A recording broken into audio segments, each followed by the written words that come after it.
The European Cricket Series is proudly brought to you by HCL Software, Fancode, and Grizzly Bear Sports.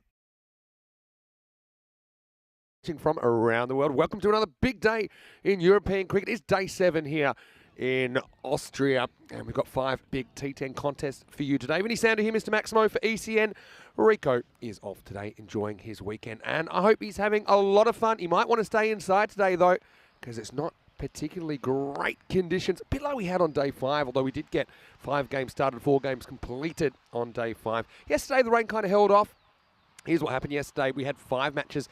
Donnerstadt versus Graz Cricket Academy first up.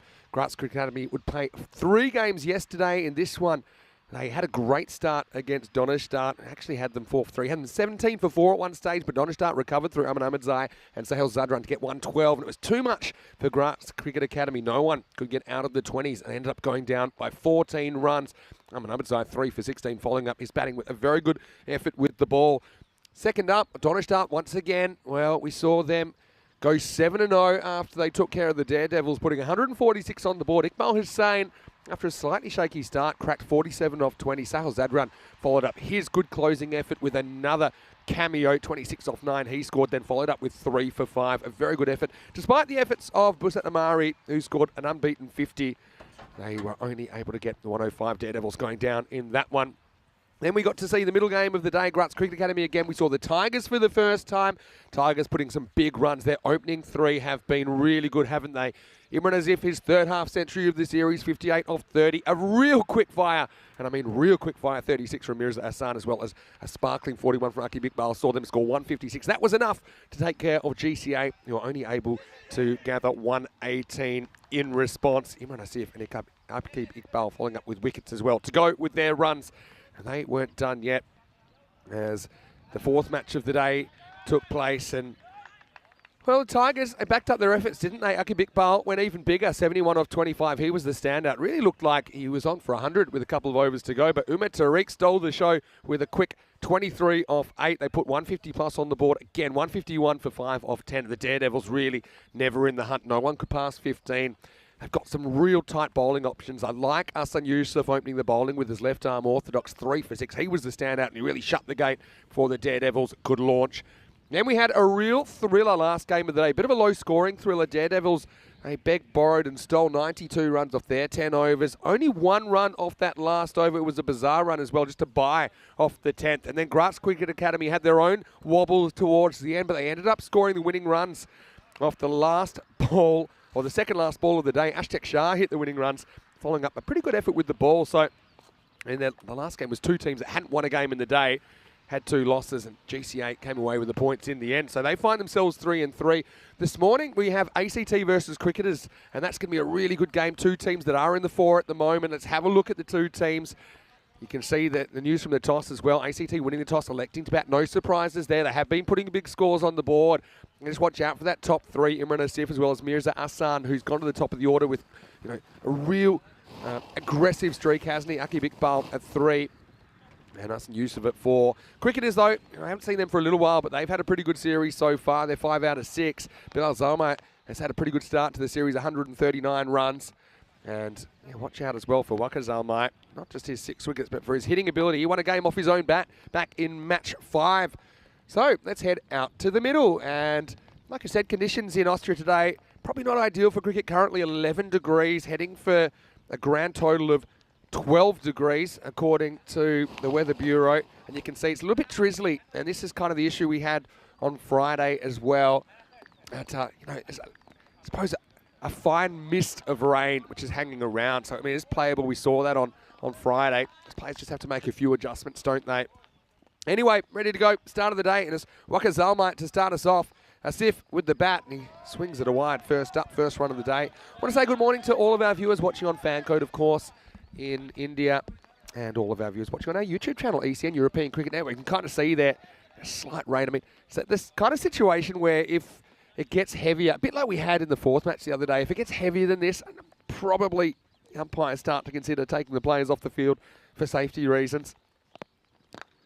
Good thing about this field, though, it holds the water pretty well. So the outfield surface, although it gets a little bit greasy, the The field doesn't really get soggy, for want of a better word. And the pitch also eats up the water pretty well. I mean, everyone just has to make those adjustments. I want to say good morning to Kroom. He says, yeah, it's pretty drizzly in London also. Shocker. Sif takes it on and wins. There's the first boundary of the day. Just blunts this back over mid-off. Cuatro carreras. Worst ball, really.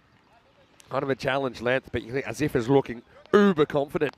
Already 3 half-centuries to his name in the series. On for the spare shirt. The number clash means he has to block out one of the numbers, so he gets his regular number 1 that he's been wearing in this series. Hello to Liam Day, who's watching from New Zealand. Hopefully you are well. Hello to Rob Thompson, also watching from New Zealand. He said it's dark and cold here, but with the fire on, so good to watch. Hope you're staying warm wherever you are. A wide Yorker, it kind of chops down and up and over the stumps, no run. Hey, let us know how you're going. It is Sunday, so happy Sunday to everyone. Hello to Nick Devonshire as well. Saying good morning from Northern Ireland. And if you want to say hello to me, now's a great time. Yeah, it's just Vinny Sandu here, Mr. Maximo, today. Rico, like I said, he's got the weekend off and he thoroughly deserves it. He's been working hard for us.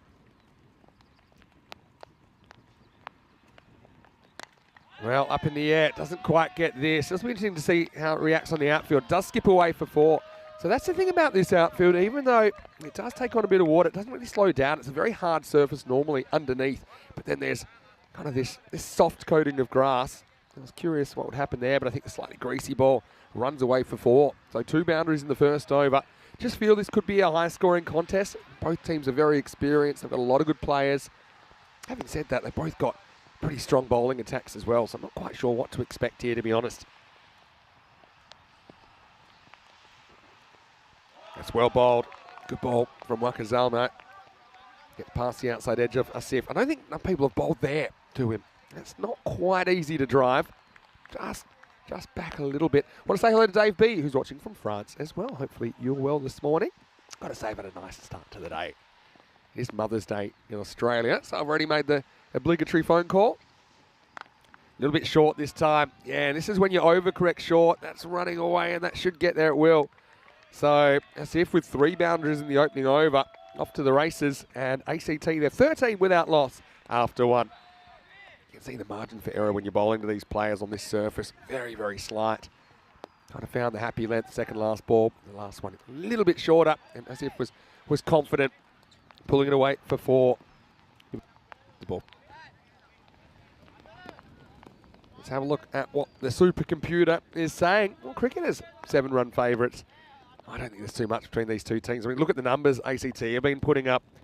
I don't know if you could call them underdogs. They're putting up 138 per 10 overs. Both teams similar with the bowling. Cricketers, I don't know the word for it. Maybe they're a little bit more variable, I think, with the way that they play. And ACT play a super attacking brand of cricket. I'd say cricketers play a super duper attacking brand of cricket. I suppose the more aggressive you are, the more can go wrong as well. Bilal Zalmai is going to bowl the second over. Great to see him back as well. Mirza. There's been some whispers that he's eyeing off the fastest 50 record. And to do that, he'd have to do it in 9 balls. I've actually never heard of it being done in any cricket. So to do that, you pretty much need to hit 9 boundaries. Or you could hit 8 sixes and a 2. Anyway, strap yourselves in. Now, he's obviously forgotten. He's having a rest on a Sunday because he just works the first one away for 1, so he can kiss that one goodbye. Unless he hits a 7 somewhere along the line. And just happy to take the 1. So these two teams I mentioned, they're both in the 4 at the moment. Just 4 teams out of the 11 will make the semi-finals, which aren't too far away. It's just 5 days away. Asif gets the strike back. Giving the ball a good rub, just trying to get that excess moisture off it. Has been flying though, despite the conditions. Been Friday. In these conditions, I was expecting a bit of a slugfest. I was wrong. I think we had 14.5 and over as the run rate on Friday, which is really quite unbelievable. It's it slightly wrong down the leg side. Good keeping. That's Bashir Ahmad back there. Makes good position down the leg side. Makes sure it doesn't go for any more.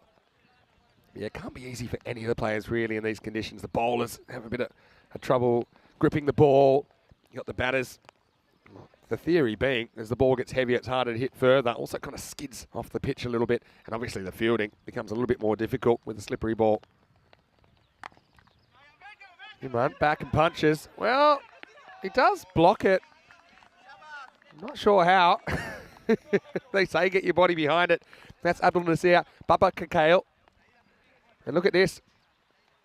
Yeah, there's a little leading foot special. You won't find that one in the textbook. Yeah, the conditions will be the same for both sides. It's just a matter of just keeping an eye on how much it's raining. All right, false shot in the air. Baba Kakale goes back. Oh, that was a fantastic effort. He went back and he hurls it in. Oh, I don't know how many times out of 10 you catch it. Maybe it's more like how many times out of 100 do you catch this. He goes back running with the flight. Just kind of had a stab at where it was. Well, the miracle didn't happen for Abdul there. But slightly false shot there for Mirza Hassan.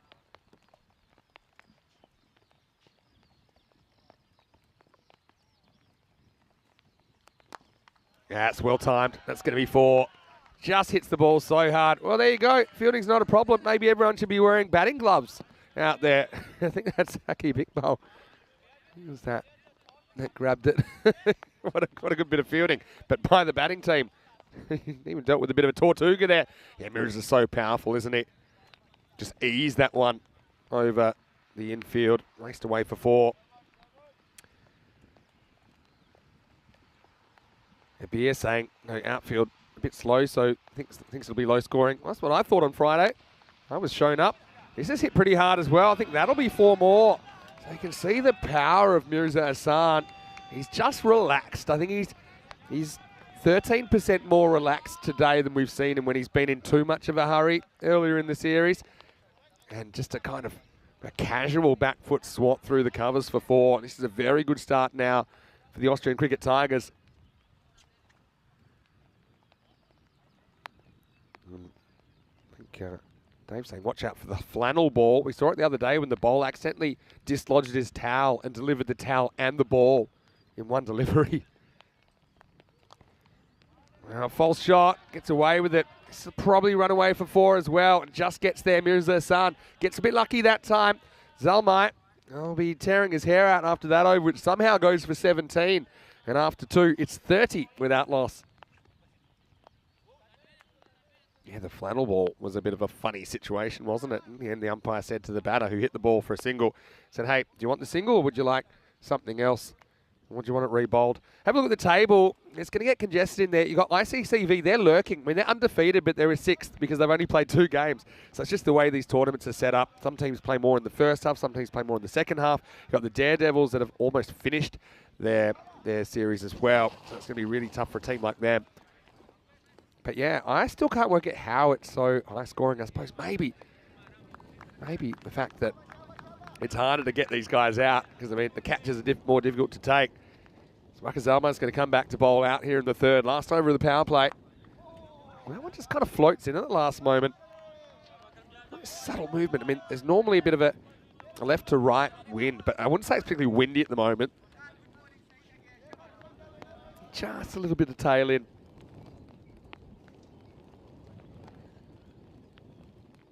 Raka. Yeah, just gets it wrong this time. Drifts onto the pads, and that one has flown out of here. Maximo! First one of the day. Imran Asif continues. Well, put your tokens in the run machine, and it'll deliver. Have a look at that. Just whips it away. It's only a slight error for Makazama as well. And it's kind of good knowledge of where the field is as well.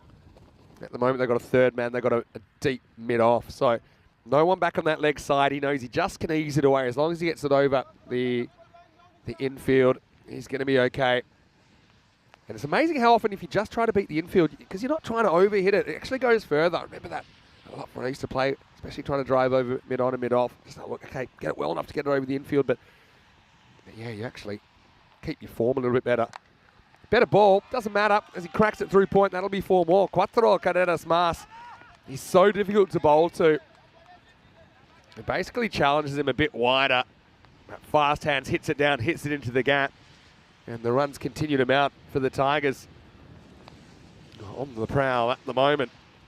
You can see there in the background, it's kind of really misty at the moment. It's kind of a, I suppose, yeah, drizzle is the word. We can play through drizzle. Once it becomes what I'd call rain, proper rain, and probably you have to pull it for a while, but at the moment, not that bad. Goes back and chops down to the ground. Think of a run. They won't get there, up to 40 already in this power play. Dave noticing that the wheat has grown about an inch since Friday. Well, has been shooting up there. On Friday, we certainly had some interesting retrieval efforts from the fielders, didn't we? We had Zishan Arif on the commentary yesterday. He was telling us some of his techniques about how to dry the trousers, the squeeze method. Oh, gets this late.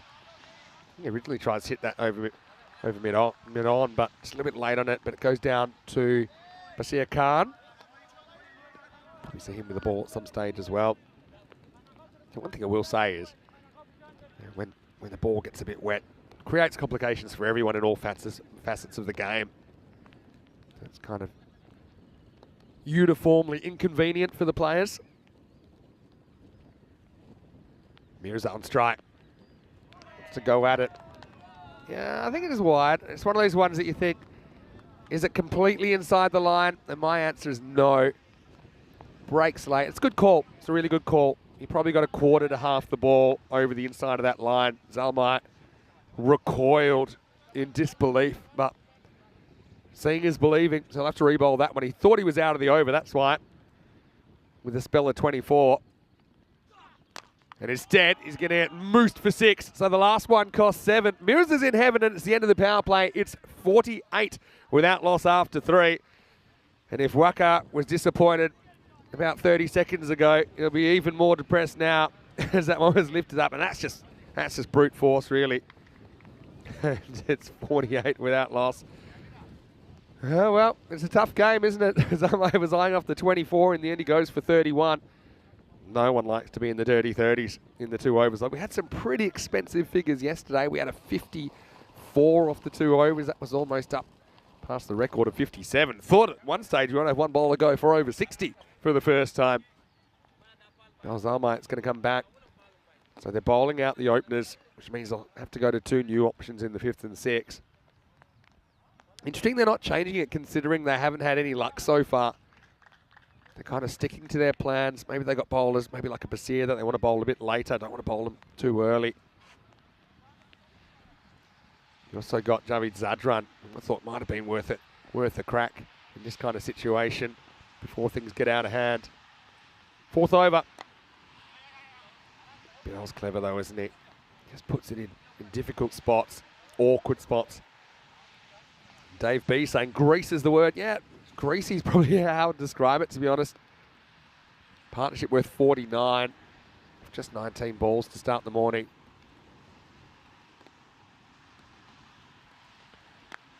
It's pace on ball. News is just a little bit late on it, so he has to take his medicine. He goes back, gets 1, but it does bring up the 50 and the 50 partnership for ACT. Bin Zalmai searching for that first breakthrough. Still think we haven't really seen a Yorker executed yet. I mean, that's probably one of your best chances to pick up a wicket. Having a look at the ball here, see if it's held up.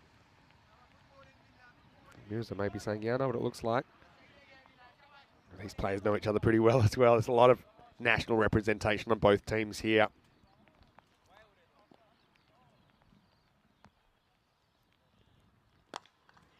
Still searching for that Yorker. It's more a half volley in the end. I might get 2 again. Turning for 2 not particularly easy in these conditions either for the batters. They're kind of happy with the 1. Bilal bowling out. So interesting to see who goes for next.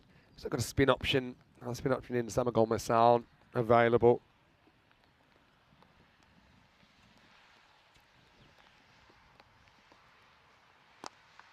Yeah, again, attempted Yorker. This time he finds the ability to get under it. So not quite that Yorker length, just a little bit short. I think what he was going for, but no real damage. It's been a good over so far. just bringing cricketers back into the contest. I mean, they'll feel that really anything's chaseable after the heroics of day one. I think now we're at the stage where Bilal's towel is damper than the ball. Oh, he charges and cracks it. And a really good bit of fielding out there. Happened to see a Bubba Kakao with the hurl method getting it back in. That was a very good bit of work because it came quickly.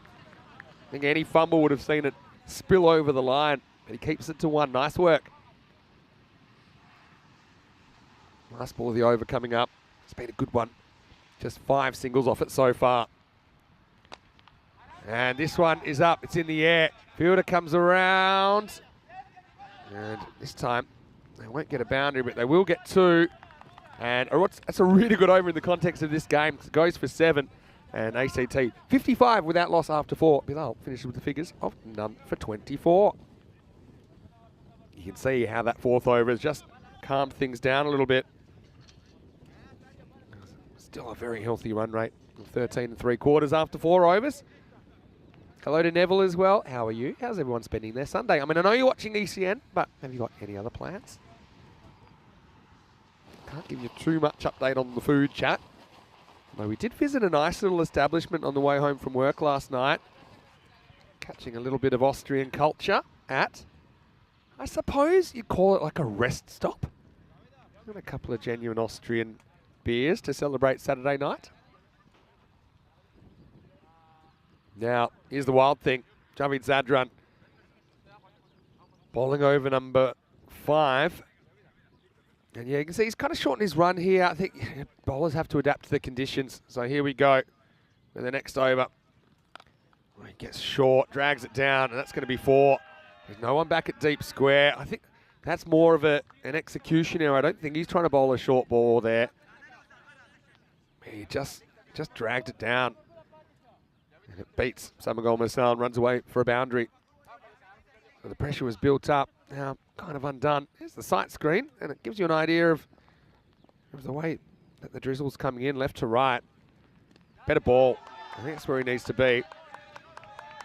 Full, kind of hitting the crease. I think your ideal length here, I think, is kind of landing between the batter's feet. And it doesn't really matter if it's straight or if it's outside off stump. I think that length even more important than line probably to get it right. That was a really well executed ball from Javid. He's a very good player. Seen him coming along really quickly with his international career as well. This time, it's just short of where he needs to be. And I think that might have gone away. It has. Maximal. Well, that's remarkable, really. This is the difference. He just is short of where we talked about, isn't he? And then you've got Asif going hard at it, and you get 6. Maximo time. And I will say this format is tough for the bowlers, but I will also say that the top bowlers really shine. I mean, Javid's one of those. This isn't the kind of competition where you can just rock up and just roll your fingers on a few and have 80-metre boundaries to protect you.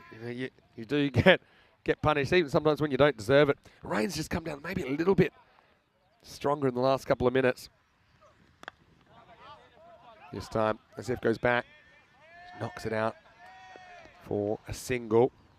Obviously, we're talking a little bit about international cricket, the fact that this year we've launched the ECIs, which are the European Cricket Internationals. They're tri-series that take place over 2 days at the end of our 2-week tours. That's really well bowled. You can see what I'm talking about there. Just have a look at where this bounces in relation to the batter's stance. So I think this bounces right between his feet. Bang. You see? That's the length. If you can bowl there, you're going to have a good time. Not easy. You've got kind of a 1 metre window, normally, maybe even less, between the batter's feet. Last ball of the over. Well, this is smashed. And again, he just misses his length, and that one has gone a long way. It plonks over the boundary, end of the over, 72 without loss. Well, sometimes you get it right, sometimes you don't. And when you don't, bad stuff happens. Look at that bounces in relation to the one earlier in the over. So 5 overs down, 72 without loss. Yeah, talking with the internationals, we will have the ECIs coming up on the 20th and 21st of May. So it's starting in only 6 days' time. We'll have Austria, as well as the Czech Republic and Hungary taking part in that tri-series. Squads around, actually. We might be able to bring them to you pretty shortly. Of course, have 2 weeks in Bulgaria. After that, 2 weeks in Sweden, in Stockholm, in the middle of June. And I think our next stop after that is Romania. So, plenty of great cricket coming up. Hopefully you can join us here for more and more action. Just having a look at who's up next. It's Kanaga Hamdard. Well, you can see there, the rain, I think it has gotten a little bit heavier, you know.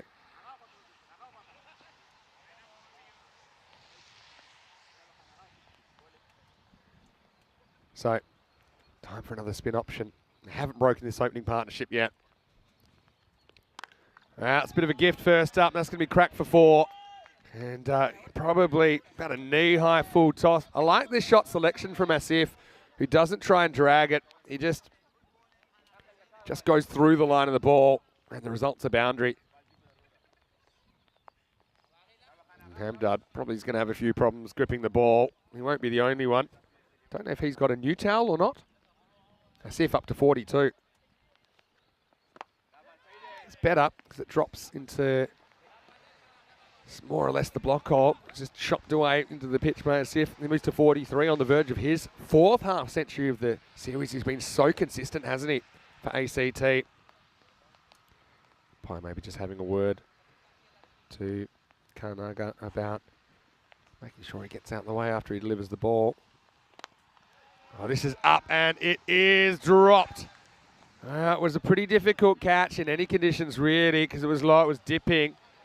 Credit to Abdul Nasser there, who he gets down, he tries to cradle the ball. Mirza does murder a cricket ball, doesn't he? Gets to him quickly, just kind of bursts through the fingers. So Mirza Hassan has a life on 31. Really well bowled. Good area there. Kind of had him and Asif in 2 minds, didn't he? Whether to go forward or back. It wasn't an easy ball to get down and drive because it was always going to bounce quite a lot. You could see where the keeper actually took it. It was kind of right up chest, shoulder height as it took off his pitch. Oh, Kanaga, maybe sponsored by Pierre Cardin. Got a good look at them there. Turns this into a full toss. Proactive stuff. It's going to be 4 because Bellas stepped over the boundary. Yeah, Bilal just kind of loses his bearings here. You'll see this one not even close. He actually steps over the line 2 feet. And I think he knows it. So that'll be a boundary to Imran Asif. He'll move to 47. And ACT continue to plunder. I suppose the thing with these conditions with the light rain is if one team has to field in it, it's only fair the other team has to field in it as well, and that's what they'd be saying. Cricketers at this stage. Oh, gets back, I think. This is like a charge where he kind of realizes he's going to miss it before anyone else. Have a look here. He slides back kind of ahead of where he needed to be. Yeah, so well done by Imran Asif with heads-up play. It will be the end of the over. It's 82 without loss after 6.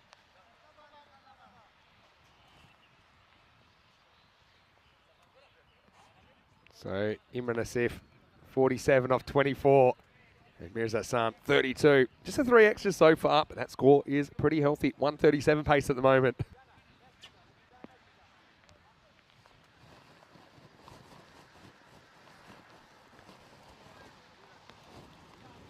Again, just keeping an eye on the rain.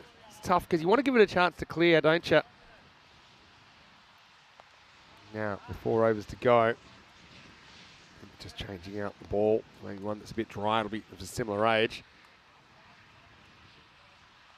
New bowler here will be Samagol Masal, so we'll get another spin option. I think it makes sense to kind of bowl bowlers with shorter run-ups. I think in these conditions where the faster guys probably get that front foot potentially slipping if they're going too hard into their stride.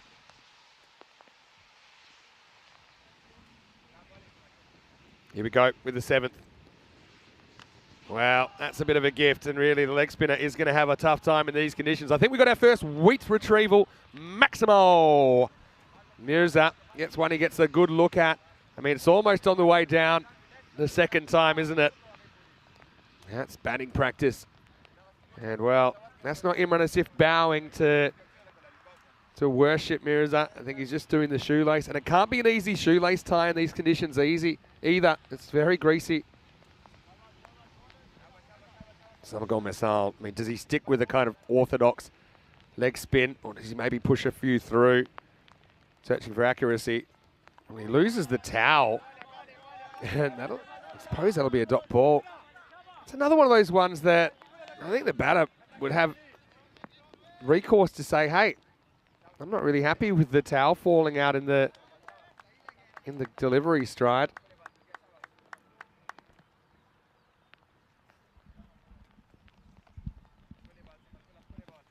Still, it's a much better ball from Samagol Mesal.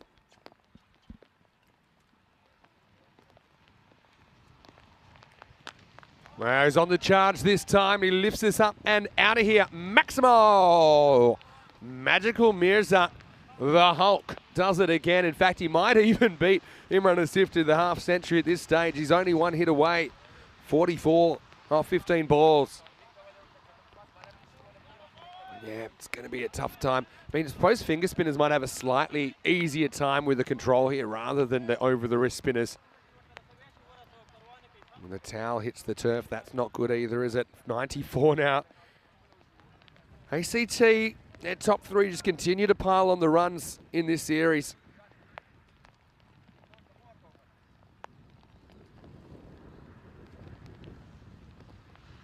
Better ball, doesn't matter, and that will bring up Mirza Hassan's 50. Maximo!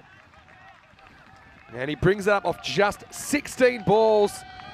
He continues to have a really consistent series, Mirza Hassan, with 5 Maximos and 3 4s, and you can see where he's hit the ball. He's got that 1-6 over third man, but I mean, apart from that, you can see hitting in that mid-wicket region. Also a few runs through the covers. He's powerful, but he's also pretty technical the way he hits the ball. It also brings up the 100 partnership for ACT, and cricketers still searching for their first wicket here on day 7. Well, there's the towel coming out again. Well, slightly mishandled first up with Javi, but it'll just be a single.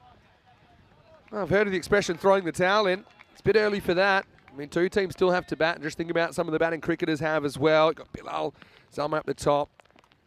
You've got Mesal listed to open as well. Basir at 3. Like a Zalma at 4, the hero the other day. Even someone like the Wild Thing, Javid Sadran. There goes the towel again. Doesn't matter, because this is going to be 4. And this will bring up Imran Asif's 50. And, well, there you go. I don't know if he's rocking the baby. I think he's actually just drying the bat. But you can see that both these batters are so dominant. And that's his 4th 50 of the series. 8 4s in there, 2 Maximos. Imran Asif continues to plunder attacks here in this ECS Austria. Masal's gone for 19 now. This over is on the verge of going magical. Last ball coming up of the 7th. Oh, a little bit short. There goes the ball. There goes the bat. It's a race to the line. It's going to be 4. Wow. How about this? And you can see that the bat's disappeared. The ball's disappeared. The over's now disappeared. It's disappeared for 23. And that's another good reason for the keeper to wear the helmet. Don't know how much it protects you from the flying bat. Anyway, end of 7, 105 without loss. Hey, let's have a look at the ECI squads. I think they have been released. And let's go the Austrian squad first up. Shigwa, I'm sure, will lead Austria. Got plenty of names actually in this series that are there as well. Javi Sadran, for example. You've got Sahil Zadran, who's been playing for Donnerstadt. Umar Tariq, who's playing in this game right now. You've got Dida. Mirza Hassan, who's batting right now. Looking up and down, I don't see Imran Asif in there, which surprises me. Maybe it's an availability issue, but a pretty experienced side. Looking over the other sides, of course, Aaron Ashokan for Czech Republic, top of the list. You also got the beast there, Sinesh Wickramasinghe. He's done to watch out for. And the tank, Riddick Toma. You've got Davitz, who's playing for Donnerstadt in this series, playing for Czech Republic. Hungary as well, kind of rebuilding phase for them, but still a lot of players to watch out for. And yeah, that's that's coming up on Saturday, so watch out for that. Zishan Gukagel, of course, he'll always be a key player, won't he, for Hungary. So Austria-Hungary, a lot of history on and off the cricket field. And a bit of history on the cricket field as well. Start of a new over. And Safi comes in. Really good sliding stop there. That's excellent work. Might be Shahab Khan out there. That saves the boundaries. There's been a couple of these I think have been really good that have saved 3 runs.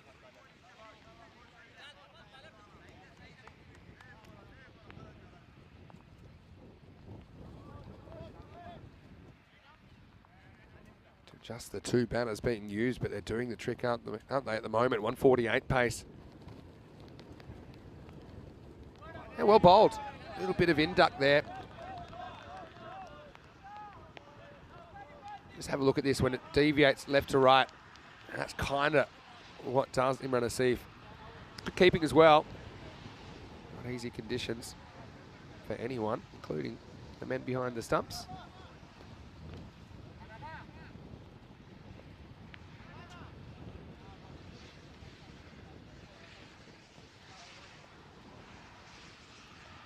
Slight adjustment for Asif as well, just getting that helmet right. I mean, these two have been neck and neck, haven't they, in the 50s. I don't think anyone will have a chance at 100 here, partly because they've shared the strike. But yeah, just a lot of runs in these conditions. That's kind of been surprising. We saw it on Friday. Almost identical conditions then. Oh no. I know he charges, but I still think it's high. It's been called. Thing is, yeah, yes, he charges, but I don't think that's coming down in time. You see where he hits it. If you track that, I still think it's waist high. It's got about a metre and a half to travel. I think if you're in doubt, you got to call it. So free hit coming up. Asif maybe regretting his actions to charge anyway. Safi got to deliver it. Pretty good free hit ball. It's low, and he couldn't quite get under it. It just cost him a single, so he gets out of jail.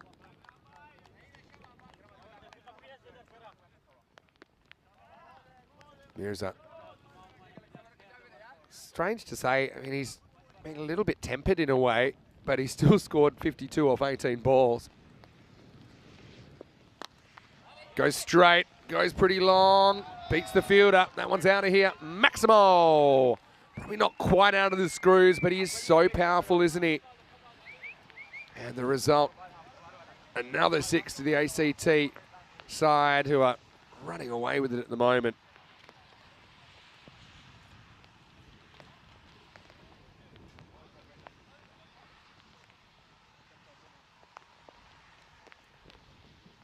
Mirza retakes the lead, 58-52. Now this one is, again, highish. Doesn't quite carry to Basir. This one for me probably is all right. It's on the border. Yeah, I think that's just below for me. We'll have a look at it again. See, slightly crouched, heading down. I think that's probably the highest you can bowl without it being a no ball, to be honest. Again, well done by the officials to have a quick look at it. They make that determination. Still probably not exactly where Safi wanted it. Last ball of the over coming up. No, it won't be. That'll be a wide. Still only 11 off this over. I say only. And ACT on a run of big scores batting first. I think that's why we see them win the toss and bat this morning. It's a kind of morning that maybe in the past you'd see teams wanting to bowl first, but I don't think they're going to change their plans. There have been runs in these conditions. Slightly missed time by Imran Asif, but he will get a single. He'll retain the strike as we get to the end of the 8th over. The score is 117 without loss.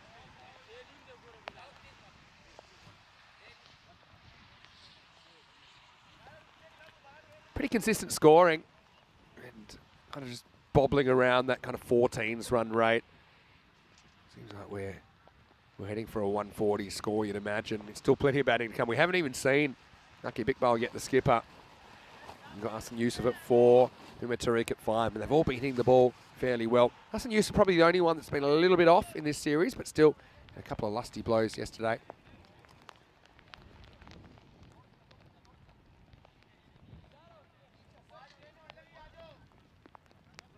So it looks like they're going to go back to Basir Khan.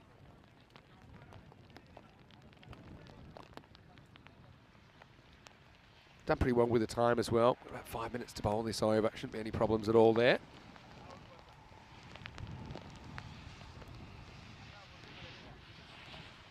Yeah, Dave just noticing they seem to be racing each other with the scores, these two.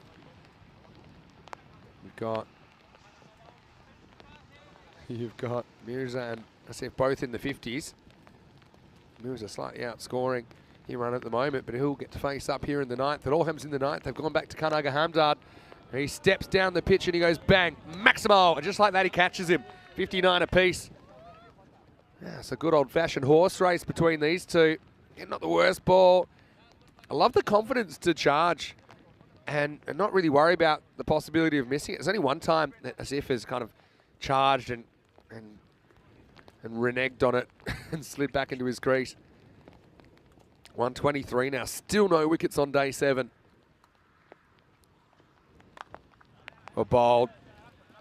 Gets it up there. Man's been fairly busy. Abdul Nasir Baba Kakao. Just walk a single. Asif the first to reach 60, but he might be joined there soon the way things are going. Mirza Hassan on 59. 10 balls to go in the innings. Steps across, probably wants to elevate, but he's a little bit late on it, so it's along the ground down to long on. 60-60. That was the old version of limited overs cricket. I think it's what they played in the first place. 60-60. Don't think you see too much of that cricket anymore. 12 overs a bowler. Charges, but kind of yorks himself here, Imran Asif. I think Hamdard's bowling pretty well in these conditions at the moment. Again, it'll be really interesting to see when the teams switch over if ACT have a bit more luck curbing the bats, because cricketers also have some very, very attacking players in their top order. He plays that on length and he gets it. He throws everything at it, Mirza, and it's almost an outstanding catch by Nazrullah as he went about 10, 15 metres over the boundary. Thought about launching, didn't he? It was Mirza that launched originally. And look at this, he's thinking about it and he goes, you know what? Probably not the time. I'll save it up. But still 6 more than the total. That might have broken his bat. Yeah. Looks like he's cracked it, Mirza. And he's going to have to replace it. You never want to replace your bat after a 6. He's going to.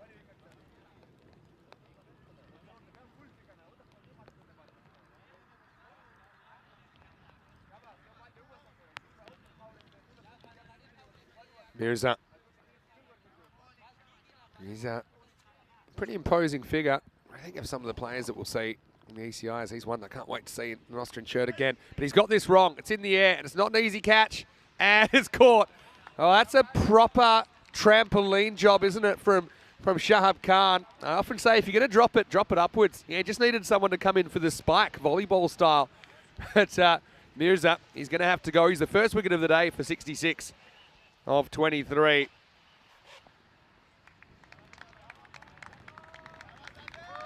And there you see it goes left hand, right hand pops up.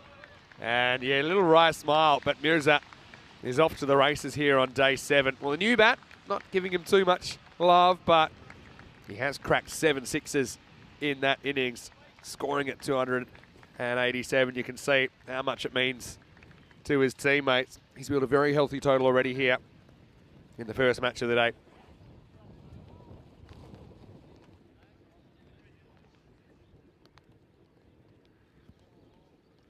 Akib comes to the crease. 9 overs down, 132 for 1. Well done to Hamdard. I think he bowled a really good over there. Getting things back under control. Okay, sure, goes for 15, but he does get the big wicket of Mirza. It's not easy for anybody, like we said. Good, Dave. So Mirza cracked it, yeah, literally. Imran Asif's still there to deal with. It'll be Safi to bowl the last over. 10th overtime. First one dragged out. Okay, big bowl. He's eyeing off at 2. He probably knows it won't be an easy run out to execute, and he's exactly right. That's pretty unselfish as well from Aki Iqbal. He pretty much risks a diamond duck to get Asif back on strike. He knows that there's not really 2 here time-wise, but he also knows what will have to be completed to run him out. Need a good throw a clean pickup and then the bowler to break the stumps. And really just never came together. Ooh, now he tries to get a little bit funkalicious, but I'm going to see if this is just a sign he's getting bored and he's played every shot in the book. So now he's saying, you know what, I haven't done this yet, and probably doesn't matter if I get out now. Still think you want to maximize your output here. We saw 163 chased down on Friday night. So far, the evidence would say it's not easy to remove the top order. He'll stand here and he'll blast us, I think. He charges and he nails it. That one is going, and gone. Maximo! Well, Imran, I'm no batting coach, but maybe leave the cute stuff out, because when you can do this, you don't need to be mucking about. And for the third time in the series, he's almost reached 70. He's 69 now. He scored back-to-back 70s. Exactly 70s as well. He might leapfrog it here, though.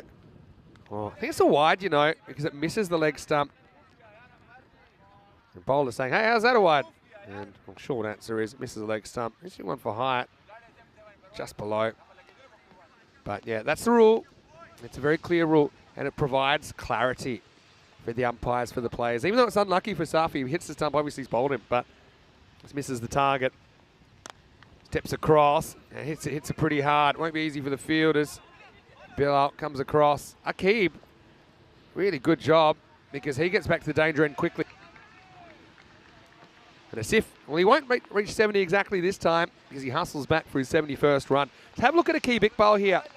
He's just a good player. He does all the little things right, and he's so unselfish. He comes down, and Imran is actually the one in more trouble with a slightly better throw, but not easy to throw in these conditions either. 2 to come. Well, he gets across, and he does get a little bit delicate this time, and that's going to go for 4. So he reaches 75, and he's up. He's got his highest score of the series so far, Imran Asif. And that's one that kind of follows the batter there, doesn't he? Safi, maybe, you know, you got the base and middle stump. You can probably bowl him there. That's a risk to take, but it's also risky to bowl at him because Imran's seeing him so well. He's still able to make a boundary out of it. Last ball of the 10 coming up. Oh, well bowled. I think, well. I don't like the call. Let's have a look at. Is it over his head or not? I don't know. This will tell the story. It's not one that they'll probably. Yeah, maybe it is, you know, at the crease.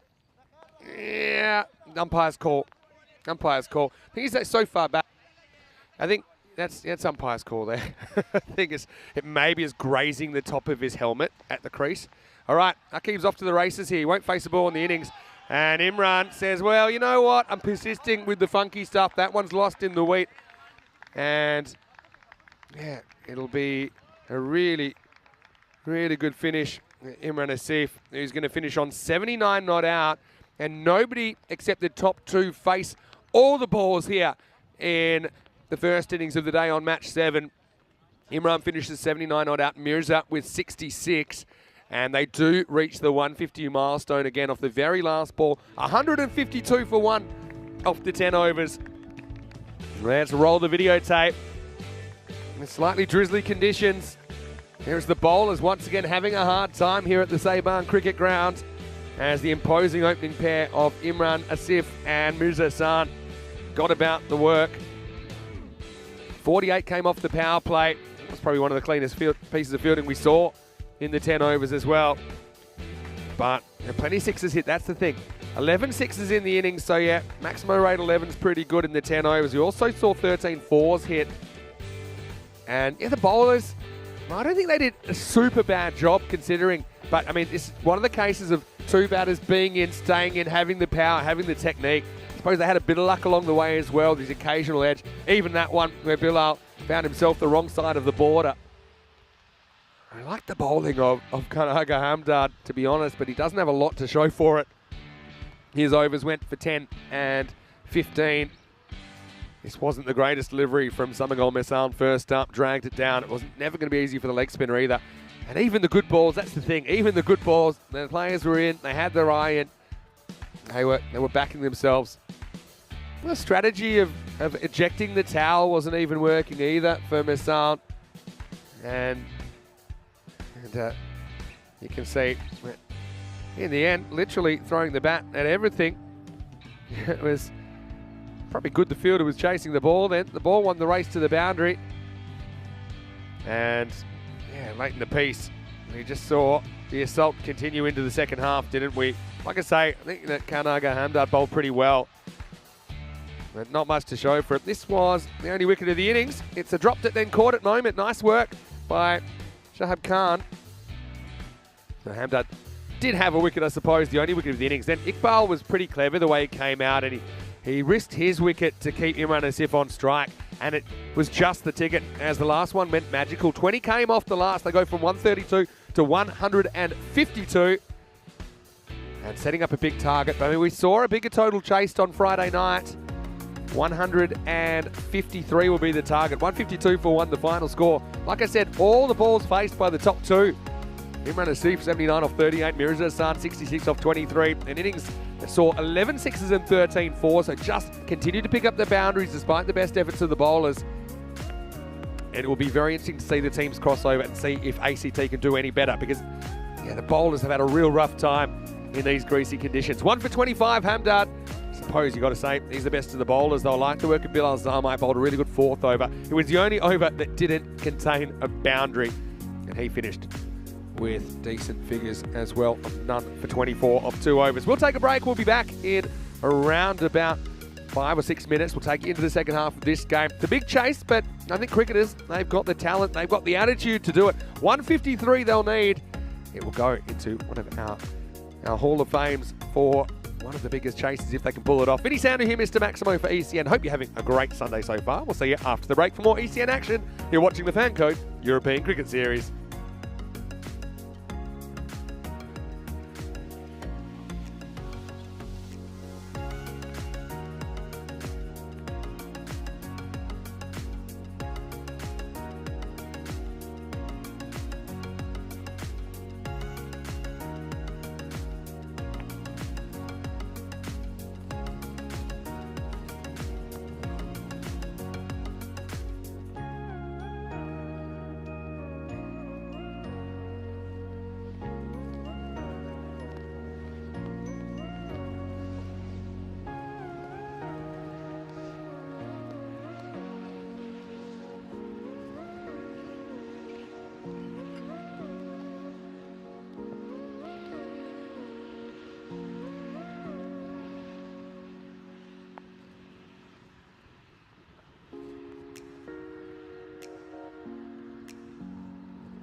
The European Cricket Series is proudly brought to you by HCL Software, Fan Code, and Grizzly Bear Sports.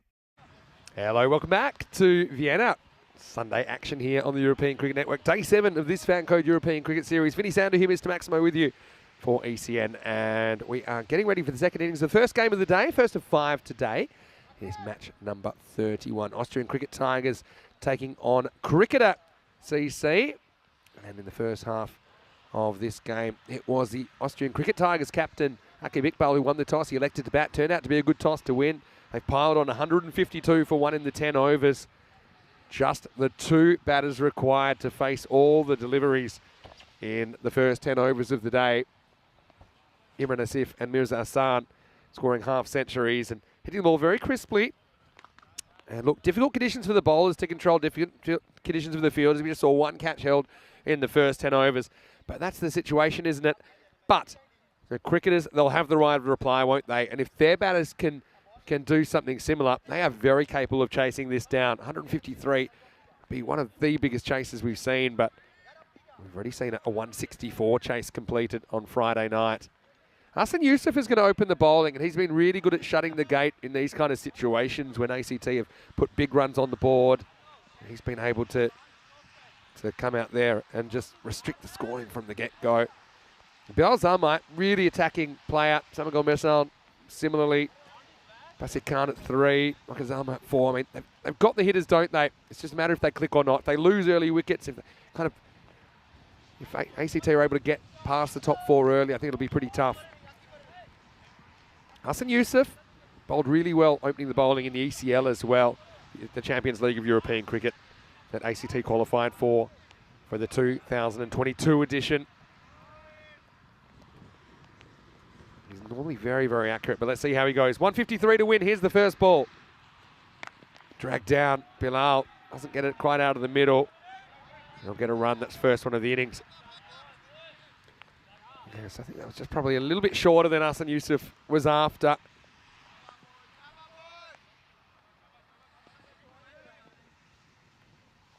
Shabazz, as he's known colloquially.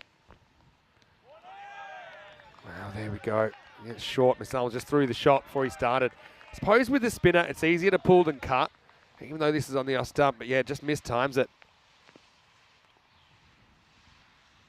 A couple of misfires first up to what I think were hittable deliveries. Wind again, normally left to right on your screen, so a lot of balls have been flying over the leg side to the right-handers. This time, bit of extra bounce, hanging in the air, doesn't carry. There's Tariq was herring in from extra cover. Wasn't able to get there on the full. So it's the extra bounce that he gets here. Just have a look at this takeoff.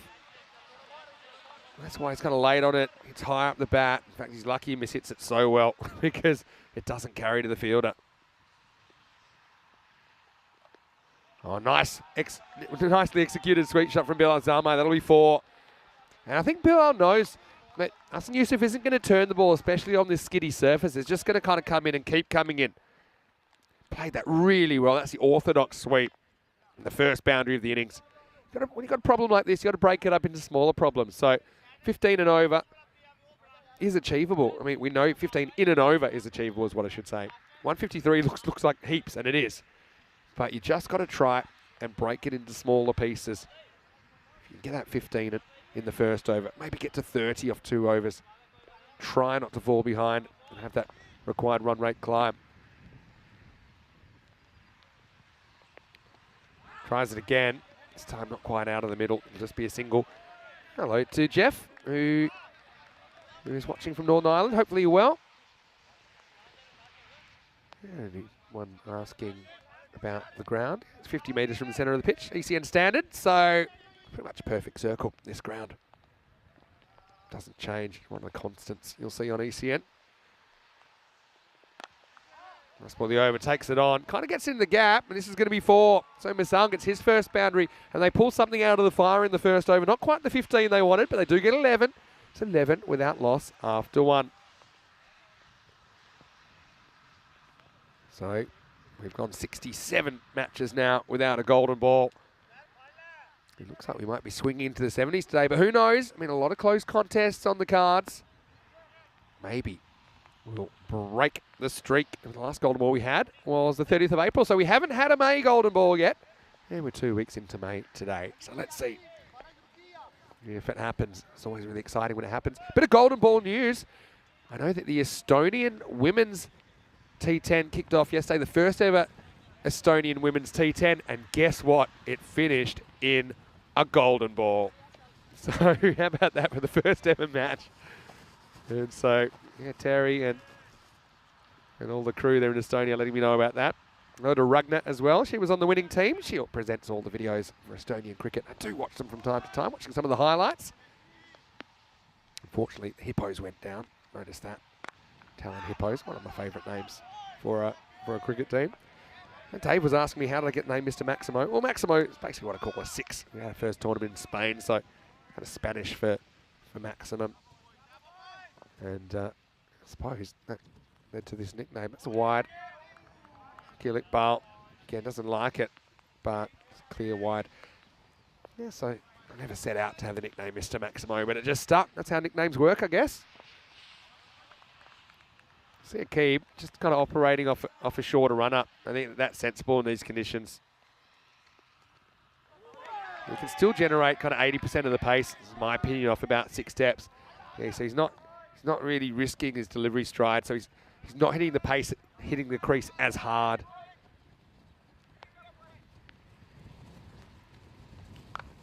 And I actually think it's, as we found when bowlers have been forced into this, it actually can work in their favour because there's just less that can go wrong. And the other thing is you're hustling through your overs now, so the batter doesn't have as much time to reset and kind of strategize. And before you know it, you're chewing up all kinds of deliveries. I mean, we're already halfway through this over. And that is as long as you can get it right as a bowler. And this one drifts onto the pads. It's going to disappear. Maximo! Bilal Zalma, we know he's a very, very attacking opener. Given the opportunity. This is just a slight error from Akib. Drifts into the leg stump, and it's a nonchalant flick away from Bilal. Trying to keep them in touch with this chase. And the problem there was just the line of the delivery. Akib's hair is holding up remarkably well in these conditions. And we know that's one of the most famous hairdos in European cricket. Slower ball as the cutter. That'll probably run away for 4 as well. So yeah, no luck for Akib Iqbal this occasion. It's a fairly safe delivery to bowl, accuracy-wise. I think he does get it where he wants it. That's just bad luck, isn't it? That runs away for 4. Bilal Zalma will take it. Akib and Bilal have played some national cricket together, so it's probably a little wink from Bilal. It's the wide, swings away. Akib, I don't know what he's thinking. He's thinking, how come? But there's a clear wide again, swung over the line. Still swinging around, interestingly. Despite the damp conditions and the ball getting a bit wet. This one, interesting, because we saw a kind of marginal one called for height earlier. Again, this one at the crease. Yeah, I mean, I think at the crease that's high, Yeah, it's been called a wide. Yeah, that's a good call. I think got to be fair to both teams. Standing at the crease, it was over his head. Maybe it passed him just near top of the head, but he charged a bit. Last ball of the over then. I think that's okay. Keep finally gets the call. Bilal can't believe it. And it will take us to the end of the over. 24 without loss. Yeah, don't think that gets any chalk. So, well, it's a lesson in persistence as we get to the end of the second over. 24 without loss. Let's have a look at the table. Austrian Cricket Tigers up in second place. 5-2 record. But Cricket SEC, if they could pull this off, they'll have their 5th win. And Pat Wright is holding that 4th spot with the point that they got in the washout on Friday. Only the top 4 out of 11 teams will qualify for the semi-finals on Friday. Then it's a straight 1 versus 4, 2 versus 3. Winners into the final. Yusuf comes back. 11 came off his first over. Well bowled. Just a little bit of a variable bounce that skids through. Goes under the bat of Samagol Mesal. Tries to take it leg side predictably. You can see The swing path was too high.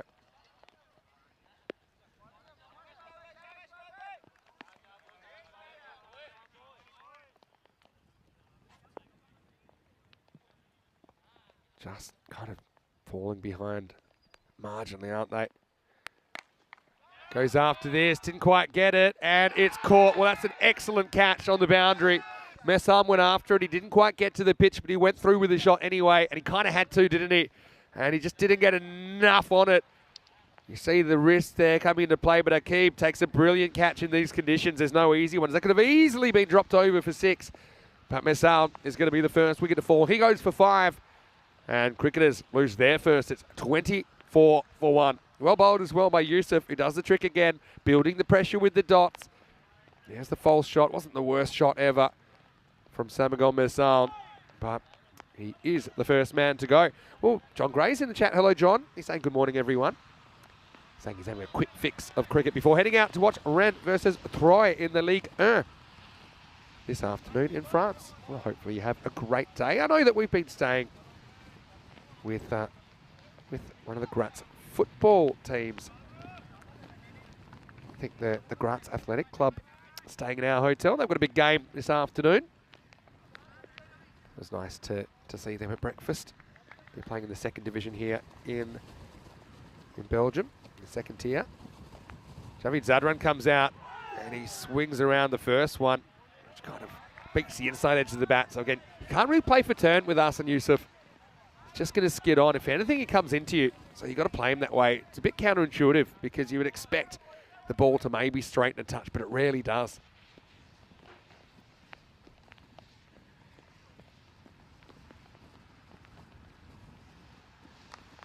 Once again, inside edge, picks out the field. There's no runs. This is a brilliant over. There's been no runs off this over so far in 4 deliveries. You have one of these overs, and you're making it real tough to catch up.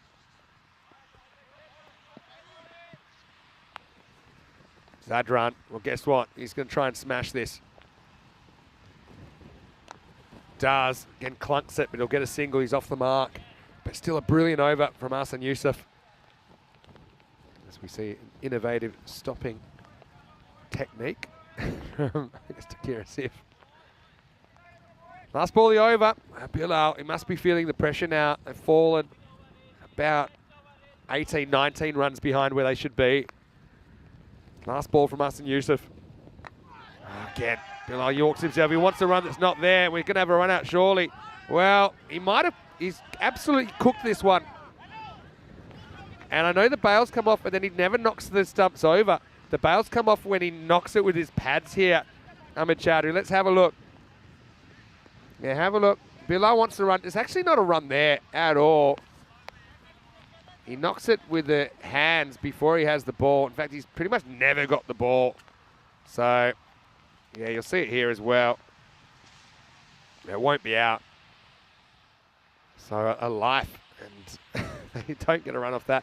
25 for 1 off 3. Yeah, here's the thing with that. I mean, Bilal wants there to be a run there, but, I mean, there wasn't a run there. He was almost certainly going to cause Javid Zadran to be run out. As it is, it was only a bit of a blooper.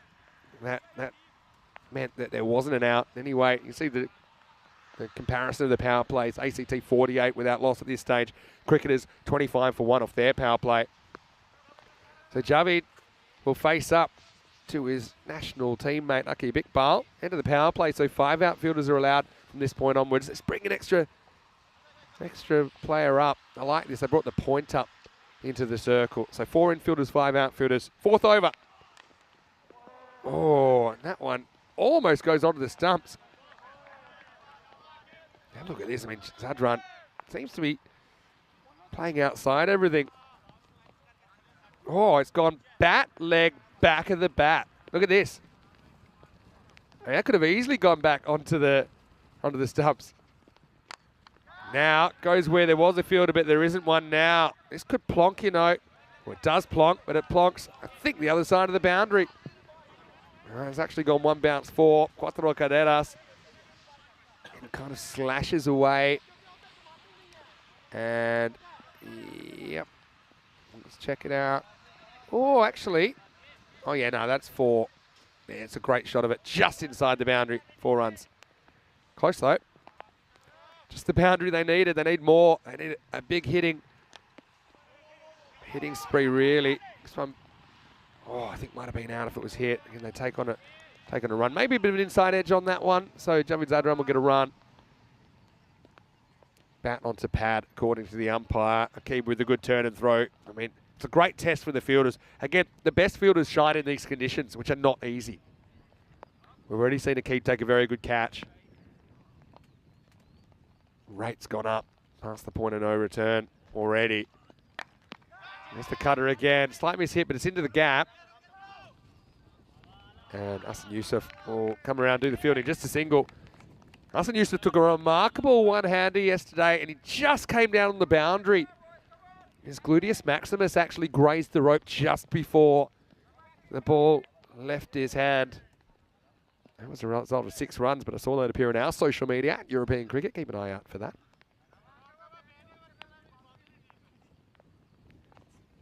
Zadran, you're trying to move things along. Again, not able to make contact. Just shows you, I mean, Akib Iqbal, I know it's not his natural run-up, but again, the good players adjust, don't they? And he is such a good player. He's just basically coming on 4 steps.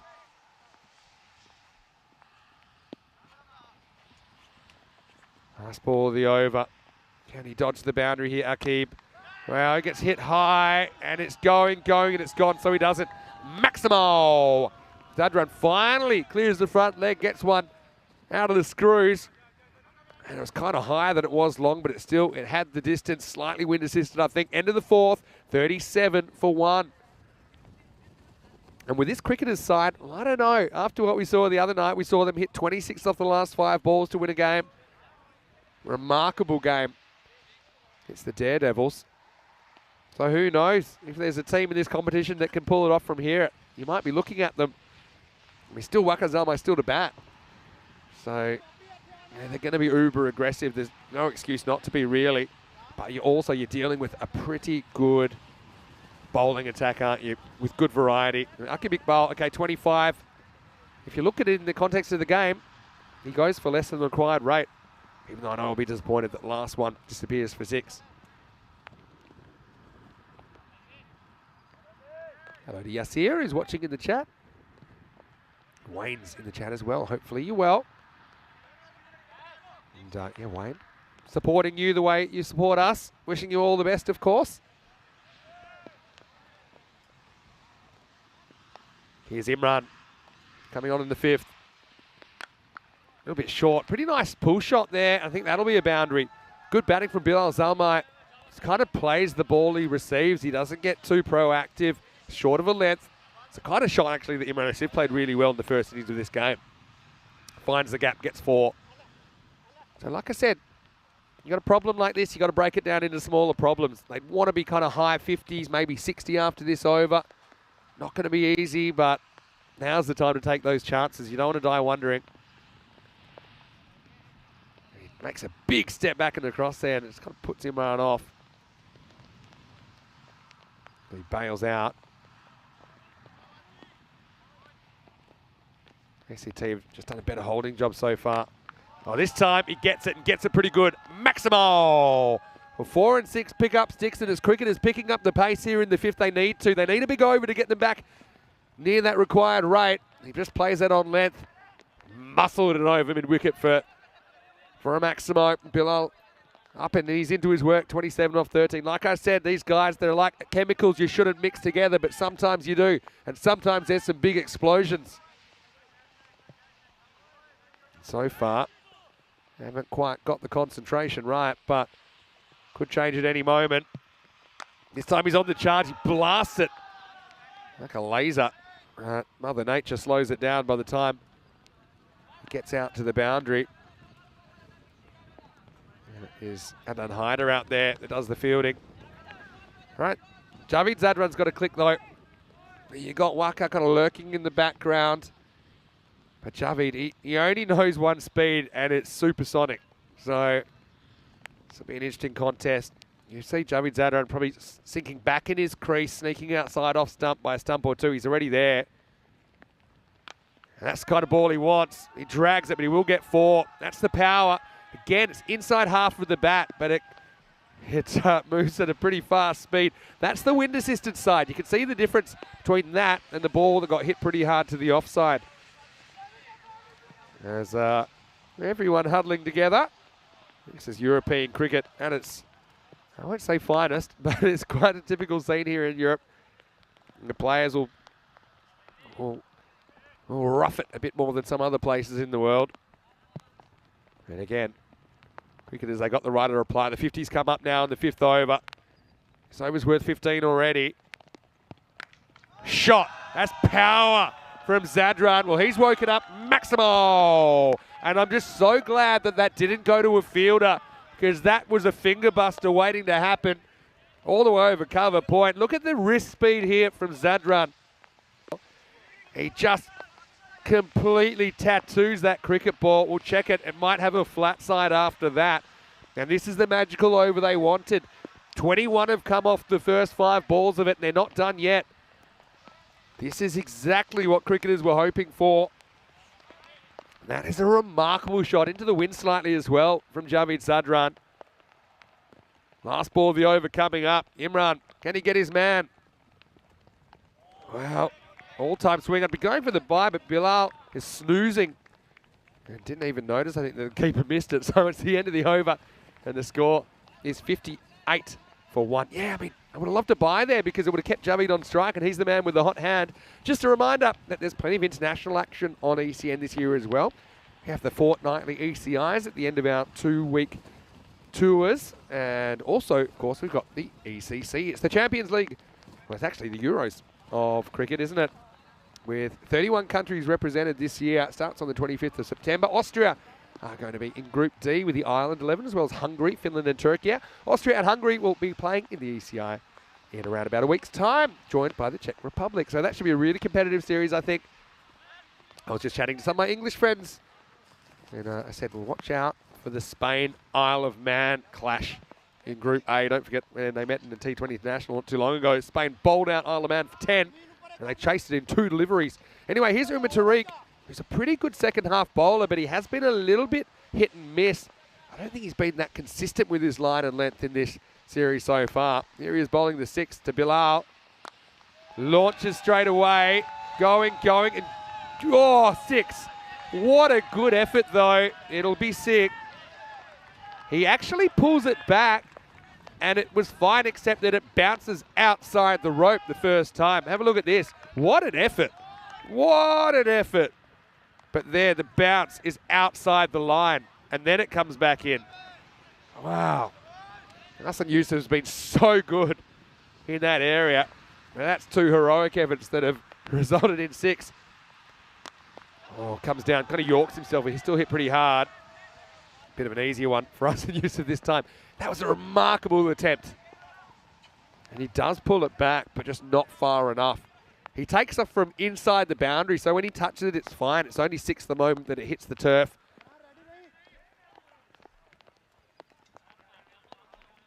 Again, cricketers hanging on by a thread here.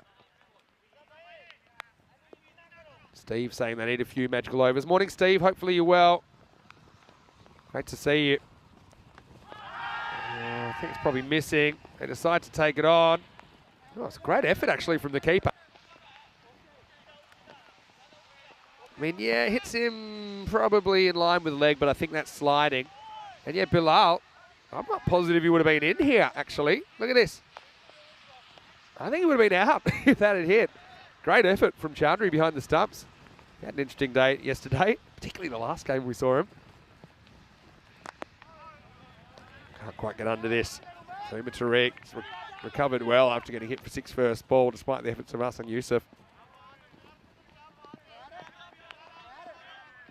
Oh, Jeff saying the bar better be stocked for the Irish weekend. Yeah, that's the group that features Austria as well, Jeff. So take a good look at some of these players, including the batters and bowlers you're seeing. And anyway, this is going to be 4. Zadran continues his good form from the last over. This is not a terrible ball from Umar Tariq.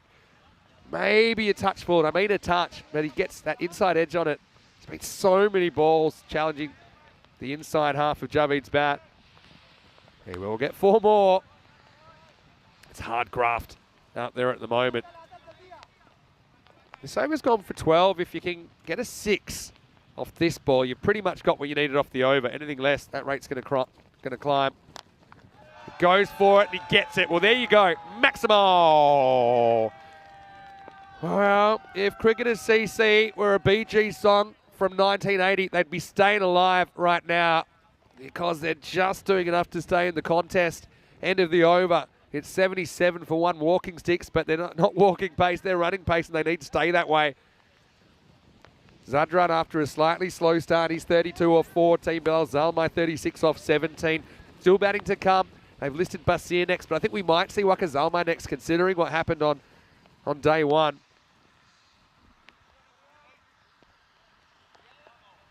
And Dave saying it's a good thing that championship will be in Spain. Yeah. Spain weather's normally pretty good around then. Probably talking mid-20s. Plenty of sunshine. Well, you never really know. All right. So like I said, you've got to break it into small chunks. Yeah, 77 on the board. So 19 and over. So you're looking at kind of getting to 96 this over to stay on pace. Imran Asif is going to get a second over despite going for 21 in his first. So interesting strategy to keep him on. Gets it right first up. And right up in the block hole. Bilal's considering a second, which is relying completely on the fielding team not paying attention. I think there's only ever one there. Bat on the pad there, bat on the foot. Interesting game, hey? You've got good teams out there, especially in these conditions, which are remarkably batter-friendly, considering I wouldn't have thought it would be high scoring. But yeah, the batters just seem to have adapted better than the bowlers. No one's enjoying fielding, I think, in these conditions. Javid, can he continue his heater? Well, backs away. I don't know about that strategy. But he does get a single.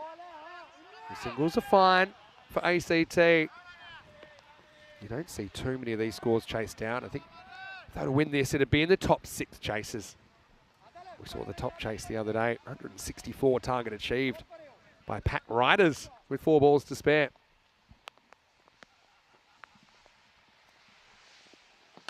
Charges, bangs it. Has it got the distance? It does. That's gone all the way. Maximo! Bilal is fighting. He's not going to go down quietly. If he has his way, they're not going to go down at all. They're up into the 80s. And every time it's creeping away, they seem to be able to find that boundary. And who knows? I mean, cricketers are the kind of team that could probably get, 40 runs in the last 2. They're not really in trouble as far as wickets lost. Plenty of batting to come. Imran Asif, they've been quiet until then in this over. Goes again. This was hittable, but he's gone. Great catching by Aqib Iqbal. That's 2 in this innings. It was just a slight miss hit from Bilal Zalmai. You could tell off the bat it wasn't clean. He was back in his crease. And again, these are the catches that can win you these cricket matches because it's difficult conditions. It's a greasy ball, but Aqib, like I said earlier, the good fielders can perform in any conditions. And he's a very, very good fielder. Bilal, though, brave effort from him. The captain contributes 43 off 20 balls, but he's the second wicket to fall. 85 for 2. And that run rate required has crept up to pretty much 20 and over now. I need a magical finish. Well, batter coming in at the moment is Waka Zalmai, and he was magical. He did something we've never seen before. Took more runs off the last over to win a game than we'd ever seen. As he took 26 off the last 5 balls. In fact, he was 26 off the last over. Missed the first one. And then just went on an absolute hitting spree. But he has no time to get in. That's the thing as well. Got 2 to come in this over. And I think, he hasn't got to have the mindset that he's already batted a bit. I like his wiggling warm-up. And that'll help him slightly. Deep in the crease. Can we see lightning strike twice? So, well, maybe, because he just charges and he smacks it out of here. Well, wiggle it just a little bit. That one is out of here. Maximo! Well, it's a remarkable first ball. I mean, I love the replay of this. I'd love to see the replay of the little wiggle warm-up and limbered him up nice. That's just incredible hitting to come off the bench and to deliver that one straight away. Dave's asking, why do they change bats? Well, I suppose in European cricket, it's not easy to get the right equipment, get the high quality equipment. So yeah, some of the players will have favourite bats. They'll normally have less than one bat per player on average. So yeah, that's why some players have their favourites, and the favourites might be the favourites of more than one player. All right, last ball for Imran Asif, last ball of the 7th. Slow ball, has a good look at it, but it's going to be a wide. It was slow enough that he could go and could almost read the writing of the Grizzly Bear as he goes over and inspects it and says, no, I'm not hitting that. Clever thinking by Asif. And is he forced to go back to the stock ball now? We know what happened last time. Last ball of the 7th, take 2. Wide. Zadran thinks about it, but didn't really get that far from the keeper. He wears it, I think. Chowdhury, have a look at this on the second bounce. Yeah, cops it in the arm. The keepers are pretty tough units. What do we think about this? It's been hovering, hasn't it? Last ball of the 7th, take 3. Oh, he mishits it.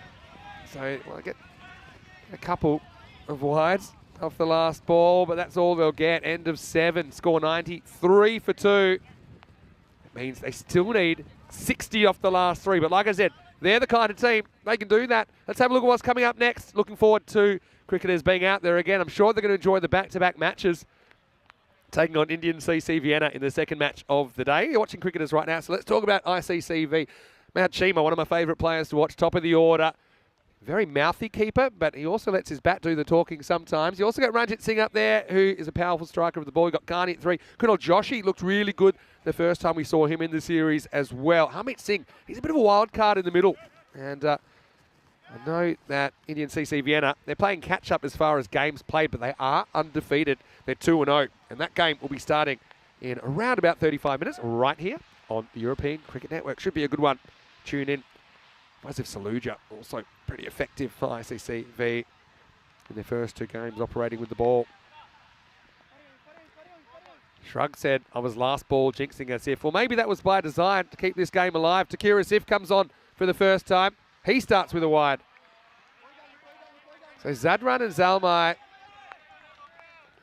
they might be at the end of the alphabet, but they are not at the bottom end of aggressive batters. They both like to go after pretty much everything. So again, 20 and over, you're trying to get, 113, 114 here. That's where you want to be at the end of this over. Probably would have been a wide. Instead, it's going to skate away. It's really good fielding. And I like the strategy there from Adnan Mahmood. He throws it before he crosses the line. So he says, look, I want to get rid of this. Once I get rid of it, doesn't really matter where I go, because it was always going to be hard to change direction there. So it'll just be a long single. You can see Adil Afzal coming in, just with a few words. But yeah, everything's fine as far as that boundary stop. Clear. Anyway, Zalmai on strike. And he smacks one out of the ground. Maximo! I don't think that was Adil Afzal's advice that he was giving him, because that was in the slot. If you asked Waka Zalmai where you want the ball, it'd be around here. It's just, kind of on a good length, kind of angled in. It's not too wide. Didn't have to fetch it from too far. He's come in. He's 12 off 3. 2 out of 3 ain't bad, as Meatloaf said. He's faced 3 balls. 2 of them have gone over the ropes. So remember what I said, end of this over, they want to be around the 115 mark, around that mid-1-teens to stay on track, just trying to keep the game alive. This would be a remarkable chase if they could pull this off. And we're so far behind.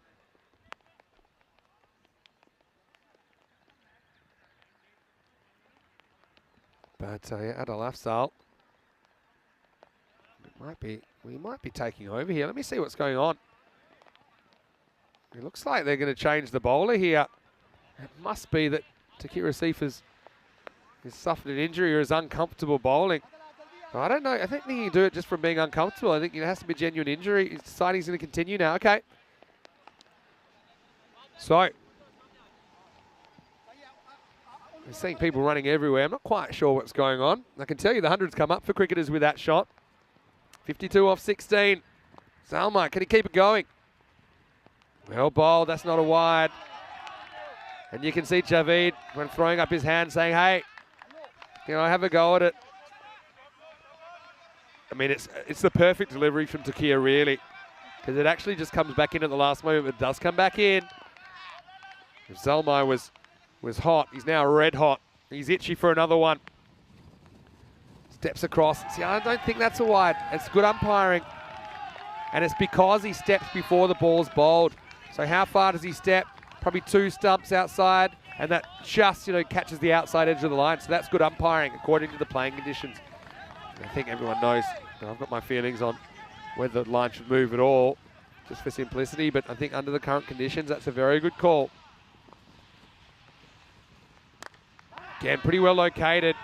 Drilled down to long off for 1. So Takia Asif's come back really well after that early blow. He's gone a .1 here.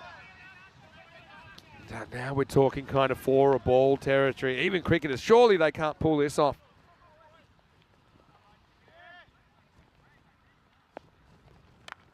Oh, this one is going to be 4. It might have still been a wide because it was so wide, but Javi doesn't care. He throws the hands at it, and he gets a boundary. And a good way to finish the over. Although the over only costs 13. I say only because that's a lot less than they need at this stage. So it's 106 for 2 off 8. Let's see where we're at here. I think we're okay for time. We've got about 5 minutes to bowl this over. 47 required off the last 12. So it's kind of go magical or go home here in the 9th. I think if you're Aki Bikbal now, you're bowling who you think the better of the 2 options is. You're bowling them now to try and put the game to bed. Probably Umar Tariq's the only option, just because Takia Asif will most likely come back for the last over, I imagine. So, Umar Tariq, his first over went for 18. I mean, even an 18 here would probably be fine. I'm going to go as far as to say that I don't think you can do this. 47 off 2 overs. I'm almost certain that you can't do this. Anyway, here's the 9th. Oh, well bowled, Umar Tariq. He's the kind of bowler that he's been in this situation plenty of times before, even though he's quite a young player. 46 off 11. Somebody has to go absolutely bananas here and get a run of 3, 4, maybe even 5 6s and all 4s. Well, that's asking for it. It's going to get it. It's a shin high full toss. Moseys across and sends it out of the ground. Maximo! Oh, Javid Zadran gets what he wants, and he does what he wants. Straight over the square leg umpire's hat. And yeah, that's gone miles. And the umpire just saying, hey, don't even bother chasing that. Let's get a new one out there. Zadran to 44 off 18, 40 off 10. Staying, that minuscule chance staying alive. Goes again, hits it hard. It pretty much picks out the fielder. Oh, and a slight fumble. I think, I mean, I know you don't want an out here, but Zadran's got the hot hand. I think I probably would have taken that on. Again, see the slight fumble. If they'd gone straight away, hits the feet about 3 times there. It'll just be a single. Now you're relying on Waka Zalmai to do what he did the other day. 39 off 9 required. He mishits it up in the air. Fielder comes in, takes the catch. That's a brilliant piece of work out there because there's no easy catches today. And that's Adil Afzal that takes the catch. Made it look easy, but it wasn't easy. And so, yeah, they don't take the 2. Waka Zalmai doesn't get it in the middle. He's just gone a little bit cold after a super hot start. Loses his shape. Ends up skewing offside. And cricketers, where's that last roll of the dice? Because he goes for 14 and score 114 for 3. Still very, very exciting game. Still seeing plenty of runs despite these conditions. Often we say, you know, these conditions, ball gets a bit heavier, harder to hit further. Well, tell that to the batters we've seen this morning. We've already seen 267 runs in this game.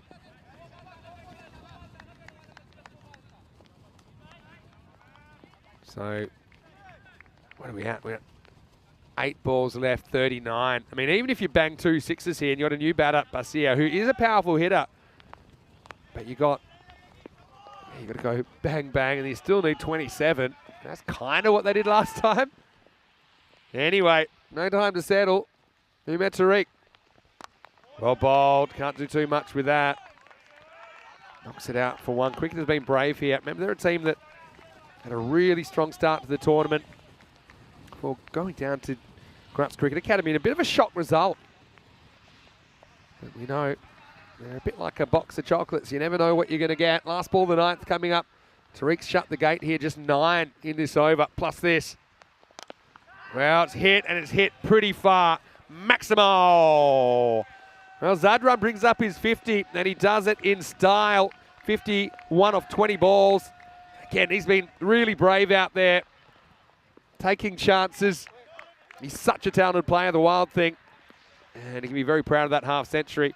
But he has to head to the other end right now. Now, with 32 off 6, it's a tough one because you can't really eat a single. Then you'd have to be absolutely perfect. As you can see, Zadran has been really powerful in front of the wicket. Been pretty good over point and cover point as well. That's what I think was one of the features of his batting here when he goes the other way. But, I mean, you really can't have a dot. I mean, if you get a 1, then Javid has to be perfect. You're really hoping Basir can get hot here somehow. Takir Asif, 13 off his first over. It'd have to be a new record and a huge record if they could go supersonic in the last. 32 required. And I think they'll get the 1 here. So now it's Maximo or bust. 5 sixes takes you to a golden ball. And even with a player as hot as Zadran right now, as Corey would say, there's probably more chance of the world stopping and spinning the other way. But still, 1 at a time. That's what you're telling yourself here. It's like a 6 off the last ball situation as a batter, but you just got to do it again and again. Oh, he hits it very hard, but it's going to be 4, I think. And it's a good result, believe it or not, for ACT. I mean, that is absolutely tattooed. It's probably good bowling. Check it out here. It goes low, through the hands, and then bouncing and over the line. So, well, it makes it real tough now, no matter what happens. This will be another 4. But Javid batting with a broken heart now, but the run's still flowing up to 130. What a game. I mean, again, hats off to the players. They're really difficult conditions. You know, it's the same for both teams, I know. But it's a bit of a slog fest. I think, and I know, actually, we've got the toughest cricketers in the world out there. They're going out there and I suppose just trying to perform to the best of their abilities despite the uncomfortable nature of having to play in the constant mist and the drizzle. 23 off 3, you're relying on a no ball 6 or something. And it gets a little edge and that'll probably go for 4 as well. So he's up into the 60s, but there's no real histrionics now. Cricketers, they know, barring an absolute miracle, they're not going to get there. But Javid, he's played a very, very good hand. And Takir, his figures have taken a bit of a pasting in this last over, but he won't care. Tigers look like they're going to hold on to that second spot for now at least. Couple to come. Well bowled. Takir thinks better of it. So Zadran's not even going to run here. He'll just take a dot. So last ball coming up. 134 for cricketers. Look, it's been a really brave effort. Here is the last ball. He doesn't get too much on it. Runs away for 1. They might get a 2 here. Throw might be interesting. So it'll be 2. 136. And they'll go down by 16 runs in the end. Final score, ACT 152, cricketers 136. Really good effort by both teams, I've got to say. Especially, don't forget cricketers, they have to back up in the second game of the day. And you can see, let's shout out to the players and, of course, the umpires who I think put on a good show there. Look, I think when it comes down to it, the difference was, I think, holding a couple of catches. Lucky Bickball with a couple of catches, only 16 runs between the teams, and it just meant the new batters came out and they weren't able to really go at the right rate. I don't know. Javi's trying to get the helmet off. I don't know if everyone's helping him or trying to choke him, but you can see, you've got to love the player group here in Austria. They're providing tremendous entertainment to all our viewers around the world. Let's go back, and we had Hassan Yusuf opening the batting. Bilal was out there with Samagol Mesal. Mesal could never really get going. Run a ball 5, or he just mishit one. That was one of the catches which I think put them on the right track. I mean, this one was a complete cook-up though, wasn't it? As Bilal should have been run out, but he wasn't. He'd end up making it to 43 in his innings. And the bails were disturbed here, so even when he hits them again, he doesn't knock over the stumps. In fact, I don't think he had the ball anyway. Javid Zadran, though, he came out at 3 and was slightly off at the start, but he certainly got up to speed in pretty quick time. His 65 not out was a fighting innings in tough circumstances. 5 Maximo, 7 fours, striking at 260. He is the wild thing, and he's an all-weather player. You can see, and he's got that technique. He likes to sneak across and give it a real crack, likes to go leg side. But I also like the way he opened up the offside at times as well, made him a bit more unpredictable. I mean, that was crazy. That's Superman stuff from Hassan Yusuf.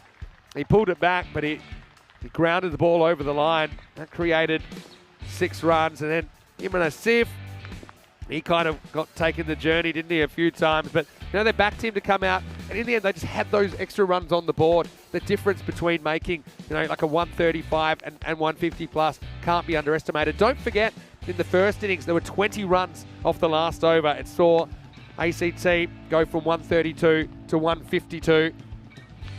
Zadran, though, he just continued on. Zalma came out and he whacked the first ball for 6, but he couldn't quite recapture the magic again in his innings. Couple of 6s in there. He went for 14 off 8. Zadran, well, he continued on. They needed 6s every ball. That was only 4. Did pass his 50 and got a few more at the end. A very, very good lone effort. But in the end, it is 16 runs between the two teams. Credit to them.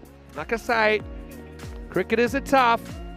We've got the toughest cricketers in the world here on the European Cricket Network. 43 to Bilal Zalmai off just 20 balls. Zadran 65 or 25 batted really well, but it wasn't quite enough. Look, credit to Austrian Cricket Tigers in these conditions as well. Just 6 wides in that 10 overs. And looking at the bowling, got wickets to Hassan Yusuf as well as Asif and Tariq. But, shout out to Yusuf as well. He bowled the 3rd over that had no boundaries, had only 1 run off it, and that made it really tough for the rest of the innings. Even though they tried hard to get back on top of that rate, they just weren't able to. In fact, you could argue that 3rd over might have been the difference between the two teams. So we will take a break. As you can see, the rain coming down steadily, but we'll hope to start the second game in around about 18 minutes time, so join us then. Cricketers back on the rack against Indian CC Vienna. Indian Vienna winning the toss and electing to bat first. So we'll take a break. Back shortly. Vinny Sander here, Mr. Maximo for ECN. Hope you're enjoying your Sunday. We'll see you shortly for more Fan Code European Cricket Series.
The European Cricket Series is proudly brought to you by HCL Software, Fan Code, and Grizzly Bear Sports.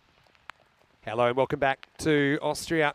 Great to have you coming here. Day 7. Well, some people took a rest on a Sunday. We don't here at ECN, but we do have some bad news for you here because we are waiting to start match number 32, which is Cricketer CC versus Indian CC Vienna.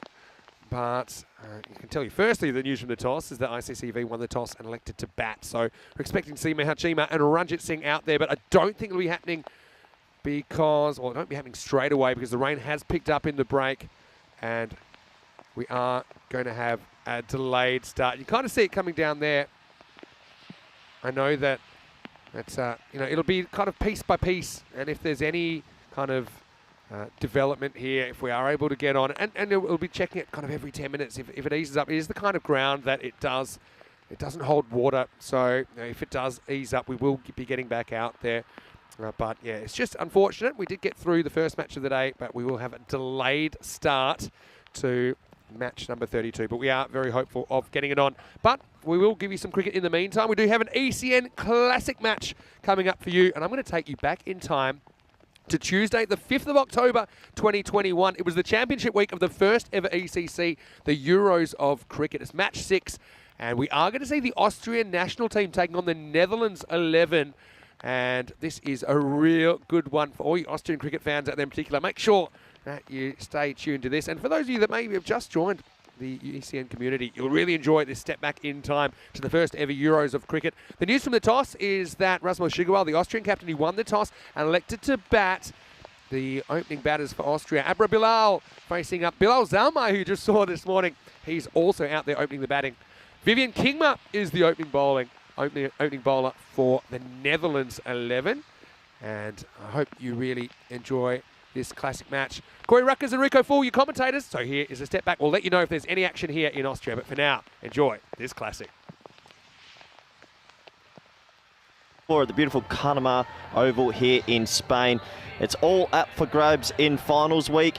And this is going to be a bit of a doozy. We have Austria playing the Netherlands 11. Austria winning toss, looking to bat. You see Vivian Kingma on your screens.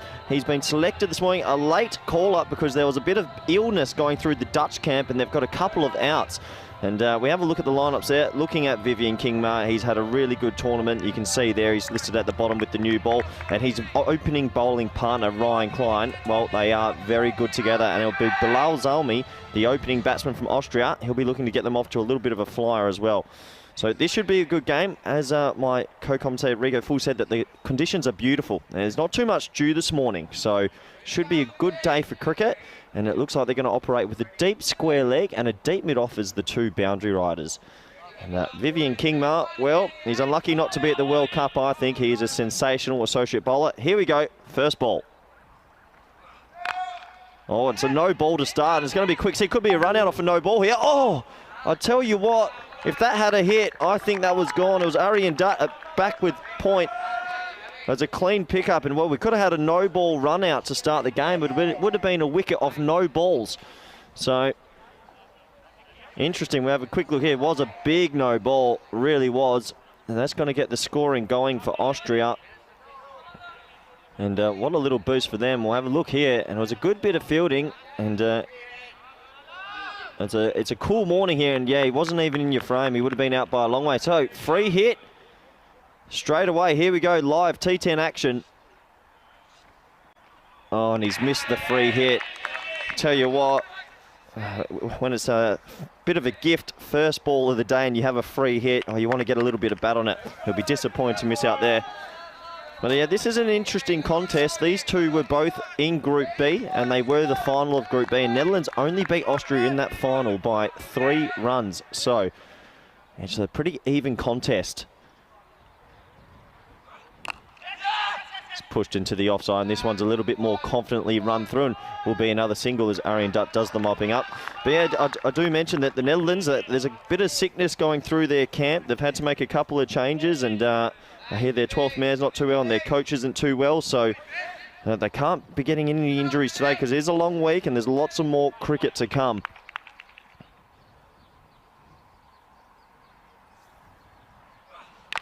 Oh, it's another thick edge. Oh, it could be another run-out chance. Oh, he's missed again. Well, I think he might have been home that time as it's mopped up by deep mid-wicket now. But tell you what, all 3 deliveries, besides the missed free hit, have gone to short third man. Arian Dutt, well, if his hands were cold, they're not cold anymore. The ball won't leave him alone. So a nice start, though, from Vivian Kingma. I mean, no ball off the first ball, but he's come back well.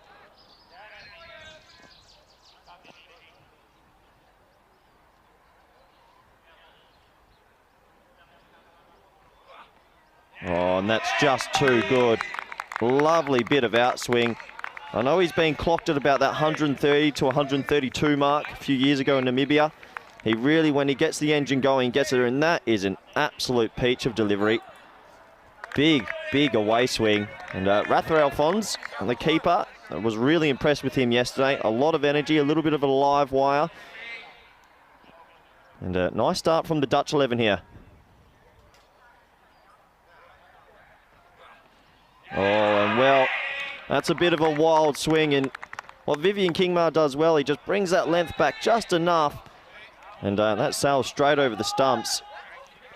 Well, tell you what, he's tried to hit that to the moon. He's really put the kitchen sink behind that.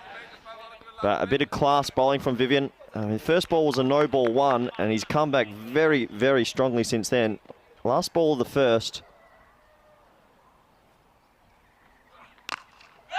Pushed to backward point. Clayton Floyd does the mopping up, and 4 off the first, and gives me a good opportunity to welcome back good friend, all-round good guy, and co-commentator Rico Full. Rico, welcome. Good morning. Good morning to you. Buenos dias, I should say, Corey. Well, what a beautiful morning it is, and hello to you, cricket lovers around the world, wherever you're tuning in from, whether you're watching our YouTube channel or all the other networks around the world. A very, very good morning to you, or I should say good afternoon, or maybe even good evening. Well, that was a good start, and once again, I think Viv Kingma just showing just what an economical bowler he is and how good he has been for this Netherlands side. Yeah, absolutely. The Dutch are blessed with some really talented fast bowlers, and we're about to see another one, Ryan Klein. Out of all the associate nations in the world, they have maybe 7 or 8 ready to go fast bowlers. I mean, both these two could easily be at the T20 World Cup. We're very lucky to have them here. Yeah, I mean, Ryan Klein, I think he's certainly been my pick. I think they've got the right combination here. I think Kingma just keeps it tight. They can't get him away, and then they go after Klein, and Klein brings in the wickets. I think it's a great combination, and the Netherlands will be, well, they'll be looking to continue the good work that they did yesterday. So Klein looking to bowl here to Bilal.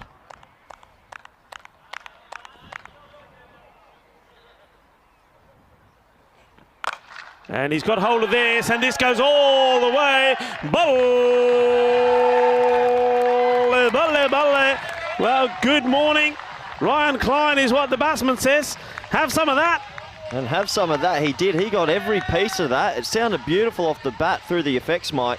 What a great shot, and that's the first boundary of the morning. And I'm sure that will get Ryan Klein pretty fired up. He won't like that. No, it's not a nice thing for your first ball to disappear for 6. And the second one just played down the ground and take a single. This is sensible batting. Sometimes we don't see enough of this where batsmen hit one big shot. We've seen so many 6 and outs, haven't we, in this championship. I think a lot of batsmen just need to think, well, I've hit the big shot. Let me just take the single, give the other batsman an opportunity. Yeah, just keep the scoreboard ticking over without throwing it away straight away.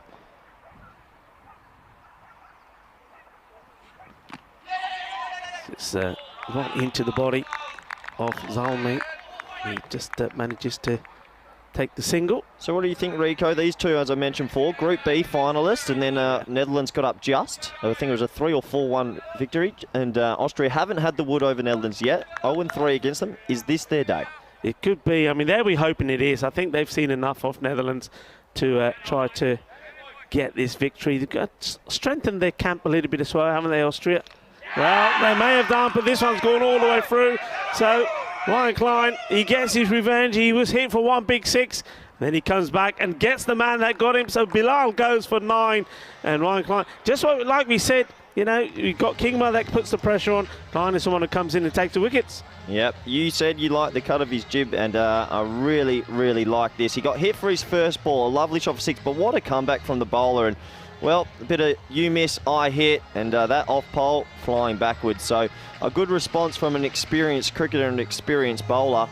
And that's what you like to see. And that's the first wicket of the day. And Abra Bilal, he's out for 9 or 5. Only the one lofty shot for 6. But isn't it nice to see a class fast bowler come back so well? Yeah, I mean, it is. I think you look at that shot, and I think me and you looked at each other and thought, well, there probably wasn't a need to go across the line straight away. But one thing that we've noticed with Austria, I think they're very similar to Belgium, is whichever batsman comes in, they're not afraid to play their shots. If it doesn't work out, they're not disappointed, because they know that the next man will come in and do the same thing. And the next man is this man. He is their captain. And Razman Shiguel, he's been in really good form. But look, in the group stages, and the first match that he played, he scored 96. And then after that, he never really got going again. And yesterday, we saw him score 78 not out. As he plays this one, just guides this away, but a bit tentative to take that single. That's where they've scored most of their runs from in that area. Yesterday, like I said, 78, he batted really well off just 31 deliveries. But now he's got to keep that momentum going. They need him to be in form. If he's in form, then this Austria team can really, really liven up this championship. Yeah, he's a bit of the glue, isn't he? Yeah. Batting at that key number 3 position. Oh, dear. Oh, dear. Well, the glue, he may be the glue, but at the moment, the glue is on the fingers of the bowler, because that's caught and bowled. He's got another. Yeah, it's absolutely brilliant from you, Rico.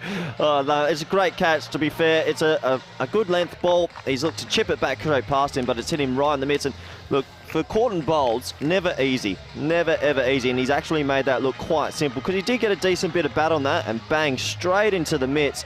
And I tell you what, he's fired up, Ryan Klein. Rico's fired up. I'm fired. Look at him. He is really fired up. Well, you get hit for your first ball for 6, and then you go bang, bang. Yeah, well, that's the way to come back, isn't it? And the first one was just smashed away from Bilal, and he thought, okay, I'm in for a workout here today. And he upped the tempo, he upped the gear, and now, well, that's a valuable wicket. I mean, Razman Shiguel, the man, like I said, scored 78 yesterday, but he goes without scoring, goes for a second ball duck, and that really is now going to be a test for Austria. How do they recover with the big man back in the dugout? Well, they have to just keep a little bit of belief in the camp. As we mentioned, they really pushed the Netherlands in the final Group B match and only lost by a couple of runs, so they are capable. Looks like they'll have Vivian Kingma to finish off the power play, though. And, I mean, look, that's no easy work for most batsmen around the world. So can they get maybe 10 or 12 off this last over of the power play, get themselves to 25 off 3 and start building from there? Yeah.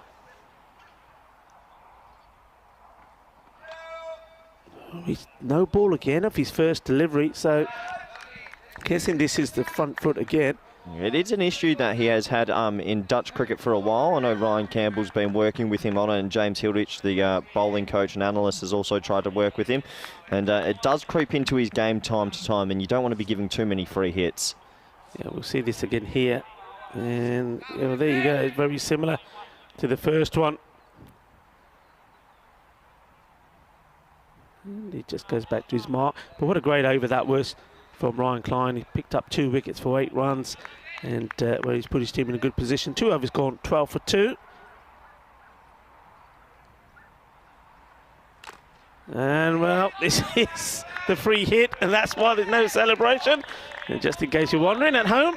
Yeah, well, my heart raced a little. I totally forgot. There was a split second there. I had forgotten. I was like, Rico, are you going to call this? No, the old free hit. And, well, pretty well executed Yorker, that, isn't it? Yeah, I mean, what? I haven't seen him do it. I mean, he's bowled 2 no balls, and you said that can be a problem for Kingma. But when he does, he then always chooses, up until today, to come round the wicket and get the ball right across the batsman. That's always been his strategy. Hasn't done that today. Yeah, different. This one just tucked away. Again, they're going to have to be quick, and they're not quick. Again, I mean, that was just lazy running. And once again, if this hits, I think he could have been in trouble. Well, we could have had about 3 run-outs already. I know it's a cool morning and it's a combo, but it's pretty cold in Austria as well. They seem just a little bit under the blanket at the moment. Austria, they've got to wake up here because the game is on, and there's no excuse for poor running, Rico. And if that had a hit, that would have been 3 for not many. Yeah. I mean, look, you're a coach. If one of your batsmen gets out like that, what do you say to them? Oh. No, be careful. We can't say it live on the air. Well, you're not going to be happy, are you? No, you're not. These are just fundamentals. Little things you get taught as a wee tuck. Right. And you run hard, you slide your bat. There's no excuse for jogging.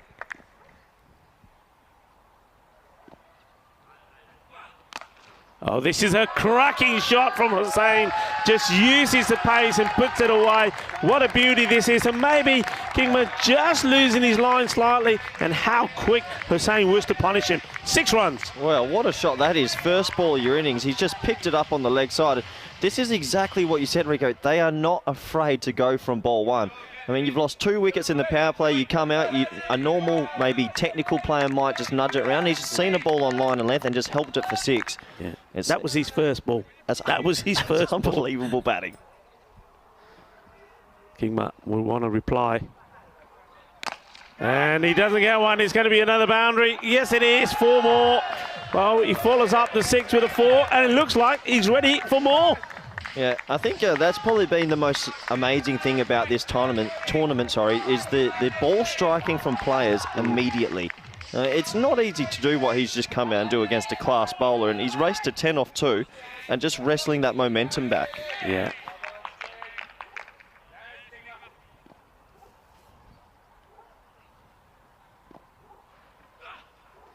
And the slow ball gets him. And, that's nice from Kingma. It's something which we didn't see too many from him in the group stages, but certainly he's got it in his artillery here in Championship Week, and that one's totally outfoxed the batsman. Yeah, not a bad option. Pretty interesting ball coming. Last ball of the power play.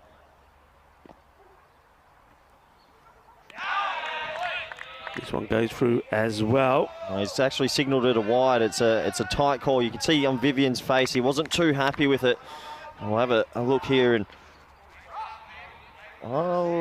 Yes. As a bowler, you're going to hate it, but the umpires, they've been pretty consistent, haven't they? I think if anything is near about or touching that line, they're calling them. That's what they've got to be consistent, but a tough call. This one is smashed away, and we'll go for 6. Over backward point, and he's not in there to mess around, is he? Iqbal Hussain, he's absolutely hammers this. 6 more, and it turns out to be quite a good over. Kingma, well, he's gone for 23 of his 2, and that's very unusual.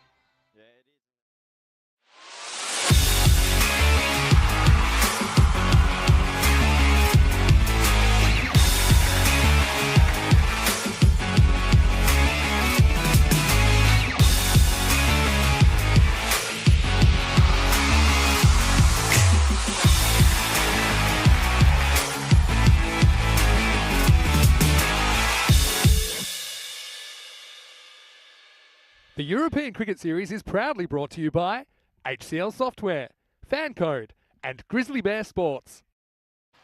Hello and welcome back to Vienna. Great to have your company, and some good news for you. Rain's just eased off a little bit, and so we will get a match in. Now this is match number 32 on the calendar. It's Cricketer CC taking on Indian CC Vienna. So I can give you some information. Have been told that we are starting 20 minutes behind, so we will have a 8-over match coming up. So yeah, I'm just happy that we will be able to get out there. Again, not easy conditions, still some drizzle falling, but yeah, certainly it's good that we'll be able to bring you some cricket. So we have just the updated playing conditions, of course. It will be a 2-over power play, and only 3 bowlers can bowl their allotted 2 overs. The other bowlers are only restricted to a single over. So, yeah, 8-over match coming up. And, yeah, sorry to interrupt that classic game. I was enjoying that. We'll go back to that if we need to. Hopefully we don't need to, of course. And so, yeah, I suppose what was a quick game becomes even quicker, doesn't it? Nice to have your company wherever you're watching from around the world. Once again, shake, rattle and roll. Bilal Zalmai starts off. Chima gets a little edge. This will test the outfield, just pulls up in time. And they'll come back for 2. So yeah, it's probably similar conditions now than we started the day in. And yeah, you can just see it's not an easy set of conditions, but that's the way it's going, and the runs have still flowed despite that. This time they might look for 2 again. It's a big hurl in, but it will just be 2 runs.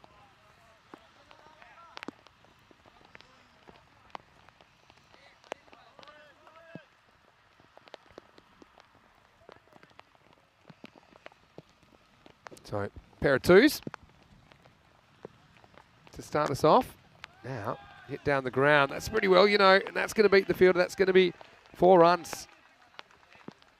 So, very good start this now. I suppose they probably want more than that. They probably want to clear the boundaries.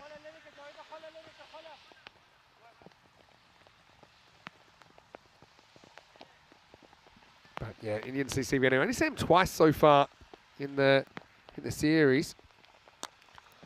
Does get under this to an extent, and I think that one, I think that's gone for 4. Oh, we'll have a look. I mean, it went pretty quick. Yeah, I think it's a 1 bouncer. Let's have a look at it on the replay. Thanks to Spring Productions. Well, let's have a look.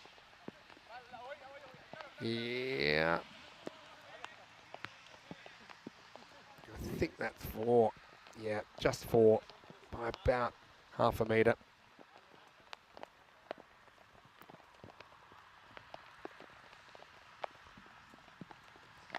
Well, this one is asking for it. It's going to get it. And Chima turns on it. Belzama just getting a little bit short there. Maybe an overcorrection.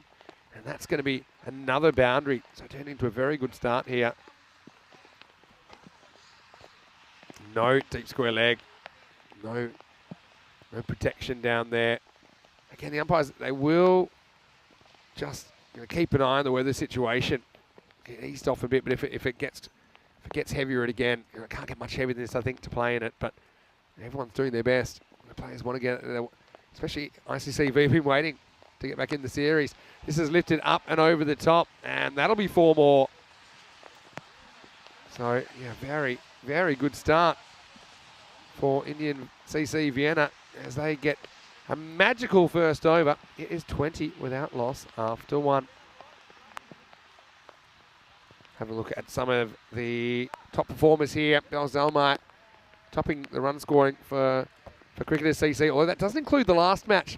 We saw Javid Zadran crack a half century, so I think he'd be right up there now. As far as Indian CC Vienna, they have only had the 2 games, like I said, so the openers leading the way. Kunal Joshi was lurking there, 27 runs. He looked pretty good for me in the first time we saw them.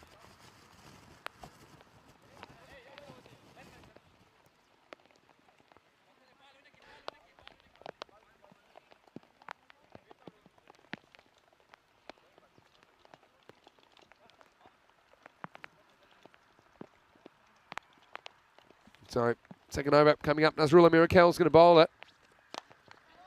This one's up. Skating to the left outfielder there. Especially Khan. Looks like he's gone for some extra protection under the playing strip. Makes sense on a day like this. Just a reminder, this is an 8-over match. Wow, something's happened here. They've decided to come back for 2 there, I think. I thought the play was dead. Not really. Bowler misses it, and a heads-up play. They'll get back for an extra. There we go. I think it's safe to come back. That's 32 here in this ECS. Here's a 2-over power play. And next one, driven pretty hard.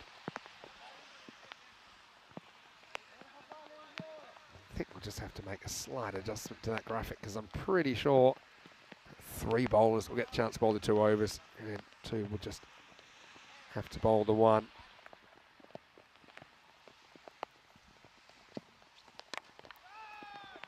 This is driven through the offside. Chima is going to have the ball pull up. Well, there we go.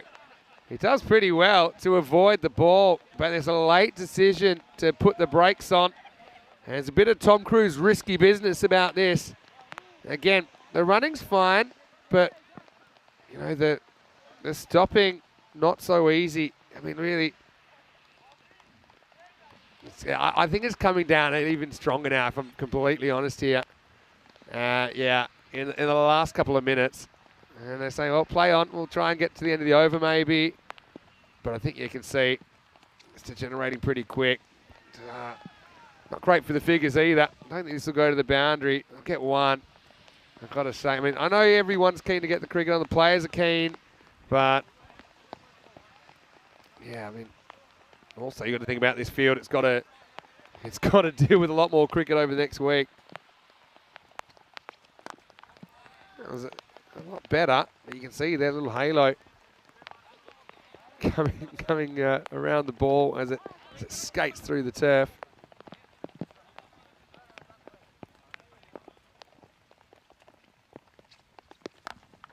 Well, goes up, and that one is out of here. Maximo Chima, well, he's enjoying his time out there. He won't want to go anywhere. As he lifts it up and out of the Sabine cricket ground.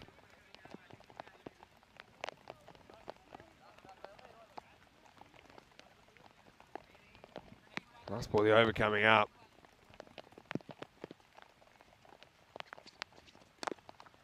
Yeah, this is hit pretty well as well. It'll be one bounce four. And so it's the end of two. It's 38 without loss. And yeah, just letting you know where we're at in this cricket match. Well, looks like where we're at is that they're going to come off. I think that's sensible. You know, I think everyone tried their best to get that on, but I think it's pretty clear the conditions weren't fit. I mean, obviously they gave it a bit of extra time and had eased off a bit, to be fair, to something that approaching what we saw in the first bit of the day. But yeah, you can see they're going to take a bit of a break.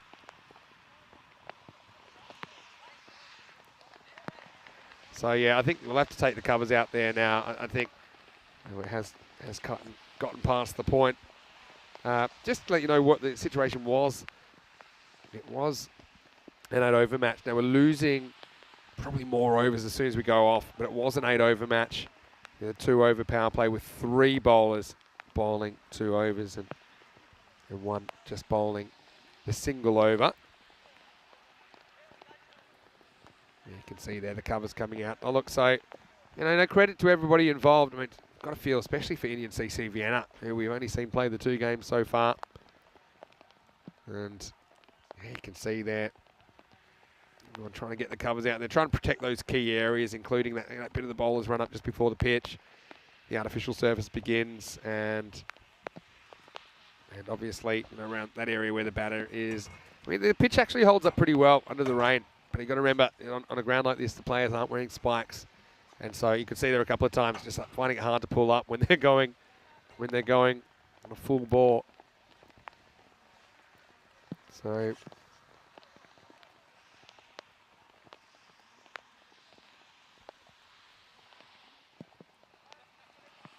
this is where we were at in match 32. It was an 8-over match with a 2-over power play and 3 bowlers able to bowl 2 overs. But I think now that that will be reduced again, and you just hope that you can get it on. And the issue here as well is that the first innings hasn't had 3 overs, which is the minimum. So the actual window is a bit bigger that you'd need, because you'd need, even if you went to say a 3-over game, which is the minimum, the first team would have to bat out their 3 overs. And currently that hasn't happened yet here in match 32. Just had the 2 overs, and then there'd be a slightly adjusted target. And so it's unfortunate that weather setting. We got a little bit lucky with the weather on Friday, which was yesterday, of course. We were able to get it in, but it was Friday actually. It's 2 days ago now. And yeah, you can see right now that the covers are going on, and we'll just hope that it eases up enough that we can get back out there.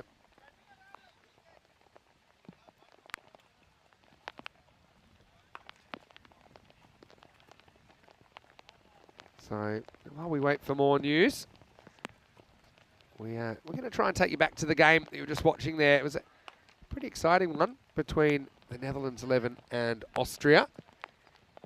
I mentioned Austria batting first. We left pretty abruptly to get back to the cricket. The fact that we got on, I think, I suppose that was a good sign. But now, I suppose it's the kind of level that it was at the advertised start time of this game. So the decision was made to take the players off cover the pitch, and hope for the best.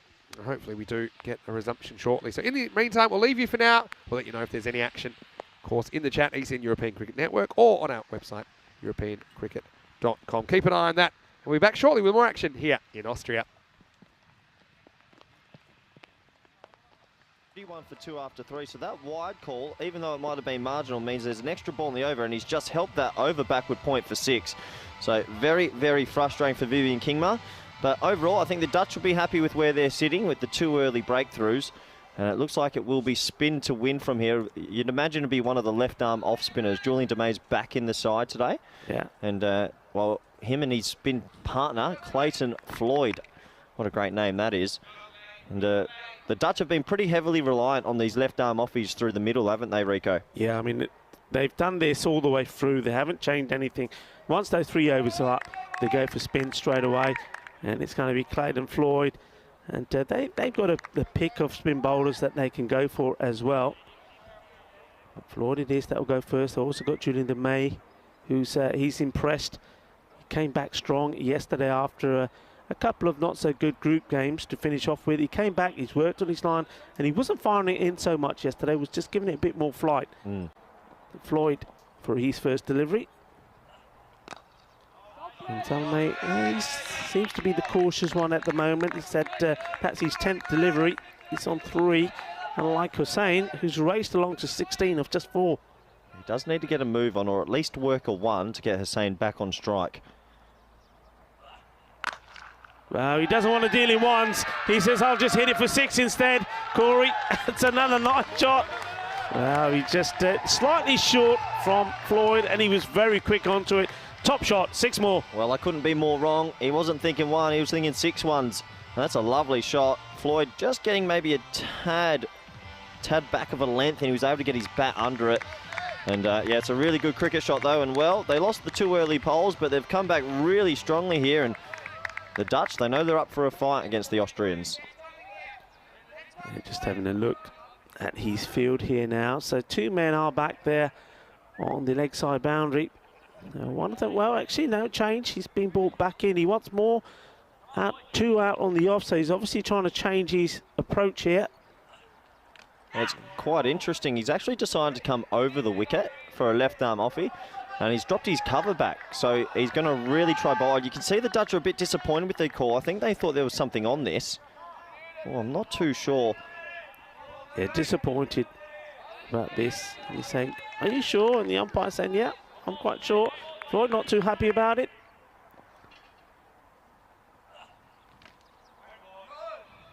I think that one was a little bit even easier call, and good mopping up from Rafael Fons. He's a live wire little keeper.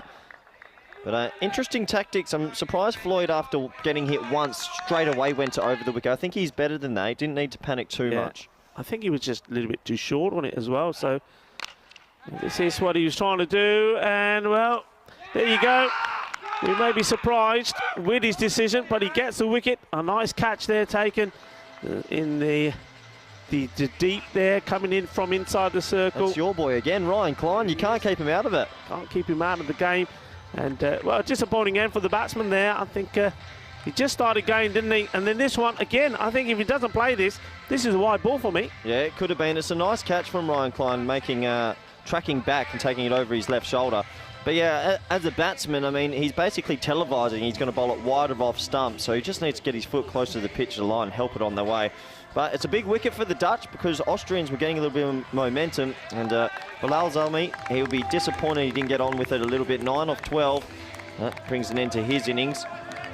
Well, there's an action-packed start in this game. Wickets, boundaries, and you sort of feel the spinners in these middle overs, it depends on how they are played, which will set up either a good chase or maybe a lower score.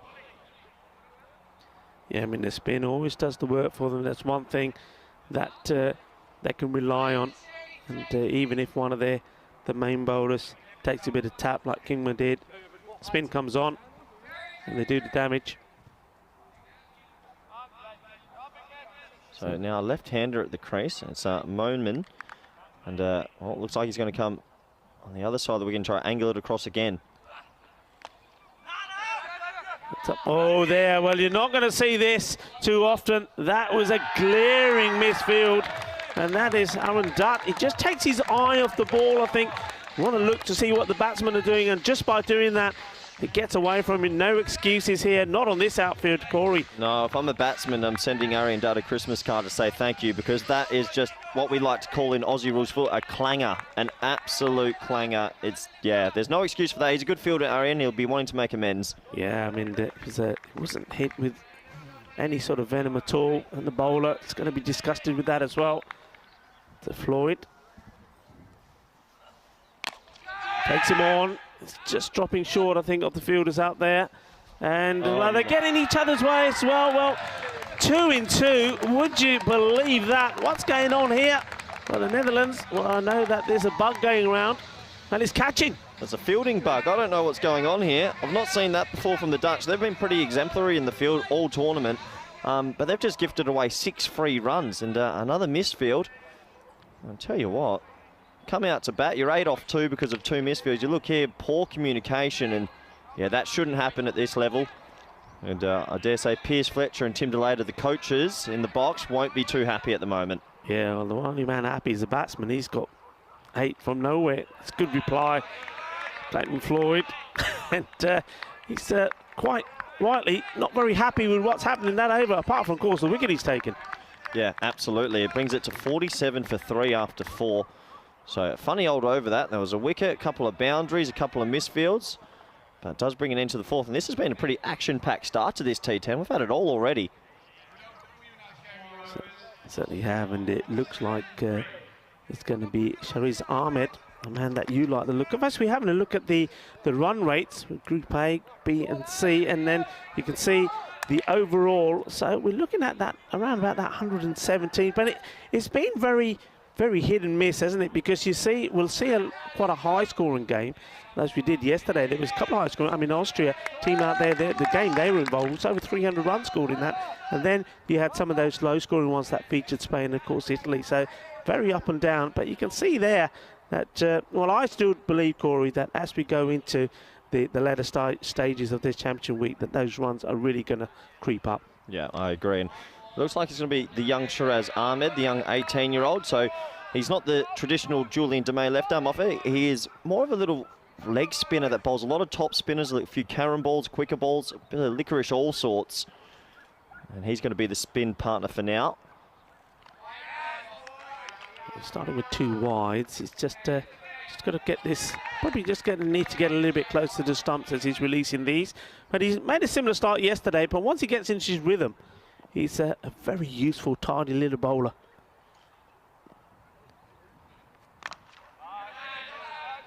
This is played out to the man behind square leg on the boundary, comes in, does the tidying up.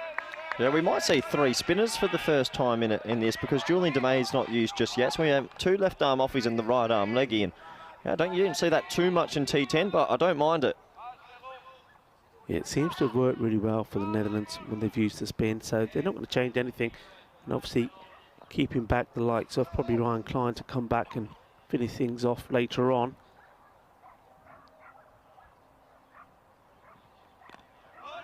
It's well bowled. That's actually the wrong one from the young man. So it's a bit of cricket education. The left-hander's on strike. He just takes it across the left-hander so he doesn't get to hit with the spin. And he was just at the under-19 World Cup qualifiers representing the Dutch, and then gets the call up for the Dutch 11. So he's a busy young man. Loves his cricket. Playing with his older brother Musa Ahmed in this team as well. With this one. Good bit of climb on that. The batsman is trying to work it away, gets a bit of an inside edge and gets fortunate enough to get a single. So living dangerously, Mormin at the moment. But luck for now is on his side. Yeah, it is, and a little bit of luck there. Good comeback from the young bowler as well. But Hussain, he's only got one thing on his mind, and that's to attack. So this could be a bit of a challenge for the young spinner. Yeah, he's taking this ball on, isn't he? And there he goes. And it's gone a long way. Balle, balle. Ginna, Sona, Ginna, Bada Shaka, 6 carreras más. Well, you said He's got one thing in his mind, and I tell you what, if we could give 12s, that was huge. That was absolutely huge. These Austrian boys, they're brave. They just keep going. They just keep going. I mean, that's the way to play this game. I mean, it's lovely to watch, and you can see the momentum just changes every time there's a wicket. Netherlands go on top, and then a couple of shots like that. Austria put their nose back in front. Quicker one, but firmly hit in the same area. There's 6 more, back-to-back sixes. And he's out there to do just one thing, Hussain, and that's to take on the bowling and hit sixes, hit them big and hit them for fun. Well, he's moved to 29 off 7, so he's striking at plus 400. And while he's there, Austria, anything can happen, and he's hitting it cleanly as well. That's another pretty decent six. It's cleared the pickets. And well, you said one thing on his mind. What's he doing this ball, Rico? Nudging a 1? Well, I can see this one. He'll be trying to work. I don't know. Something tells me he'll be looking to go over the square with this. Let's see.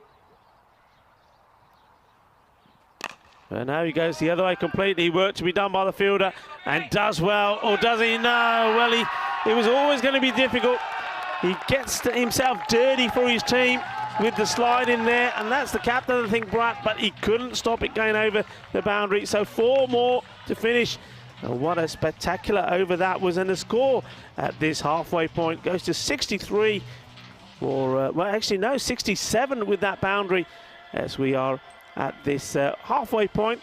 The strategic Norcan timeout. Well, what about that, Corey? Well, what do you think?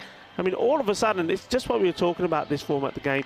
I mean, they're poodling along, but there's one man out there. I mean, Hussain smashing the ball big. He's keeping them to maybe hopeful to get to around about 130 at this point. Yeah, while he's there, I mean, anything's possible. And I mean, the Dutch started well with Ryan Klein, but those little fielding mistakes, that's 3 now, and that's been able to let these 2 get away a little bit. So the momentum is fully with Austria. Yeah, look, I must admit, all the time that we've been watching, and that's the first time I could think where they've made errors like that, and 2 consecutive ones on the spin.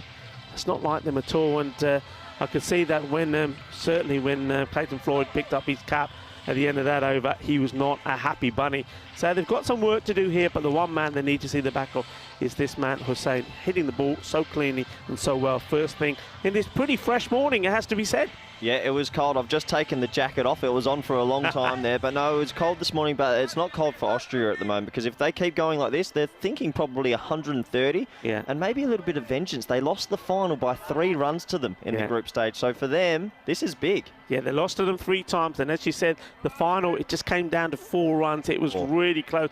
A really exciting match indeed. So they are a team that will believe that they can do it because they have come so close. Yeah, absolutely. And their striking and hitting of the ball has been impressive all tournament. So be very interesting to see if they can keep it up. This is probably a good bowling change from the captain, bringing himself on. Sebastian Brutt with his off-cutters, leg cutters, slower balls, bumpers. He's got it all. And he's taking ownership here, giving himself the ball. Well, this one was an interesting start. But look, Corey, over to you. You're the coach. Tell me about that. Well, in the effects mic, I heard a bit of a oh no when he let go of that ball. Just one of those ones. He's lost his footing, I think, or it's got stuck in his hand. And that is a big, big wide. I've not seen him deliver that before. He had a look at the popping crease. Maybe he's just slipped a little bit. Yeah, he may have done. He is, though, I have to say. I mean, forget that ball. He's a very clever bowler.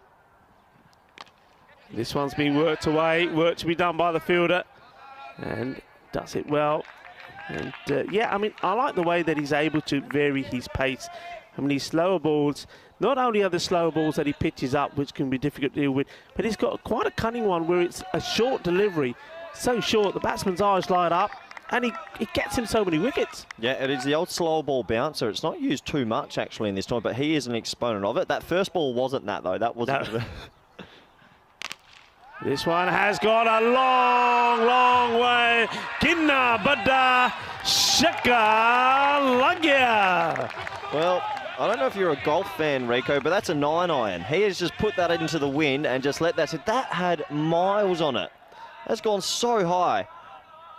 Oh, it's hard to pick up even there on the reap. That has gone miles in the air.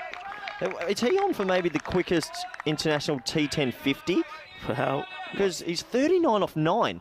yeah, I think the quickest we've had was 12 deliveries, and that was, I think, Dan Lincoln on his way to that century. So he could tie it now with that single. With 2 boundaries, we could have a tie. So Momin gets on strike. I think his role here is just to keep giving the strike to Hossein at the moment. The way he's batting, you don't want to let him get too cold out there. He's warmed up now. Give him the strike, let him keep hitting. Yeah, I think you're right. He's gotten away with a wide there, but when you've got a player that's 40 off 10, yeah, I mean, it's a freak of an innings what we're watching from Hossein. Get the one here and just get him back on strike because he's hitting it so cleanly. Yeah, another tight call, but gone to the favour of the batting side. On this one's been hit pretty well as well. Well, they're just not listening to us, Corey. We might as well forget giving the advice because Momin says, what are you guys talking about? I can hit it pretty big as well. Look, he's raced on to 16 now of 7 deliveries. These two are really looking to accelerate here. And we are talking about 120 on the board. If they keep going this way, it could be more like 140. Yeah, that's a lovely shot. And yeah, well, I'm glad I'm not a cricket coach because I can't get anything right this morning. I've got everything wrong so far. But what a stroke that is. And you're right, they're going to exceed 120 if they keep this. They're thinking maybe even 140. Yeah. Well, he gets this one in the right areas and it gets the shot. I mean, it was the right shot to play, but just not able to execute it. Just that, again, change of pace. And maybe Sebastian Bratt just starting to feel some of the pressure on his shoulders, the skipper.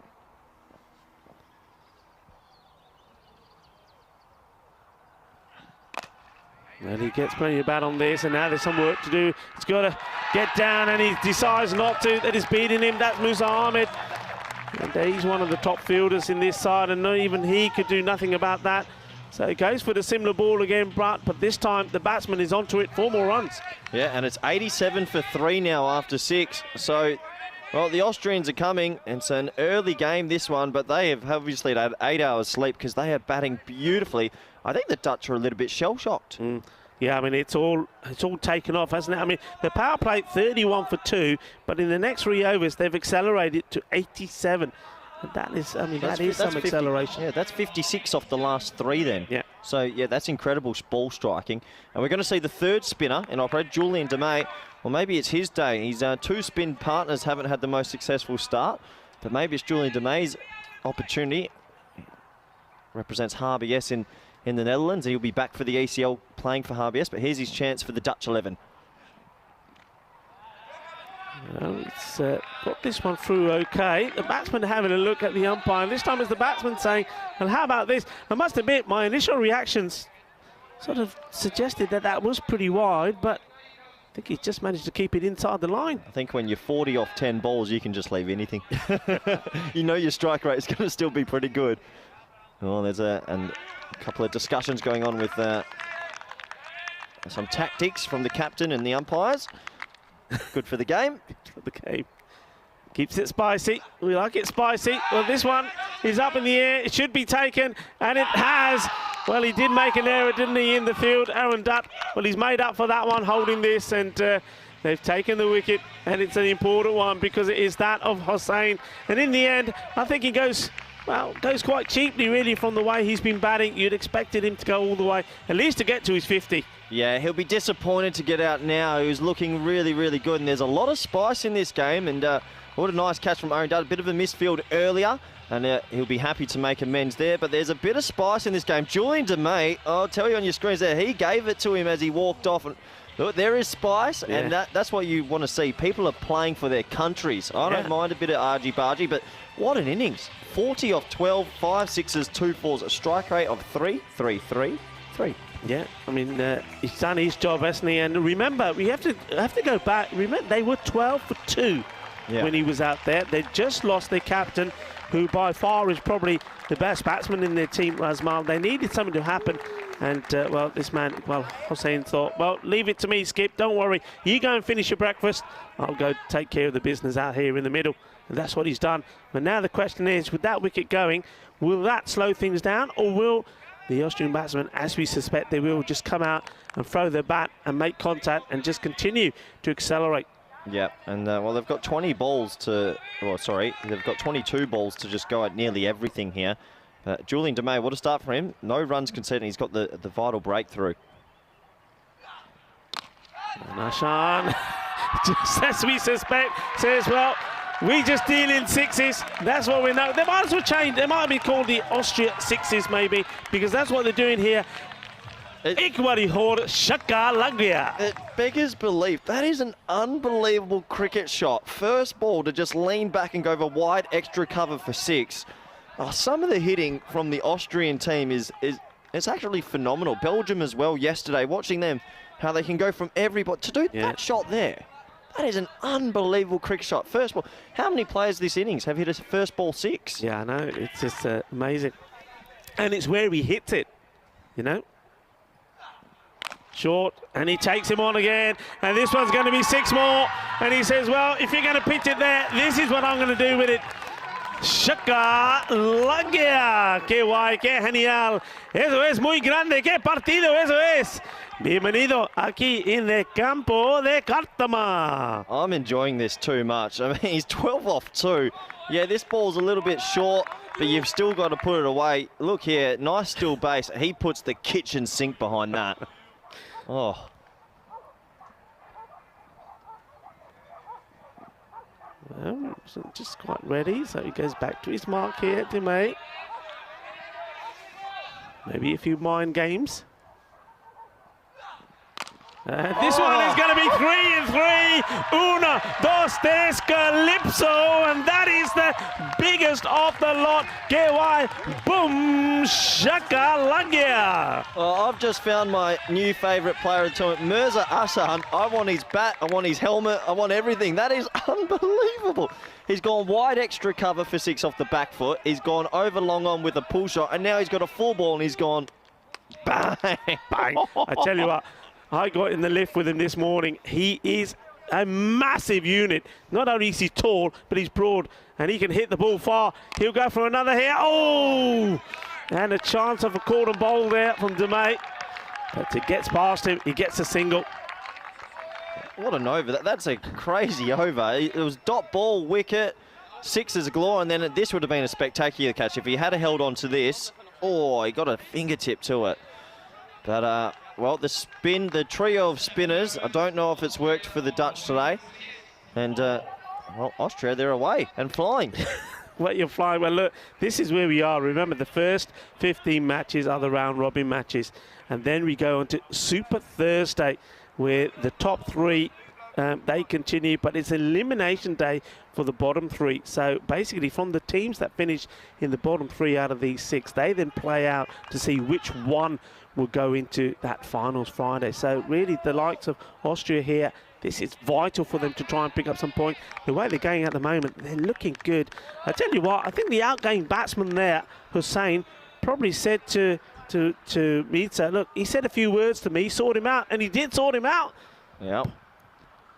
And they're going to go back to Clan Floyd, so they're going to stick between. I thought we might have seen Aryan Dutt's medium pace, actually, but interesting decision. Oh, and well, he's bowled it back of a length. It's been picked up here. It's another 6 for the big man.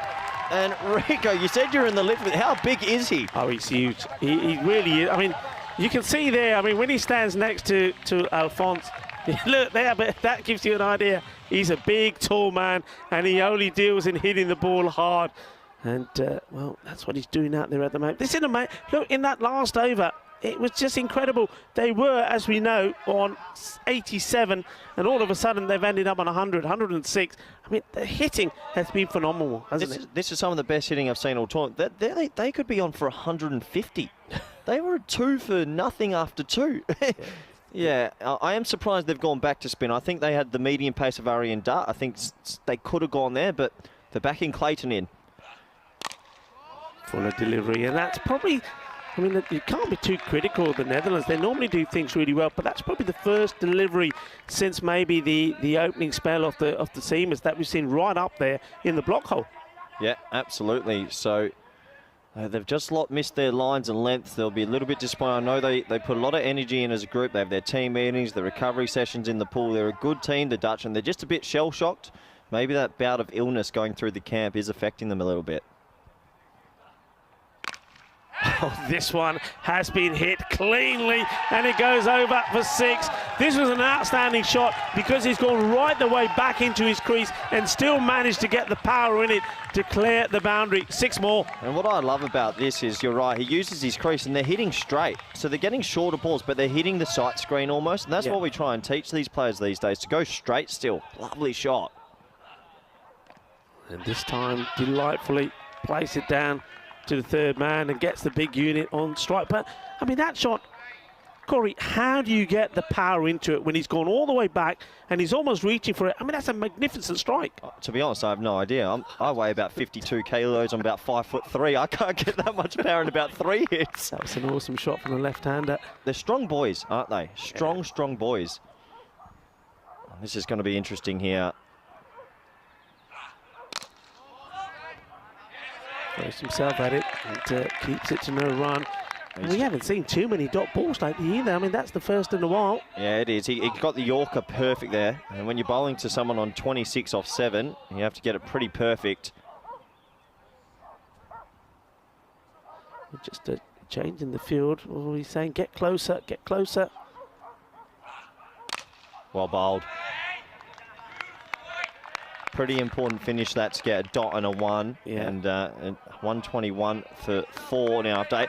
So Rico, well, they've surprised us here, Austria. If they get to 140, are they going in as favourites in the second half with the Dutch batting lineup? I think so. Yeah, I think 140, it's runs on the board. And also, I think for the first time, things not going the way of the Dutch. Maybe they're a little bit rattled. I haven't seen them like this, to be fair, in a while. And yeah, I think 140 on the board. And Austria will fancy themselves. And don't forget, they've got a pretty good bowling lineup as well. But it'd be interesting to see how they go about things. Would they like to go with the spin? And they've got some good, interesting spin bowlers there. We saw 1 or 2 of them come into their own in that one match that they did play yesterday. Or will they try and keep the pace on the ball? I would go for the spin, I think, and let these batsmen go for the big shots. Yep, fair enough. And it looks like Shiraz Ahmed, so they're going back to the leg spinner. Well, you got to be brave. Good luck to the young man. Well, he's got the ball, got the length right, hasn't he? And that one's not one that the big man, Ashan, can get hold of. But they do cross it. Good bit of running, good backing up from Momin. Yeah, it is good running, so that's a bye. And it's been actually quite easy to not realise Shahil Momin has actually snuck himself up to 27 off 11 as well. So, I mean, there's a couple of players here striking well above 250. And the lefty-righty partnerships also worked quite well against the spinners. Shiraz Ahmed looking to get that breakthrough. And, oh, this one just goes through his fingers. It was there for the taking. Yeah, it was. He mistimed his leap, didn't he? Just didn't get up at the right time. And no caught and bowls are easy. But good start from the young man. Only 2 runs off his first 2 balls, and one of them being a bye. These last 10 balls of this innings are so crucial. Dutch don't want to be chasing anything above 140.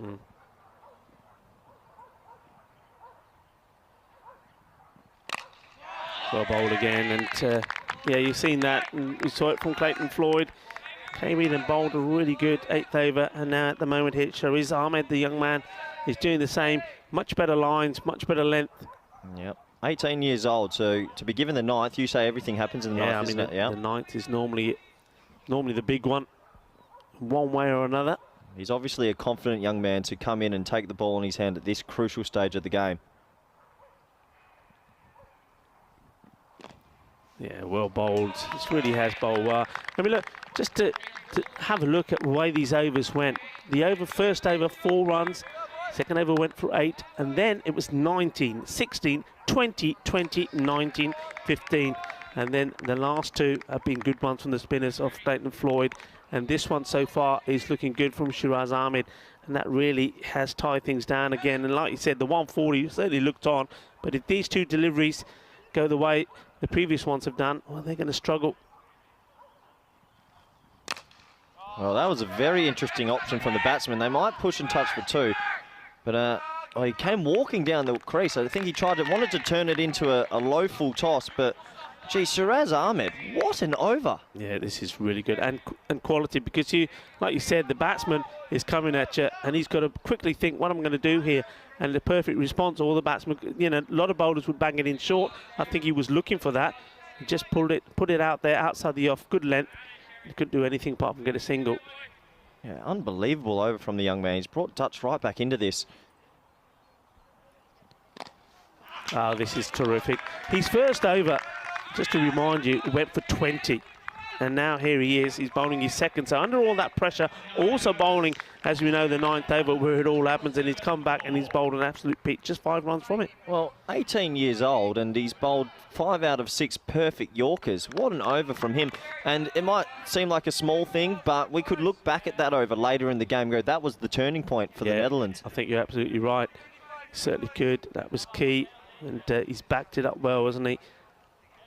Clayton Floyd's only went for 6, and that one only came for 5. And when you heard what the scores were of those previous overs, it goes to show how big they are in this game. Now this one is interesting because the game back to pace, and I just think, I don't know, when you've got pace on the ball going into the last, if it goes wrong, there's no room for error, because these 2 batsmen are going to be swinging and swinging hard. Yeah. And, I'm noticing that third man is surprised that isn't on the boundary. So just having a look around where these fielders are. You see this first delivery, and well, it's very, very full, and he's got it just where he wants it. I mean, the batsman, though, I think he's pulled away. I think the batsman is walking down the leg side here, and that's taken him away from the shot. He's got to stand still. 2 on the leg, 2 straight. That 1 man out on extra cover. There's your 5 fielders that are allowed out. Yeah, and Ryan Klein, he's a smart bowler as well. He'll with his 3rd man in, his fine leg in, he'll be probably just trying to jam in those Yorkers. Yeah, well, this is a great fight back, isn't it, from the Netherlands? I mean, we've had 2 astonishing overs from Floyd and then from Ahmed, and this one, it's 2 dot balls, first 2 balls. Well, it's amazing, the momentum swings in T10. I think out of all the formats, the momentum swings are the biggest in this. I mean, 2.2 overs ago, you and I were in shock at some of the 6s, and then since then, they haven't been able to get it away. Yeah. This one's firmly hit, so we'll get Ashan on strike. Let's see what he can do. I mean, his strike rate's been brilliant. I mean, 29 of just 11 deliveries. Momin goes 31 of 17. They both got out the blocks quickly, didn't they? They really, really did. But no, this is what cricket experience can do. And the Dutch, even though it wasn't going their way, they kept their heads. They've proven they've kept their heads, and they've adjusted their fields, they've adjusted their lines, they've hit their Yorkers better, and they're crawling themselves back into this game. It's well bowled again. Chase on and Eva. And who's going to get there first? Well, is it going to be a photo finish? Well, yes, it is. My suspicion is that it was the bowler, Klein, that got there quick enough. And I think you'll see the umpire Sherb, raising his finger. The batsman, he's already walking. I think he knows the outcome already. But he'll have to wait. They have gone upstairs. Yeah, well, it's a really, really good fielding from Ryan. He's an athletic boy. And, well, when you're coming through your follow-through, you've still got to get down and pick it up. And that is sensational fielding to get the run out. And what a brilliant over it's been from him. So the Netherlands, they're hitting the Yorkers all of a sudden, and they're controlling the Austrians a little bit at the back end. They are, but look, I've got some news coming through. They've let themselves down slightly, because if you have a look at the scoreboard, the score has all of a sudden jumped up by 5. And before the start of this over, it's gone to 133. And that's because, well, the Netherlands are guilty of a slow over rate. So they've been penalised. So 5 penalty runs have been added to that score. That is huge. Oh, that is huge. I mean, we said they hadn't got a boundary away in the last over. That's almost getting that one boundary they needed. So I know in this T10 format, and we're pumping out 5 games a day, you have to be pretty switched on with your over rates. And yeah, there was a lot of 6s, but there's no excuse for not bowling your 10 overs in time. Yeah, especially when they've used those spinners. Yeah, This well one's said. been well hit. And, doesn't go past the field. The take line, I mean, that's lazy running for me. You've got to push on there. But yeah, when you think that most of the bowling's been done here by the spin, that really is sloppy from the Netherlands. Yeah, you're right, actually. I didn't think about that. 5 or 6 overs from spin. There's no excuse for overrates. It's a problem in world cricket, but I'm glad to see in T10 cricket we're stringent on teams that don't accommodate the rules. Yeah. So 5 penalty runs, that can decide a game. That really can decide a game later. But yeah, I mean, we were talking about those overs from Floyd and that particularly good one there from the young Ahmed. Well, we were saying how important they were. And this one has got the man. So this the 3rd wicket for Klein, and he's taken 3 for 10. That is the end of the innings. So they don't get to the 140, but thanks and aided by those 5 penalty runs that's gone against them. Austria have posted 134. They'll be more than happy with that. I think if you asked the captain, Rasma, before the start of this match, and if you asked him when they were 2 for 12 and said, right, okay, look, you're going to get 130, what do you reckon? I think he would have said, yeah, thank you very much. They've got 134 here, so 135 is going to be the target. well, pretty crazy innings that, because the first 2 overs it's all Holland, the next 5 overs it's all Austria, and the last 3 overs it's all Holland again. But they've still ended up with 134. That middle section of batting was some of the best, beautiful, clean hitting I've seen in a long time. So the Austrians, I think, go into the dugout the happier of the 2. And the Dutch, a little bit sloppy for their standards. Well, they're going to be tested here. That batting lineup is going to have to explode pretty early, Rico. Yeah, I mean, they've got some work to do here. I mean, you mentioned it, didn't you, when you said after the power play they were 31 for 2. And then in 3 overs, they scored 50-plus runs. And they continued that on, so really until that 8th over from Floyd. That was a good one there. Held things back a little bit there. Then Ahmed bowled another good one in the 9th. Not a bad over there from Klein, picking up his 3rd wicket as well. But those 5 penalty runs, they're the ones that are going to hurt them as we have a look through those highlights. Yeah, absolutely. And it was Ryan Klein early that got the Dutch off to a fly with 2 wickets in their 2nd over. And you could see how fired up he was there. Him and his new ball partner, Vivian Kingma, that was a free hit, no ball, so that was not out. It looks a little bit funny, no one appealing. But then after the power play, the screws really turned. It went all Austria, and it started with a couple of misfields. And that's the old adage, fielding wins games, and these misfields sort of gave Austria the momentum that they needed. And once they had that momentum, they really put their foot on the gas, and they started to hit some big, big sixes. And it was some of the most impressive power hitting I've seen all tournament, and they took it all on. This was a smart catch, though, from Aryan Dutt running back at backward point. Really fine hands, and that was a big wicket, but it didn't slow the momentum down for Austria at this stage. They just kept going. There was a half a chance there for Julian DeMay. It would have been a lovely catch if he had held that one for the highlight reel. But they hit the ball straight and they hit the ball long, and they'll be really happy with their efforts, Austria. The spinners in the middle didn't have too much control, but at the end, it was the Netherlands again turning back to their spearhead, Ryan Klein, who's had a really, really good day out and some athletic bit of fielding right there to get a run out and save his team at least 1 run at the back end of the innings. He bowled really well. He was the choice of the bowlers. He picked up 3. And in a funny innings, it went both ways. It was Netherlands early, Austria in the middle, and Netherlands at the end who finished the stronger. But I think overall, looking at 134 for 6, 5 penalty runs added to the Austrian score because of the slow over rate does make a big difference. And I sort of feel, watching from the sideline, I think Austria go into this break just a little bit ahead. We'll have a quick look at the scorecards for you.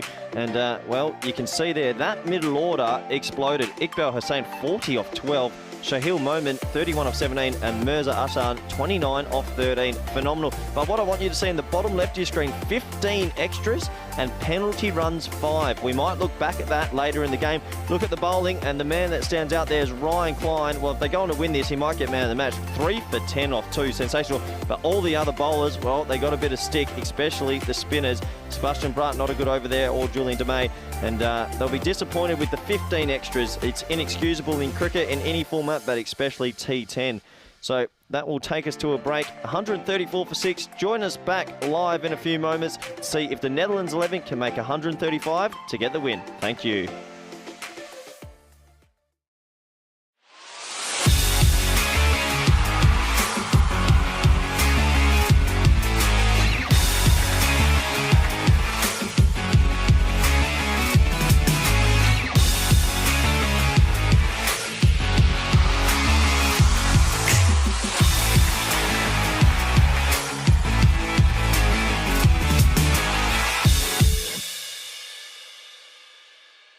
The European Cricket Series is proudly brought to you by HCL Software, Fan Code, and Grizzly Bear Sports. Hello, welcome back to the Sabahn Cricket Ground here in Austria. Unfortunately, got no good news for you at the moment, with the rain still falling steadily.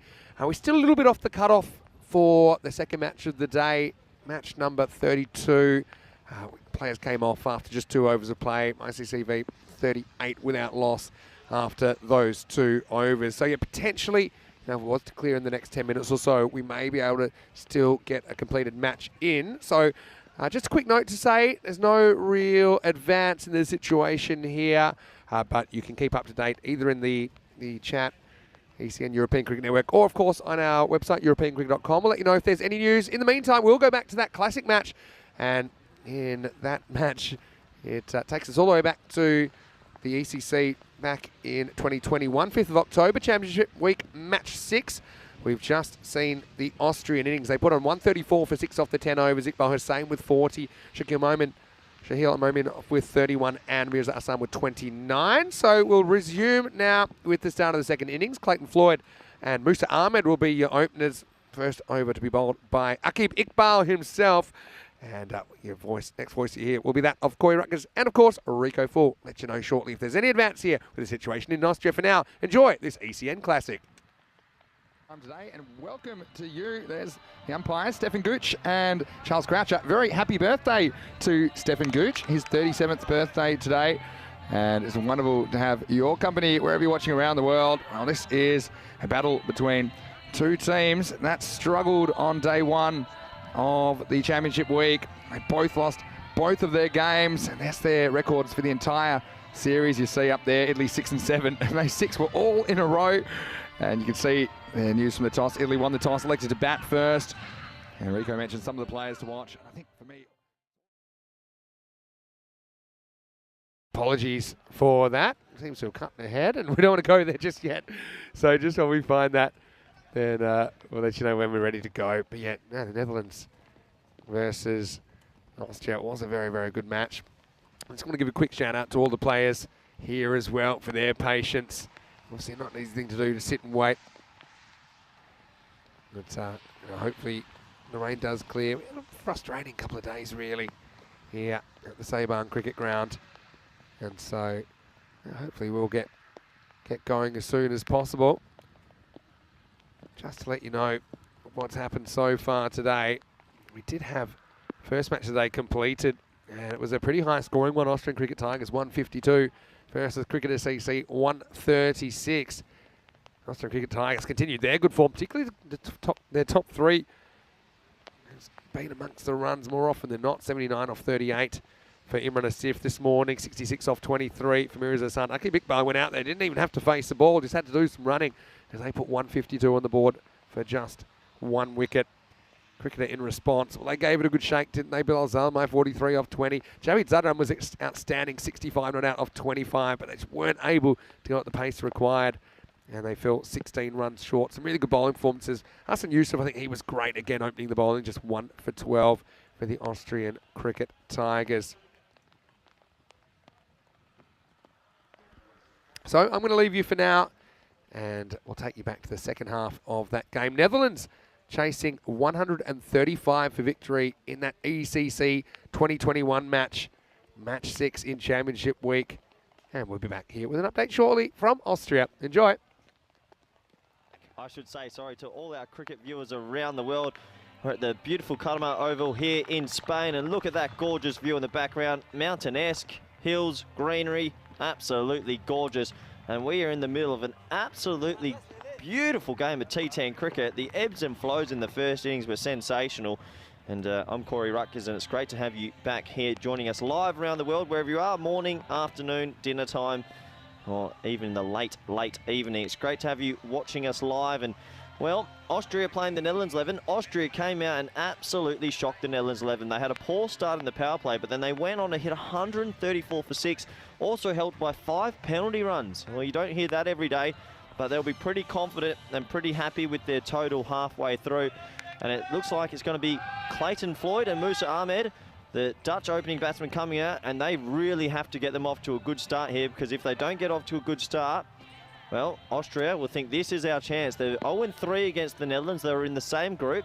But as we mentioned before, they were the Group B finalists. And in the final, Austria only lost by 4 runs. So for them, this is probably their biggest opportunity for a little bit of revenge, bit of payback. And can they do it to get their team across the line? And looking forward to this. The first innings is one of the most exciting first innings. It's going to be Iqbal has the new ball in his hand. Looks like it's going to be deep, backward square leg.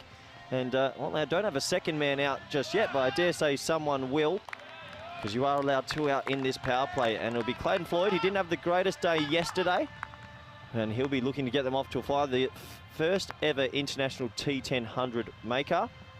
Can he do something crazy for his team again and get them across the line?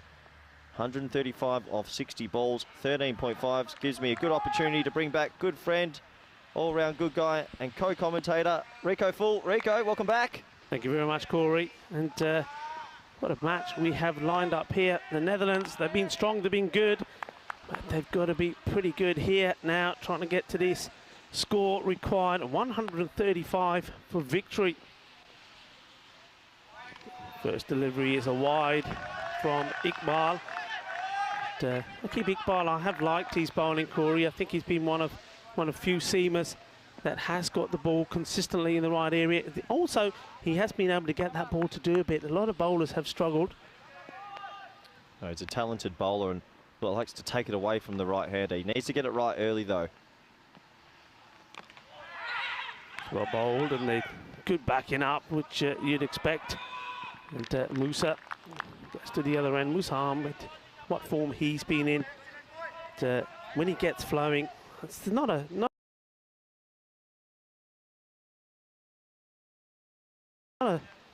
better batsman to watch, really. Plays shots all around the park. Yesterday he was in good form, scoring big runs for his team, once again in the 70s. 70 of 27 deliveries in that match against Spain. Crushing defeat it was for the home team. Bowled out for 38, chasing 128. After doing good work in the field, they need to come back strong. Spain here today.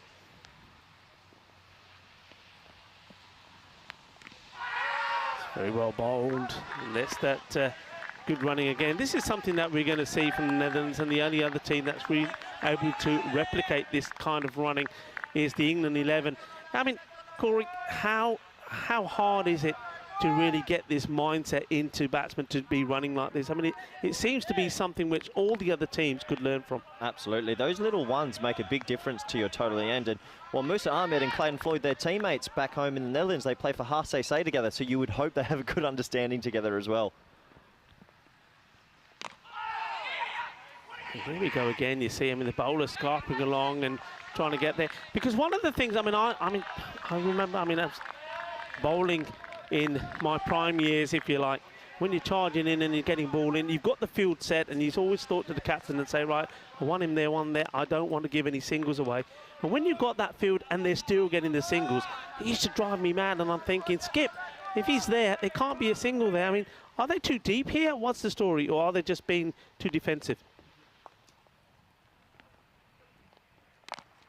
Nicely played, 4 runs. As soon as that gets past the fielder, it's going to be 4. And that's what Ahmed does, perfect timer of the ball. Yeah, lovely shot. And it's a really great example of what you just said, Rick. Because they're running the ones, the other thing that has to happen there is a lefty-righty combination. So all of a sudden, your angles change as a bowler, your angles change as a fielder, you're a little bit more tired. Yeah. And if you are right, you could have your point and cover tight. If there are no ones there, you've got dot balls all of a sudden. Yeah. But teams just retreat just a little bit too early, it feels sometimes.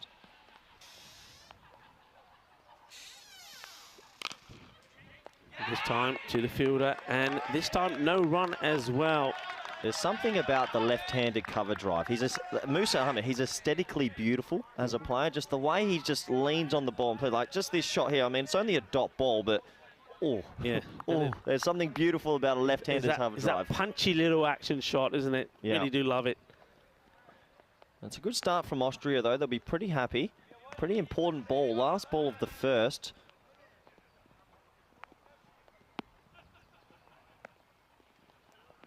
Oh, well, I think this will be a wide ball. Yes, it will. And the keeper's done really well, actually, Abdul Bilal, to stop this. But be disappointed with himself, the bowler. Well, sorry, in the first innings, including the penalty runs, it was actually 15 extras by the Netherlands. That's huge. That is huge, isn't it? That is massive. If Austria can keep their extras to maybe 3 or 4, does help. That's a good delivery to finish the over. He let himself down a bit, didn't he, with the wide ball, but he's more than made up for this one. This was nice. It was hot. It was spicy. Game on. Yeah, it really is, and it's 9 for none after the first. Little bit of lift here, keeps it outside off stump. Good carry through to the keeper, and Musa was a tad late on that. He really was a tad late on that. So, with Clayton Floyd and Musa Ahmed being the keys in this batting lineup, and Sebastian Bratt knows how to hit a big ball, Boris Gourlay, it's going to be a really enthralling chase. I still think Austria have their nose ahead. This power play to me means a lot, though. It really does. Yeah. What do you want to be at the end of this power play? Maybe 35, 40? Yeah, I think you've got to be looking at around 40. You know, so I think every 2 overs you're looking to be 20 on the board and 40 at the 3. So you've got to get moving here. Well, this is hit dead straight, but there's a man there, and that's the wicket. So Floyd goes. You can see Musa Ahmed. He's looking at the skies because he knows this is important. And well, he's looking at the skies. There's balls falling out of the skies, but that one misses him. And that is a huge wicket, and they know how important it is. Clayton and Floyd, I mean, you said it. He's the man to score the first ever Dream 11 European Cricket Championship century. And he goes early, and he's not going to be the one scoring the runs here. And you can see just how important that catch was. Big celebrations, and that was Bilal Zalmi taking the catch. Yeah, it's a good catch, and the ball was thrown in celebration, almost cleaned up Musa, so almost 2 for the price one. But Clayton Floyd, he hasn't been in too much form since that 100, out for 2. And I tell you what, I can hear the Austrians, they are up for this. They are really fired up. And I mean, you're not going to have a better chance than this. They're 0-3 against the Dutch in this tournament.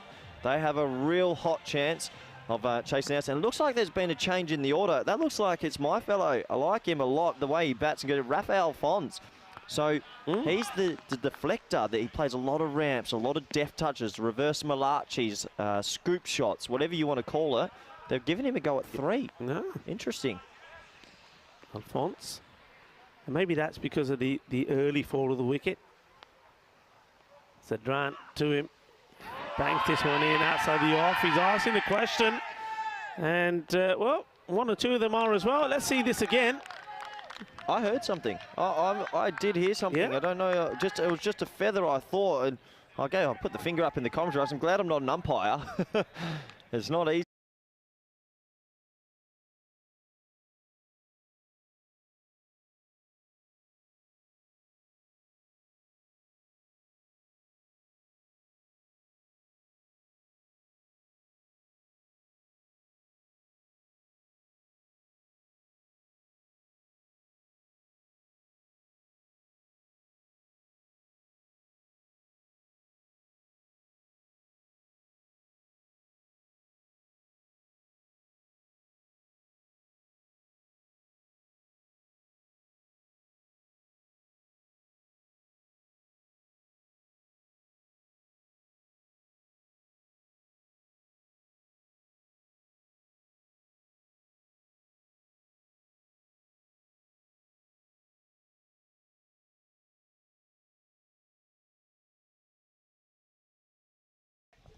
Hello, hello.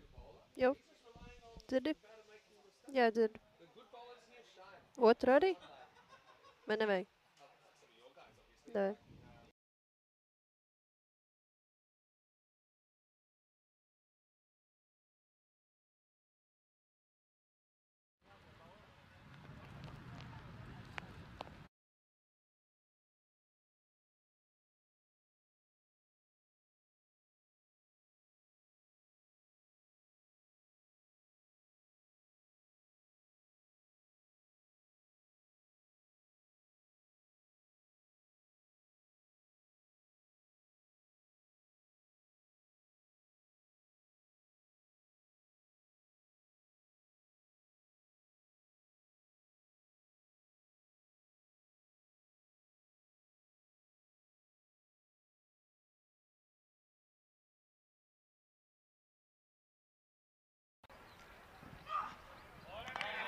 And this one's just a little bit too wide and gets called wide. But up until now, this has been a smashing over from Zadran.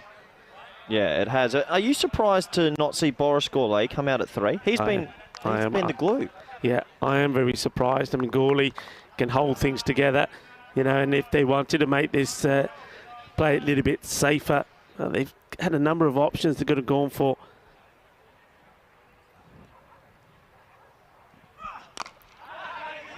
We'll get a run here, and another guy, I say a number of options.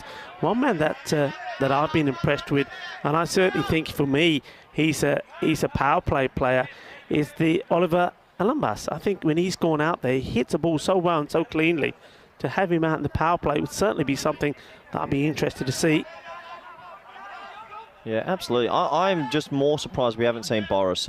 He's been the number 3 all tournament, and he's batted well. He's also a deflecting sort of player, but I think teams shouldn't panic when there's a big total on the ball. You can still go with your correct order. In the air, but he'll get away with it. He just manages, I think, to stop the shot. And, otherwise, that could have been another huge scalp taken by Austria here. But what a fantastic over that is. Really was good. I mean, see there, just stops the shot. Otherwise, that's going straight to one of those players. So Austria are fighting and fighting hard. 2 overs gone.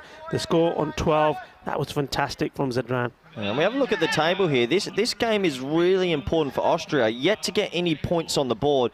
I mean, if Austria can upset the Netherlands here, straight away they're back right into the reckoning. Your top 3 on Thursday, Super Thursday, and the bottom 3 where we'll start to lose some teams. So it's a big game for everyone involved. Oh. Miss Ahmed now giving the umpire the look, and the Austrians, they're up for this, and they're up in the bowler here. No, I think that's fine. I think that's okay. Very good umpiring. And, well, Austria were 12 off 2 overs. Netherlands are 12 off 2 overs. Can they explode like Austria did? Oh, well, Rico, what a shot that is. A wide half volley, and he's absolutely laced that for 6. Will that get them going? Well, he said he's a gorgeous player to watch, and yeah, that was in the right zone. What a shot that is, Rico. Absolute beautiful. Absolute beaut. And over it goes. Well, you said it, didn't you? You said there were even Stevens after 2, and this is the time where the acceleration came in from Austria. Will the Netherlands do the same? Well, Musa Ahmed probably heard you there, Corey, and thought, okay, it's time to go. Nice shot. Still no change in the field.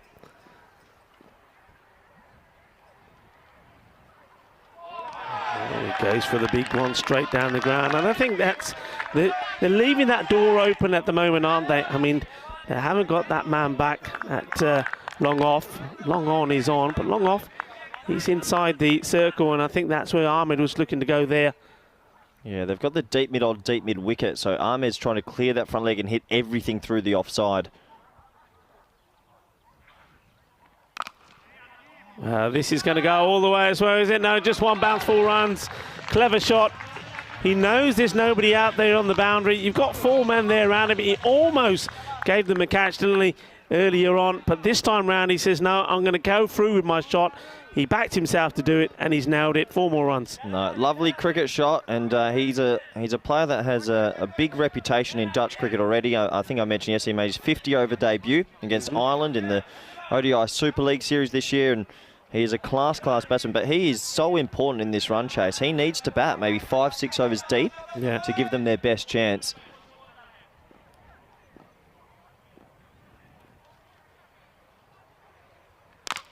And this is the shot he was looking for. And like you said, this is really clever batting. It's all about placement. He knows that man is inside. This one doesn't go all the way. He knows he doesn't have to go for the big shot and lose his wicket. It's just timing, get it in the right areas. That's what he's done. 4 more. Classy shot. Yeah, and he's got going now. So we said, you just mentioned mid-off's in the ring, and he's trying to lift it over the offside, and he's just done it again. So really good batting. I mean, it's the last ball of the power play. As a bowler, you still got to keep calm. You've got to try to get this for a dot or a 1 at most. He's gone up in the air, and there is a man there, and he takes a catch just for one moment there, Corey. I thought the fielder was going to overrun this, but he doesn't. He holds his nerve and he holds on to the catch. And Musa Ahmed, we know he had to go big. He played some nice shots. He'll be disappointed to get out there, but good captaincy. They moved that man back there and he's taken the catch. Yeah, unbelievable captaincy. They brought one more over from the leg side. They brought the deep square in and they put in basically a deep backward point for a splice drive, and that is exactly what's happened. Yeah. He couldn't have picked him out any better. Huge wicket. Yeah, and look at the way he's holding on to that. He knows that is a prize wicket. And well done to the bowler as well, Aqib Iqbal. He took a bit of stick, didn't he, in that one? Some nice shots played by Musa Ahmed, but he gets the man at the end of his last delivery. And that is huge in the context of this match. 26 for 2 at the end of the power play. Yeah, absolutely. And Musa, 20 off 11. Not a bad little innings, but he got himself in, so he'll be disappointed to be leaving already. That does bring in Boris Gourlay. We thought to see him at 3. We're going to see him at 4. So him and Rafael Fons, well, you don't have too much time to get going, but I know young Boris, he is a very talented player. And, well, the Dutch, still a bit shell-shocked at fields. Austria, they're streaming ahead here. Strong favourites to get away with this one. Certainly are, and Sadran doesn't bowl his second. They've gone for spin. Nagoli, we know what he can do. So you see this one. Well, Alphonse here, he's trying to do what Gourlay does very successfully. And I'm just wondering if that is the plan here. Whether you just say, well, okay, let's just put our fine leg and third man on the boundary. Let's change the field slightly and see how Alphonse plays then. Well, this is one that's been played pretty firmly down the ground. Good bit of fielding. No mistakes there. Yeah, it's going to be tough for Boris. I mean, the required rate's almost at 16s. Basically at 16s. Well, it is now 16.2. To come in from ball 1 for Boris and these side players who maybe are a little bit more technical than Austrian players who can power here. It's very tough. Well, well, you say it's very tough, and Paulie says, well, maybe not so tough. Now, this is interesting because I think Gourlay normally likes to be funky. He likes to get the scoops in, etc. But he's just stood firm here and thumped this straight back down the ground. And even with that man on the boundary, the 2 men straight are back. He fancies himself. He backs himself forward. Clean hit, 6 runs. Yeah, shot. I can't call a thing today. What a shot. This time, hard into the ground. They're putting the pressure on the fielder, but they'll only get the 1. Very important here now, I think, for Alphonse to realise the importance of his role in this innings. I think at the moment, and he won't mind me saying so, he's just chewed up a few dot balls. He's got to get bat onto ball. Yeah, it's a tough one. He's been given the promotion to 3. There'll be a reason for it, but he's 2 off 7 now. I mean, at what stage do you go, it's time to hit out or get out? You can't chew any more balls up in this chase. Yeah. Yusuf, the shorter ball. The fielder finds, the batsman I should say, finds the fielder. Well hit. Good shot for 1. Yeah, it is a good shot for 1. It brings an end to the overs, 35 for 2. I mean, when you've got Sebastian Braat sitting in the sheds at the moment, probably one of the better. You've got Olivia Ellenbas, who you mentioned.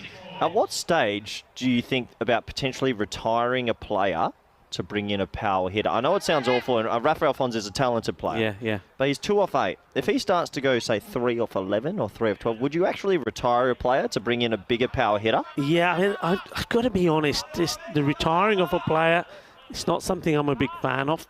But I would say that if I was that batsman, and I know I'm not doing it for my team, well, you go back and you hit your stumps or something, wouldn't you? That's a little bit more ugly, isn't it? If you just start kicking some stumps. Depends how you do it. Depends how you do it. But no, yeah, you're absolutely right. I think as we see this delivery, this is up in the air. Is it catchable? I would say it is. And it has been taken. And it's another wicket. But look, maybe that's what we're talking about. You see, I'd rather that than the batsman say, all right, Skip, call me in. I'm really not performing. And I know it's perfectly legal to do that within the rules and regs of the format. But look, you've got a bat in your hand, have a go. If it don't work, you come back. And I think he's done the right thing here to have a go. It's a good catch taken there again. But what a key player he is. Aqib Iqbal, he's done it with the ball and now taking the catch. So surely now we're going to see either the captain come in or Alan Bass. Yeah, absolutely. And yeah, it wasn't Rafa's day. He'll feel a little bit disappointed with that innings, but that also happens. He just couldn't get going. And you look there, the strike rate of 33 and chewing up 9 balls, quite a heavy percentage. So disappointing match for him with the bat. He kept well though, but probably a blessing in disguise. I feel this does bring in the captain, Sebastian Braat, and he loves going from the first ball, and he is a strong, strong hitter of the ball. I mean, they need another 100 of 35 balls. If Netherlands are to get there, it'll be a phenomenal chase. They have to go at 17. Pretty incredible, and it's going to be very difficult. I'm glad everyone around the world's joining us, and it's good to have some new viewers. Young Daly's chimed in the chat. Welcome Daly to watching, and his father Joey in the Netherlands. It's their first taste of cricket, so welcome, guys. Yeah, very big welcome, and you're going to get hooked. I'll tell you now, you're going to get hooked. You're going nowhere, you know. You're going nowhere. Enjoy the feast. You're about to get 5 matches, of course, we have for you today. This one's played out to that man there in the sort of extra cover area. I'll tell you what, Rico, if Austria don't beat Netherlands this time, they've got the hoodoos. They will never beat them. This is the biggest opportunity they've got. It's taken 4 attempts. Just gets a few fingertips on this. And look, we're seeing that Gawley batting. We know that he likes to do the scoop. Straight away, I'm thinking here that if I were the captain here, my fine leg's going on the line. Yeah, he's one of the few players in this tournament that can play that scoop shot consistently well. So yeah, you could bring up your extra man on the offside and have him back. But Sebastian Braat, can he get going? Good leave. Called wide by the umpire. I guess these were those middle overs where Austria's batting just was phenomenal. From ball 1 they were going, and now the Dutch sort of have to match and mirror what they did. It up in the air, but it will be safe. Now, do you think? Now, look, we often compare some of the other teams to the teams. I mean, maybe we should say that the teams like that are relatively new to cricket in Europe, that are developing all the time. So let's call them the developing teams. When they look at the likes of the Netherlands and the England 11, there's a lot they can learn. Yeah, especially in the fielding, field placement, bowling, the energy levels, maybe even fitness. So we see this delivery played out, will be a single. Do you think, now we're talking of course T10 format, do you think the teams like the Netherlands and the England 11 can learn from the teams like Austria and Belgium in terms of the hitting? Brilliant question, a brilliant analysis, because the answer is yes. I mean, everyone thought when Netherlands and England came. Firmly hit, good fielding again. It's that young man, Iqbal, Keep Iqbal. Everyone thought when the Netherlands and England came, everyone would be learning from them and how they play, and it does bring us an end to the over. It's 42 for 3. But yeah, it's a great question, because everyone thought when Netherlands and England come to this tournament, they're going to dominate, they're going to be elite with their fielding and their batting and their bowling. And I think talking to some of the Dutch players and talking to some of the English players, they have sort of realised, wow, the power hitting skills of these other nations, we can't match it. Yeah. They actually can't. So it'd be interesting to see and speak to the English and Dutch if they are learning and actually asking a little bit about how players are getting into those zones and those positions so early. Because there's no, I mean, these are teams, and we talk about Netherlands and the England 11 here. They're teams that still have this strategy of go out there, play yourself in. Yeah. But there's no playing yourself in this format. You just got to go out there and hit big straight away. And certainly I'm seeing that, certainly like the Netherlands and the England 11 as well, that's just not a format they're used to. They need to get in. They need a few balls. They need 6 or 8, 10 balls to get going. And then they can play the big shot. But these guys going in playing big straight away. So I think that's something, that's why I was asking the question. That's something that they've probably seen here. And they're probably thinking, well, okay, how do we get to that? The same way the other teams are thinking and watching the Netherlands and England taking these quick singles and saying, how do we get to that? Yeah, and I think the team that ends up winning this week will be the team that can combine the both. Yeah, good The team point. that power hits the best and the team that can run ones and field and be agile. If they can combine both skills, they're going to be hard to beat. I mean, that would be awesome to see as well, wouldn't it? Back to the live action here. And at the moment, just managing to contain. It's all tiki-taka, not too many boom-booms at the moment. And got to find that zone sooner or later. These batsmen, Yusuf continuing with the ball. Yeah, they need to get going now. This is really important ball, this one. It's flighted, and that's a nice cricket shot. It should be in the gap, and it is. It's one bounce forward to Boriskor Lee. Well, if they do end up getting close, we're in for a bit of a treat because they really have to go at every ball, Rico. Yeah, huge partnership, isn't it, this one? And this one probably just down on the leg side. We haven't seen too many bad deliveries. That one, though, just went astray. He needs to pull this back and get it back outside the off stump. It's better. He's trying to split the two fielders, and he does. Good placement, good timing. Fielder ne कोशिश की बहुत अच्छी dive मारी है, but लग गया चौका. And this time, Aqib Iqbal, who's been brilliant out there in the field, just not able to get to this. No, that's a lovely cricket shot. Deep mid on and deep mid wicket are in place, and he's hit it hard along the carpet into the gap and bisects the fielders beautifully. So 2 important fours, but when you've got to go at 17 and over, you need to keep going.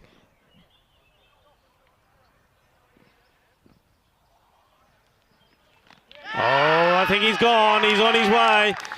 And Boriskor Lee comes down the wicket, gets stumped. I don't think that's the first time that's happened to him in this championship. He's made a quick fire 17 off the 7 deliveries, but he's got his man in the end. Another one bites the dust. Yeah, and well, Austria, they are really, really playing good game cricket. You said he had to adjust his line to outside off. He does that. He gets a bit of purchase off the deck, and it's smart keeping. It's no risk keeping. Nice take. Take the batsman. He's not really in the frame there. He's out by a long, long way. And Boriskor Lee, well, he came in. He threw everything he could at it, but he just hasn't had too much support really throughout the innings because he was striking at a decent rate of 242. He made 17 off 7. And, well, it's going to bring in Aryan Dutt, a big strapping young man. But Rico, is it starting to get to the old lady sings? Because they're really far behind here, Netherlands, now. And it sort of feels that unless we see something unbelievable, Austria will finally get the wood over them. Yeah, look, I'm standing here next to yourself, and if I was standing next to Vinny would be saying they've already gone past the point of no return. Vinny, as soon as he sees that rate, the rate per over required goes over the 18 mark, he thinks that's it. But look, I think while Pratt is still out there, there's every opportunity. I mean, he's a good hitter off the ball, and he hasn't quite got himself played in, but he is the captain, and he's not looking at a defeat at the moment. He's still wanting this victory. Yeah, he'll have to bat right through, you'd feel. It's 83 of 25 now required. Firmly hit. He's looking to split that field, and he does it well. This has thumps into the boundary fencing there, and that's a nice shot. And just what they need. They just got to believe, keep picking up these boundaries. And well, if they can take this deep, even if it stays at around 18, if you take it deep going into the last over, nerves will play a part, and whoever's going to bowl the last, well, they're going to feel it. So they could go anyway, but the key thing is to keep going to stop that rate climbing any higher. Yeah, absolutely. And well, when you've got to go at such a rate, it really is about keeping that head still, getting deep in the box and trying to get that ball over the rope as much as possible. Aryan Dutt on strike, and he is a powerful young man, but he has to get going basically from his second ball. Nice looking shot, but it's straight at the fielder. And you said it, Corey, he needs to get going straight away. And he's found the captain, Razmal, and he's the happier man of the 2 captains at the moment. One is still out there, though, at the non-strikers end. But that is the end of Aryan Dutt. He hasn't had the best of days, you have to say. He was having troubles in the field, and now going with just the 1 run to his name off the 2 deliveries that he faced. Yeah, he'll be disappointed. It was there to hit through that ring of fielders on the offside, but he picked him out beautifully. And another wicket, and more importantly, another dot ball, really. These dot balls are starting to stack up. It means Ryan Klein will come out, but yeah, Aryan Dutt, only the 1 run there. Yeah. And we've had some pretty big upsets in the tournament. We had, it was Portugal. They upset the Dutch. That was the first big one. We had Italy upsetting England the second. Yeah. I think we're going to see a third one, Rico. This will be the 3rd big upset. You're absolutely right. And, you know, just touch on what we were talking about teams learning from each other. This is a classic example. Austria, first 3 overs pace, 4th over spin.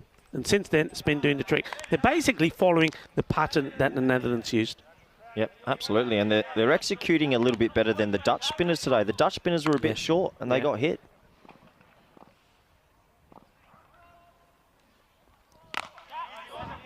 Firmly struck. Get a single. So Ryan Klein, it's a new batsman, joining his captain out there. Yeah, it's a nice shot to get off the mark, and well, you got to get Sebastian Brutt back on strike, and you basically need a captain's innings, a hero innings if he gets them close from here. Oh, that's good work from the bowler, Momin. He's picked up 2 for 8, and that the third delivery of this second over hit firmly back at him. No mistakes. Dot ball. And that's firmly hit. He just flights this one up, and why not have a go? But there's a big gap out there, and Sebastian Brutt finds it easily. 4 runs to him. Yeah, nice cricket shot. Bowler got a little bit greedy, I think. They decided to flight one. I'm not too sure he needs to at this stage, but nice cricket shot, no matter. And up in the air, this should be taken. This is a big moment, and that could be the match there. They've taken the catch. They're overjoyed with each other. That is the big wicket. And Momin picks up his 3rd wicket. What a spell this has been from him. And there's the catch taken. Well, Corey, I can't see them coming back from this. Well, stranger things have happened, but I don't think we're going to see it here. It's wide bowling outside off stump and trying to make the batsman reach for it, and that's exactly what they've done. Another smart catch there, that deep long off. And yeah, this is actually turning out to be a really impressive all-round performance by the Austrians. Sebastian Brutt, he's out for 12 off 8 with only 2 boundaries. And disappointing to lose the captain there. You felt like he was maybe the last hope, but you never can count out any side in cricket, especially the Dutch 11. And this is who you've been calling for Olivier Ellenbas. And well, I think in the Group B final, he came out in the last 3 balls of the innings. He hit for 6, which actually ended up winning them the game, really. And they have to go at 23.36. I mean, it would take a monumental effort. But you never say never. Stranger things have happened. No, and you're absolutely right. It was those big hits from him that gave him that victory. Strike this one out to mid-wicket. We'll take the single. Yep, 62 for 6 after 7, Rico. This is an early thing to call, and obviously we're interested to see if Dutch get close. But net run rate will play a huge part in all this. Yep. At the moment, this is a bit of a, what we say in Australian, shellacking. This basically means a thumping win. They are on to potentially win by more than 50. Yeah, I mean, they really are. Look, this is what we've got coming up. Italy versus Spain. Both teams lost both their matches yesterday, and it has to be said that they were well beaten as well. That is going to be a big game. Oh, that's Mr. Maximo there. Terrible shirt. And good morning to him. This is, well, it might be good morning to Mr. Maximo, but it's goodbye to the batsman. That's Ellenbas. He's not able to do any of his big hitting today. What a beautiful delivery that is. Yorker length, and they're the ones that take wickets. This is what you got to bowl at this stage, is try to give him a lot of room. He won't like to see that when he looks back. And the off stump comes out of the ground. Yeah, you miss, I hit. Execution perfect with the Yorker. Trying to open himself up to get it over that inner ring on the offside. And it was actually 4 sixes to end that final in Group B, but couldn't imitate that now. And he's out. And it's almost all she wrote here for the Dutch 11. They are really being put to the sword here by the Austrians. And a really impressive all-round display. The batting in the middle overs, the bowling, the fielding. We said they could be up for this one, and they really are. It brings the young Shiraz Ahmed out. And, well, when you're 18 years old and you need to go up more than 20 and over, that is not easy to do. Yeah, I mean, what a good delivery that was. I mean, I think you're absolutely right. They bowled really well. I can only remember me sort of thinking and saying, well, that wasn't the best of deliveries. It was the one that was on the leg side that got put away. Other than that, the bowling has been quality here. And it's a good one there again. You see, just a good length, full, outside the off stump. Very difficult for the batsman to do anything with. Yeah, what amazing figures as well. 2 for 3. Sensational figures in this T10 format. But I mentioned net run rate. It's going to be important. And, I mean, they're looking at a plus 50 run loss here.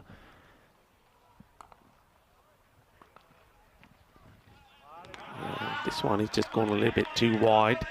Yeah, I think we've always say, don't we, that when, for example, when we were talking about Spain playing yesterday, we say, look, in those matches, we know they got to a point where the win was unlikely, but what it's important to do is, though you're going to lose, but lose well, because the net run rate is so important.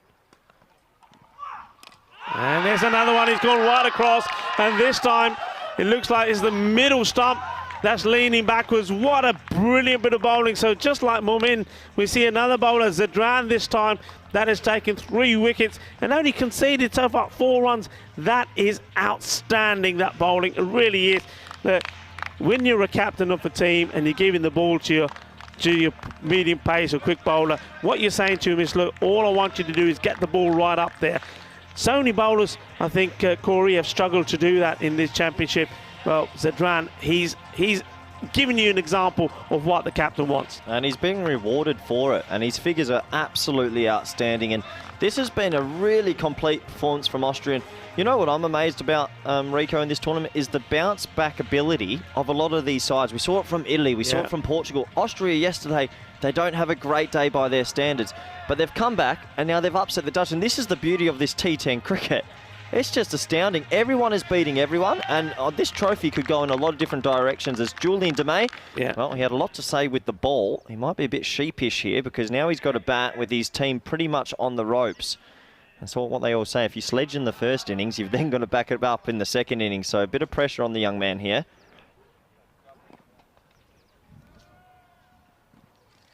Oh, and there's that delivery again. Absolutely beautiful to see. And look, the Netherlands yesterday, well, we know 128 for 4. Musa Ahmed scored 70 there. Bowled Spain out for 38. They won that one by 90 runs.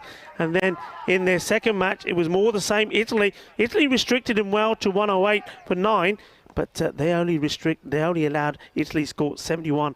Italy only lost 4 wickets. But here today, well, you've got to say, they're getting some of their own punishment. Yeah, they are. I still think they made a tactical error by not sending in Boris at 3. Nothing against Rafael Fons. He's a good player. But they changed their order, and I think they panicked a little bit because all the momentum of their innings just got sucked out at that point. And Rafa didn't get going. He chewed up some balls, but Boris Gorley then didn't get enough time at the crease, and he's a good player.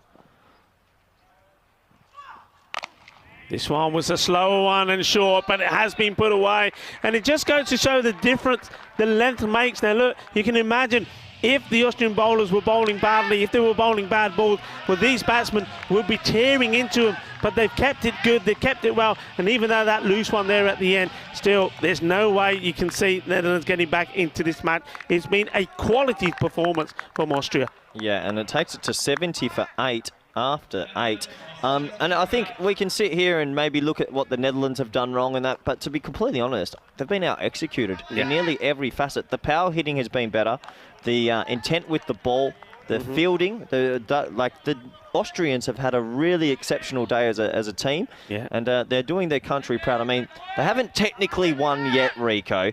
Could we see 65 off 12? Well, keep the viewers interested. Nicely bowled, and again, it's all about the line. It's all about getting the ball in the right place. And Asif, he's just taken over from where Zadran left off. It will certainly this match is now going to put a lot of pressure on the 2 teams that we're going to see next, Spain versus Italy. So Austria now, remember, they only played just the one yesterday. So in their second match, this one is sort of just chipped up in the air, but it would drop safe. So they're going to pick up some points and put them on the board.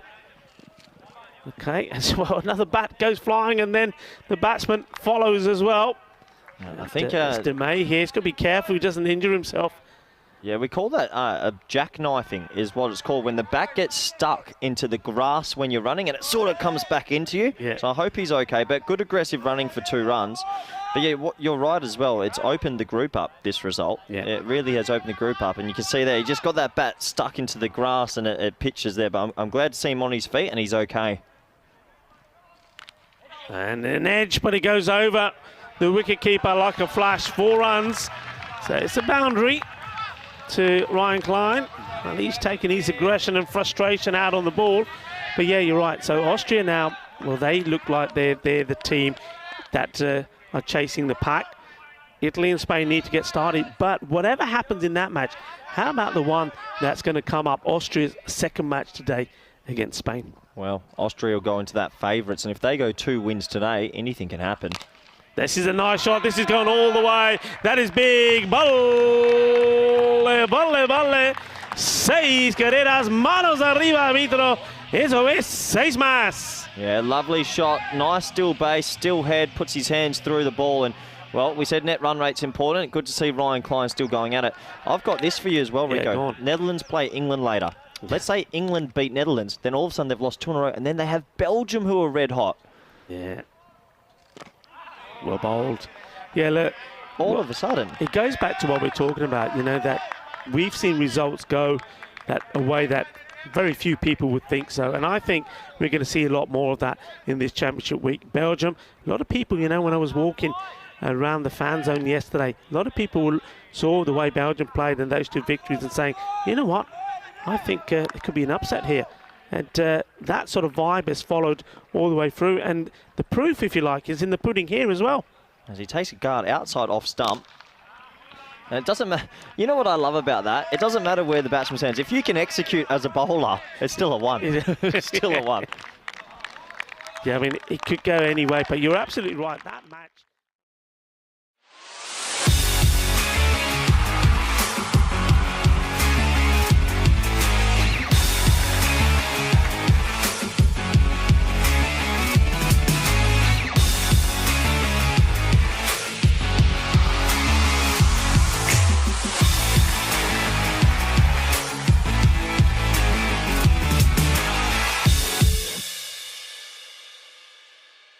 The European Cricket Series is proudly brought to you by HCL Software, Fan Code, and Grizzly Bear Sports.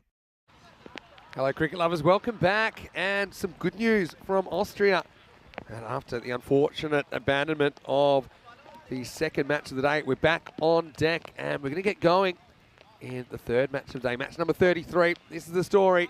Yes, Austrian Cricket Tigers back on the park, 6-2. They've been pretty good so far in this tournament after a bit of a shaky start. Vienna Danube without a win, though they do have a point from a no result. And unfortunately, theirs was the match that was lost to the weather on Friday. News from the toss. Vienna Danube winning the toss, electing to bat. Makes sense to me. I think we've seen teams batting first, putting some big runs, despite these conditions, which I would say is a little bit greasy, to say the least. So having a look at some of the top performers.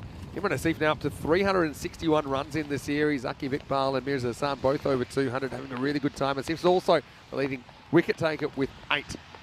Although Vienna Danube haven't had as much success. They've had some guys hitting the ball well, like batting of Amin. I think Malia's super important, the left hand. He's also the leading wicket taker so far. Vienna Danube, yeah, without a win in 5 matches. They'll be hoping to get on the board here. Conditions in Vienna, well, still, you know, drizzle falling. It's just a bit of a judgment call about when it gets too heavy to play and when we're able to get cricket on.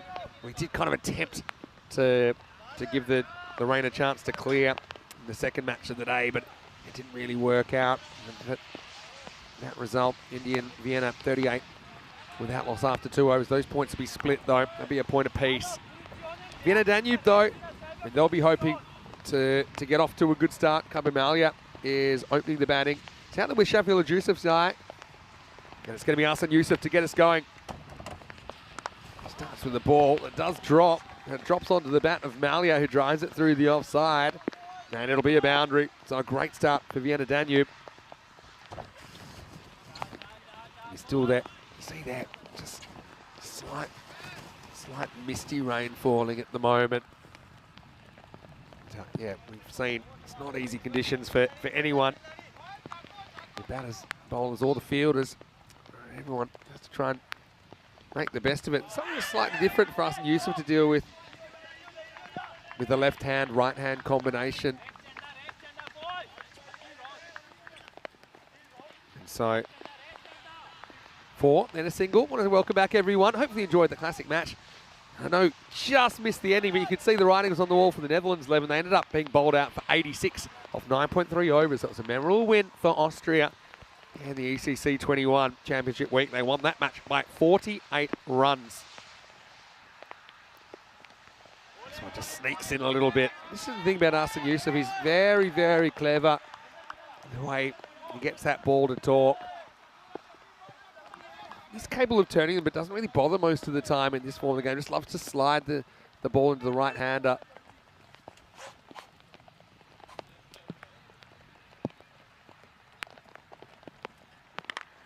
Wow, Yusuf Zayat doesn't really care. He takes it on. He smacks the ball to the leg side, 4 runs.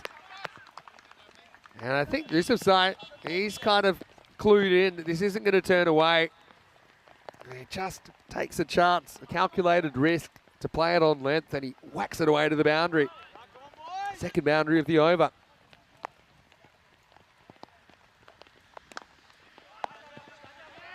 This one hacked away into the leg side for 1.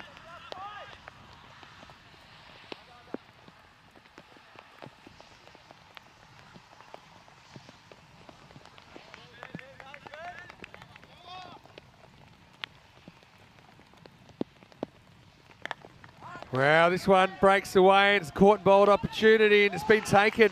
So Malia's going to have to go again. That one just left him slightly, getting that left to right movement, that little curve in the air with the wind. And Arsene Youssef quick to backtrack, moonwalks back to the stumps and removes the Vienna Danube skipper. He'll be disappointed to fail here. Again, tried to pull it, but it slides on. He knew straight away, Khyber. And he already started making his way back to the pavilion. End of the first over, 10 for 1. Having a look at the bat versus ball war between these two teams. Austrian Cricket Tigers, 12-run favourites against Vienna Danube. I suppose the interesting thing here is that the run scoring has still been right up there despite these greasy conditions. ACT averaging 140 with the bat. Both these teams kind of similar, I suppose, with the runs conceded in this series. Austrian Cricket Tigers, though, see that they're into their 9th match of the series here in match 33. They just have their final match on Tuesday in the final one of the day against Indian CC Vienna. Well, this will be a no ball first up from Aki Bikbal. He's off the short run today, sensibly. And the free hit coming up was about shoulder high, wasn't it? Yusuf Zayat knocks it away for 1. Amin gets to come in, face the free hit first ball. Well, it's a good old-fashioned backyard cricket rules. Can't get out first ball for Amin. A left-hander, so one left-hander replaces another for Danube. He cracks it pretty well. Oh, yeah, that'll do. They'll get 2. Ball pretty much stopped before it was touched anyway. See here, just some assistance. And it's pretty lucky that didn't go back onto Adalafsal and bounce back over the boundary. That would have been an interesting one. Okay, Bikbal. I mean, he's hard as nails. Don't worry about that. He'll play whatever conditions. Loves this cricket. And he almost gets a wicket here. It slides through the hands of the fielder, and that's going to be 4. Amin belts this one. Have a look on the replay. It's a slight off cutter, I think. And he didn't really get the hands up. I don't think he saw a lot of it, to be honest. And I think he has a bit of time while he retrieves the ball to think of a suitable excuse for the captain, Aki Bikbal. Like I said, very, very tough conditions today.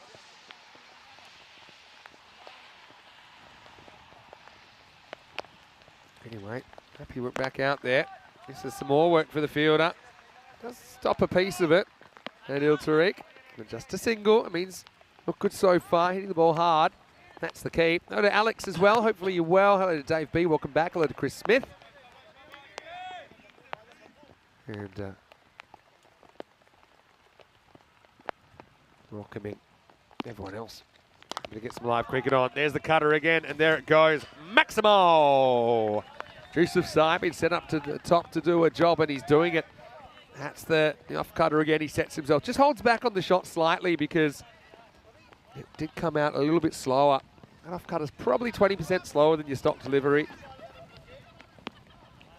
ACT, let's not forget, first game of the day in similar conditions, they came out whacked 152.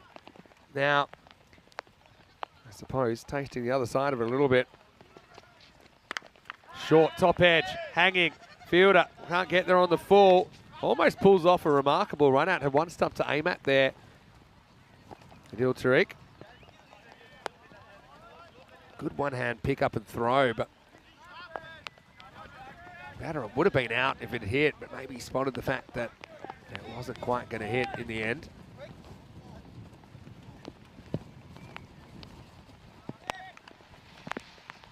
Last ball, the over. Well, thick edge, and that's going to be 4. Still, despite the rain, the outfield has been pretty slick. And that takes us to the end of the over. The score 30 without loss after 2. Having a look at the table. It's ACT 6-2. Like I said, this is their 9th match, so essentially they played more matches than anybody so far. They play one more against ICCV on Tuesday night. Vienna Danube, well, they just want to get a win from somewhere, don't they? I don't think we'll see them pushing up into the 4, but they can still push up into the middle with a good finish. And like I say, I've said a few times, Vienna Danube always seem like a good team out of luck to me. Maybe they can get some luck here, put on a big score in these conditions and defend it. ACT, though, they've been dangerous with the bat. They've been very, very hard to stop so far. Yusuf coming back for his second over, last of the power play.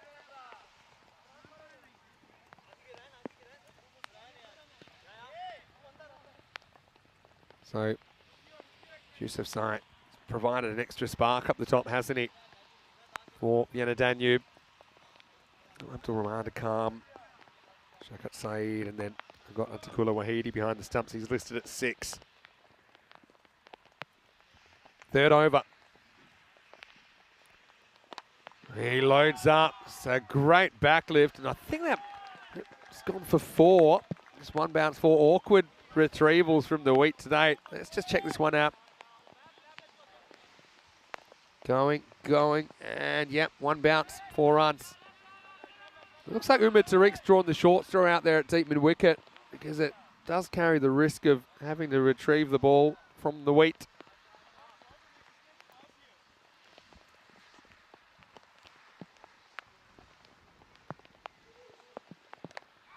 Up in the air and runs away for 4.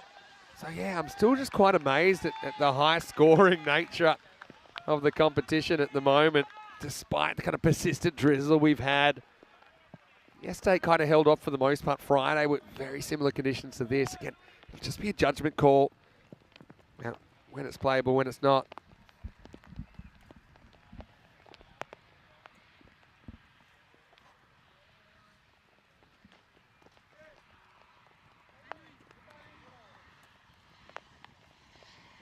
Yusuf. Let's slow this down a bit.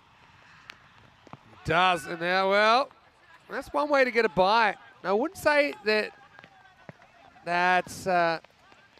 it was off the bat, but I feel like the bat had something to do with this. I don't think Chowdhury knows what he's looking at. He looks one way, and the ball goes the other. Yeah, it's times like this I'm happy that we don't have the forward short leg. Otherwise, we might have had a third-degree manslaughter charge on our hands. Anyway. I think you're allowed 7 fielders in the circle, but both bats need to remain in the circle. That's something to remember as well. I mean, the left-hander on strike.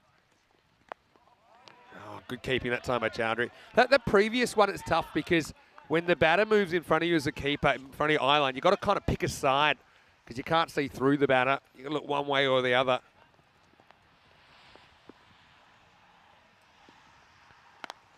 Amin takes it on and he wins. Maximo! Great shot as he goes over long on and he gets 6. So Vienna Danube making the most out of this power play so far. And well there, we've done our best to try and protect the players as well as possible. Of course, we don't have the commentators' tent available anymore after that blew away during the week.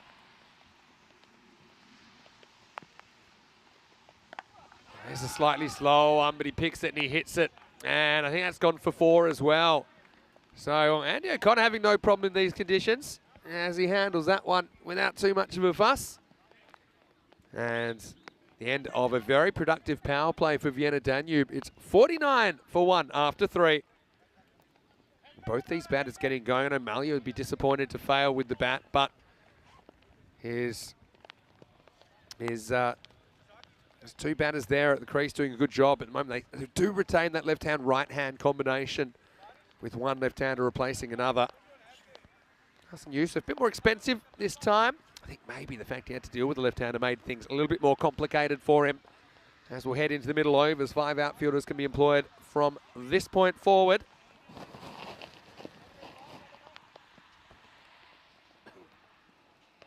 Yusuf Sai ready to face up. Maybe he's got some new gloves now.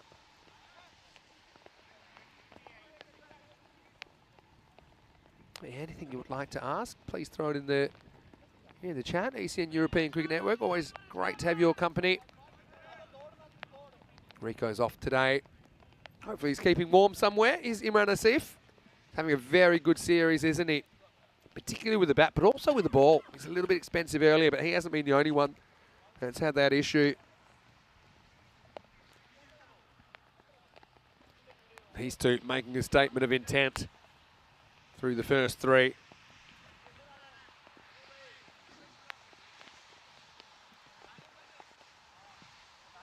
Keep your eye on the clock, but I think with slightly shorter runs, we've seen that the pace of the game hasn't been an issue for most of the team so far. Yusuf Sai, I don't think he'll care about the extra outfielders. Will take him on and he'll get this one into the week. That's a big hit. Maximo! Imran Asif, sometimes he's dishing him out and sometimes he's on the receiving end, and this is the latter as it's picked up. And I think they've just left that one alone. New balls, please. That was a biggie from Shafiullah. Hello to Claudia, who's watching from Florida. Nice to have you back. Where are you watching from in Florida, Claudia? Very, very good morning to you in that part of the world. Imran with the comeback ball. Oh, this one up in the air. Hasn't quite got it, but he gets lucky. Okay, Bikpal grabs it on the bounce. Results a single. I've been to Florida once, had a nice time. I was in Miami. Maybe let us know which part of Florida you're from. I know it's a big place.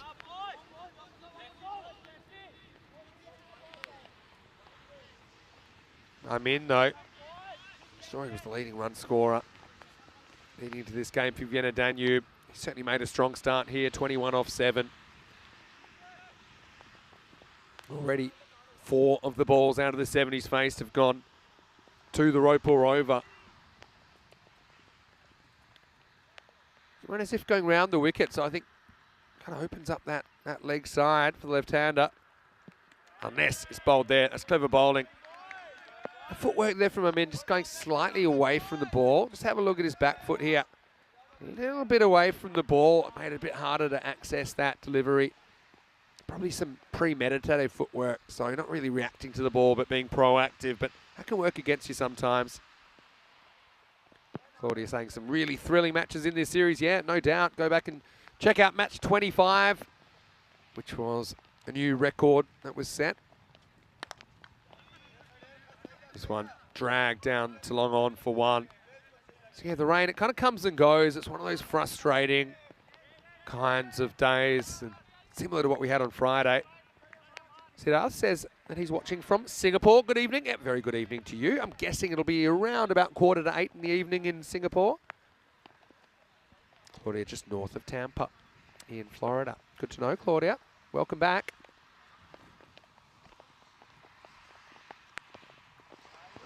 Predictably, Yusuf Sai has the same approach this time.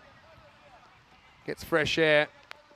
It's a very front-on technique, isn't it? Sometimes I wonder what cricketers from 100 years ago would say if they could go on a time machine and have a look at what the game's become with these modern bats, and obviously boundaries getting smaller just across all formats. Once again, strike 2. Asif does well as he goes for the journey, but he does peg it back, only 8 off the over. 4 overs in, it's 57 for 1. Hello to Anvesh as well. Hopefully you're well. Yeah, Dave, with a bit of a tip for all the viewers, watch Friday replay all day. You won't be disappointed. Yeah, Friday was next level entertainment, wasn't it? You see that run rate was climbing. We just pegged back a bit, and well done to Imran Asif for just coming back strongly. You know, we was having a bit of conversation with some of the players about, you know, yeah, it is tough for the bowlers in this format, but what I will say is that the really good bowlers shine above the rest. And even cricket like franchise cricket, like the IPL, I know the IPL's been very, very high scoring this year. But, yeah, the weight of a good bowler, can't underestimate it. Aqib comes back for a second over, and he knocks over Amin. Well bowled. He just gets that on the off stump. Amin swings across the line. And that's a very, very good start to the 5th over. It means the second wicket to fall, 57 for 2. Nice little cameo though, 22 off 10. But it's ended by this delivery right on the money. Maybe a little bit of away seam from Aqib. And that is the end of Muhammad Amin. Abdul Rahman comes to the crease at number 4. It's quickly hello to everyone. And yeah, Claudia saying that she watched it and screamed herself hoarse. Absolutely brilliant matches. Well, that's good to hear. Hello to Muhammad Jewel as well. Hello to Iti Bashadida. Of course, nice to see you, Iti. I know playing for Donnerstadt in this tournament. Doing a very good job as well. Hopefully you're well. Hello to Muzamil Omarkel. Can I see your messages? Yes, I can. I can see them. Iti Bashadida saying, who will win this tournament? Well, it's a typical question we get all the time. I know who you probably think is going to win the tournament. What do our viewers think? I mean, I'll say that all the top 4 will have a good chance on finals day. Oh, that's nailed him. I'm so glad he's wearing a helmet. Abdul Rahman. They're probably going to have to check him out. Let's just see where it hits him. Oh, you know, that's that part of the helmet. I'm glad it hits the helmet because that's at the back of their head where if it misses their helmet, you can be in a lot of trouble. And he's just shaking it off. He says he's fine. That'll be the one for the over.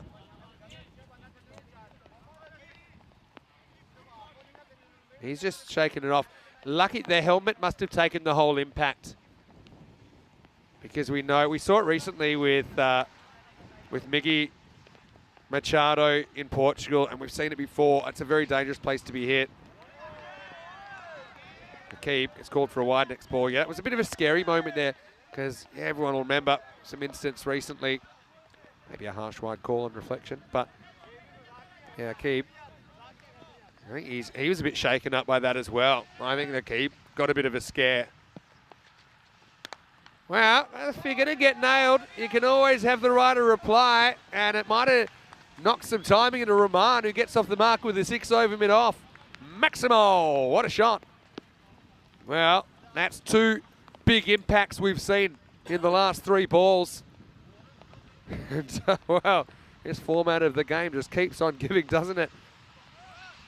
Aqib, he's used his bouncer. He used it effectively, I should add. This time, the cutter, and it's picked, and it hits with the movement. Maximo, back-to-back for Rahman. Well, things have taken a turn. Slightly slower ball from Iqbal. He fetches it, but a slight lack of speed allowed him to get in position and drag it. And Vienna Danube on 150 pace here. This is a very good showing on their return to action. Hello to Kevin as well. And yeah, well, I know we have involved that part of the world before. It's a little bit tough at the moment, Kevin. All right, skied. And this should be a wicket, but there's no easy catches. It's taken. And if you wanted one man under it today, I think it's Hassan Yusuf. He's been so solid. He's been doing some very good things in all conditions. And so, well, that's an innings that Abdul Rahman will remember, or maybe he won't. But he does crack 2 sixes in the 4 balls. So, I mean, it's pretty productive, I think, in the end. He goes for 12 off 4, and the score is 70 for 3. Look, credit to Rahman, though. Didn't take a backward step. He took on Iqbal. And look, the main thing, I'm just glad he's all right. And look, kids, there's a very, very good example of why wearing a helmet is so important. And not just kids, actually, for that matter.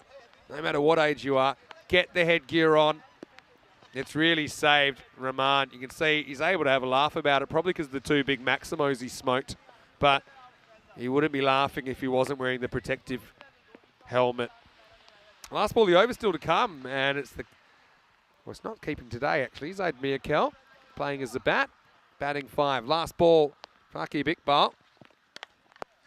That explodes off the bat of Mirkel. Although, with the extra rain we've had, it pulls up in time.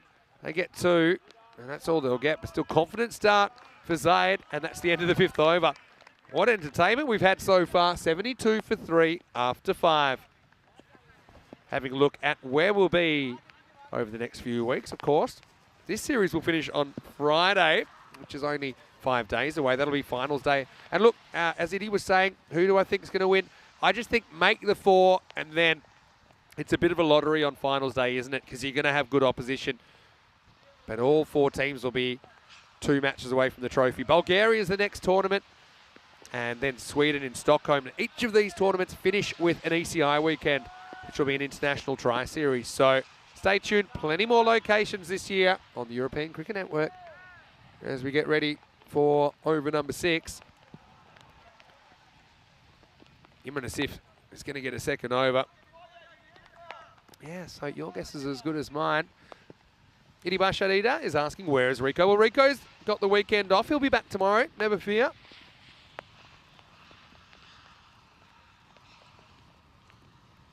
Big swing and a miss. Yeah, Iti, you're a very entertaining guy. When you are here playing, I'm sure you're welcome to jump in and we'll hear a little bit more from you. Dave saying, hey, Idi Bashar, great bowling. He's had a good series. Siddharth just noting the outfit, maybe a bit slower because of the extra rain that's fallen. It's a big leading edge. It might be gone. It is gone. Wow, you wouldn't read about it. He tries to hit it leg side, Yusuf Zai. He cracked it 28, but it's all over now. Fielder was well positioned, wasn't he, down there? Look at that. Not quite the back of the bat, but not far off. And that's pretty good technique in these circumstances to just try and get absolutely everything behind it. Grips it like a teddy bear. That's Takira Seif that takes the catch. So ACT just getting these key breakthroughs, and it's bringing the run rate back under control as well. A few lusty blows from Yusuf Zai, but he goes for 28, and the score is 72 for 4. Hello there, Marnus. Hopefully you are well, watching from Australia. Hello to Stephen Kelt, watching from the Netherlands as well. Yeah, it's probably the most surprising thing over the last couple of days is how far the ball has travelled off the bat, considering you would expect the ball gets a bit wet, gets a bit heavier, gets a bit waterlogged, but still we've seen really high scores. Just look at the first game of the day, 152 to 136 in conditions like this.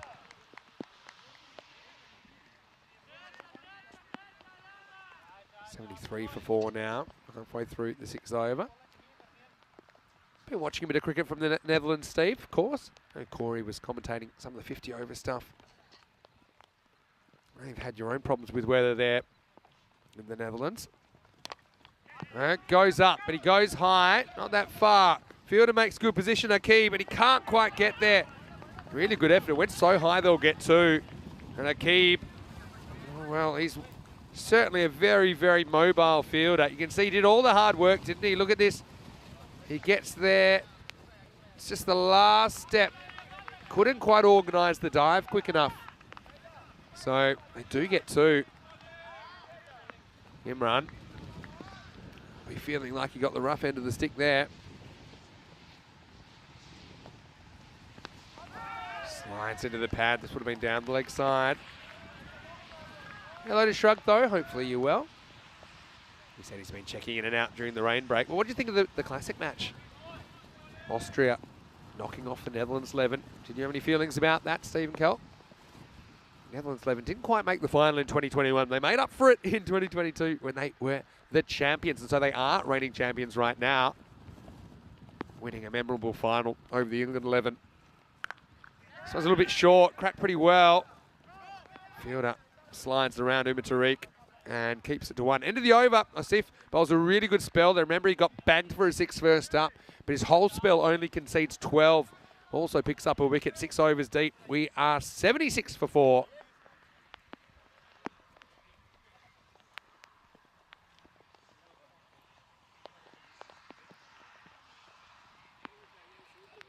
Four overs to go then. Pretty disciplined bowling in these conditions. Just 1 wide, 1 no ball so far.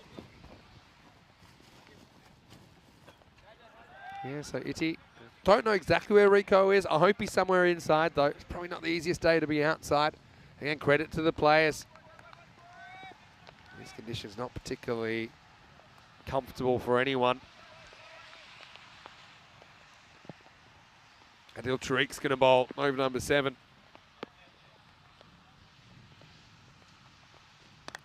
Well, that's straight up in the air. Well, not straight up, but it's up in the air and it's taken. Nicely taken down there. And Adil Tariq, he has immediate success and Imran Asif takes the catch.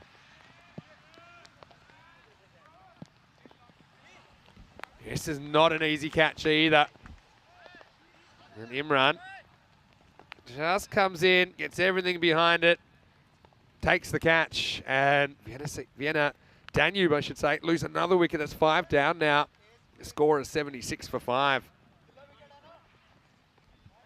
So yeah, in these conditions, you can understand the players trying to keep warm however they can. I mean, the catching's been pretty good, to be honest, given the circumstances. ACT just found a way to take those key wickets and convert those chances. That's probably what their opponents haven't done particularly well so far today.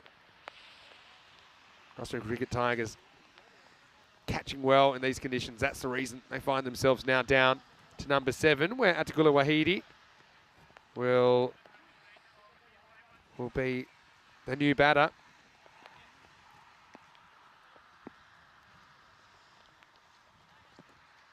Oh, this one goes straight through him. Chowdhury does well. Not an easy day for keepers either. Has to deal with an awkward second bounce. But does well to block it. Still will be 1 by, which will change the strike. Yeah, Eddie Bashar in the chat saying it's difficult to bowl when the ground's wet or when it's raining. T10 cricket is for batters, really. I've spoken like a true bowler, Itty. But what I will say is that the good bowlers shine, and I would put you in that category.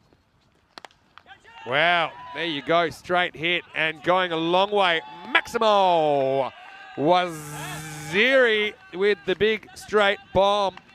And Vienna Danube fighting back. He's fairly deep in the crease. And he gave that both barrels and connected. That's a brilliant shot. Just the second ball he's faced as well.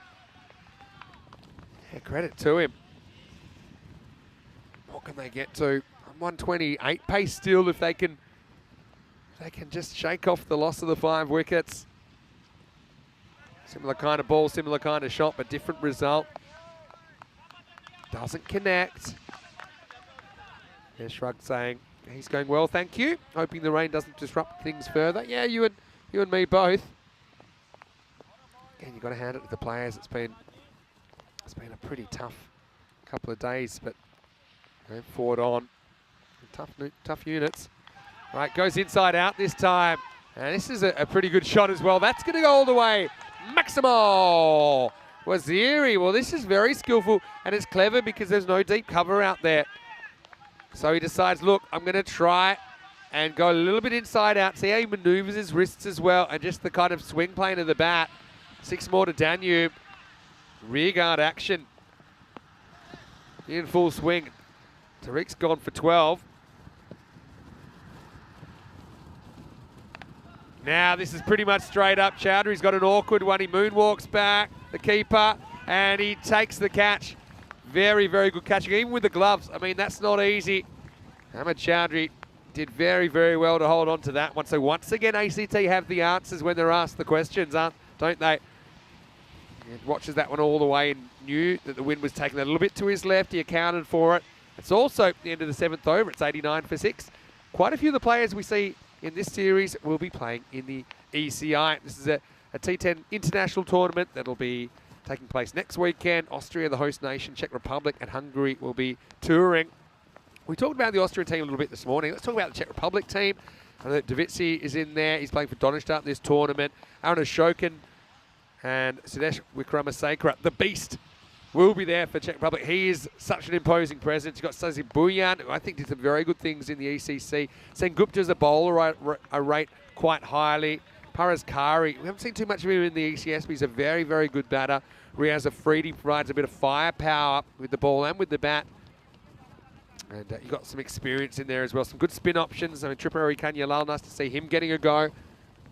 So, yeah, I'll touch on the Hungary team maybe a little bit later today. But, yeah, Czech Republic, very early in their season. But I think they'll love the opportunity to get together as a group.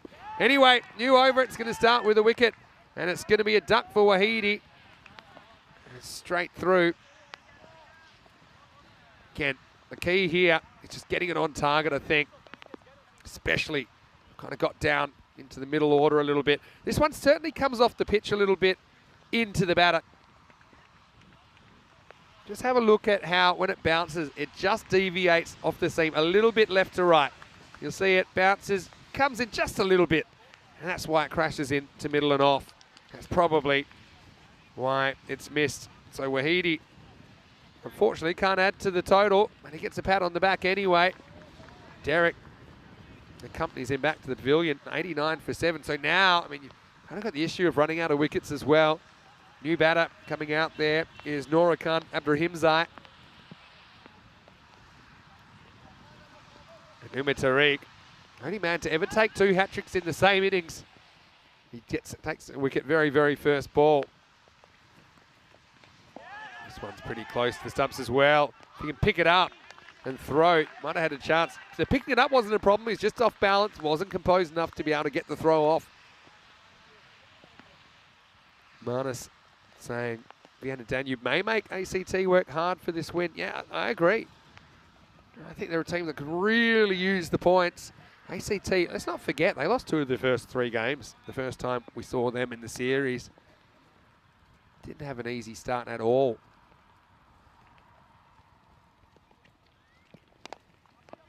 Towel comes out, but it does get past Umar Tariq. They will get a single. Yeah, let's not forget that start that they had. They did start with a win ACT, beating the Vienna Eagles. As we see, yeah, some of the spectators with a bit more protection. Yeah, but after that, they put up 111 against the Riders, but that got chased down. And then they put up 98 against Donnerstadt, and that got chased down. So they did lose 2 out of their first 3. Up and out of here. What a shot from Saeed. First ball, Maximo. There's a lot of fight in this Danube team. Don't you worry about that. And Tariq hadn't been hit yet. Well, now he has. First ball he faces Shaukat Saeed, who we have seen batting a bit higher.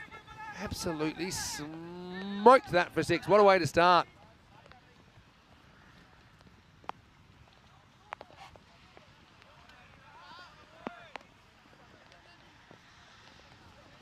So, you'd be pretty sure he's going to try and do that again, Saeed.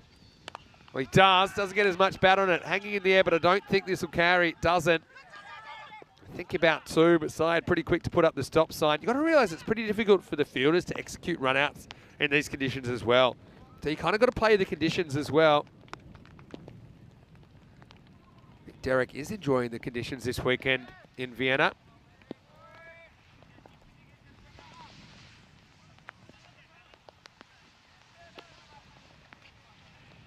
Oh, well bowled. Tariq slips one through the gate again. That's 8 wickets lost now.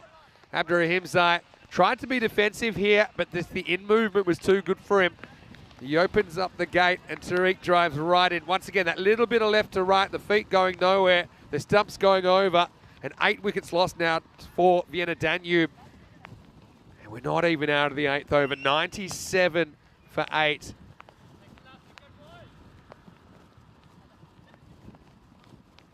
So 13 balls available in the innings. What can they get to? It's going to be Hasibullah Moralikel comes out there. Maria, just a bit of free batting advice there.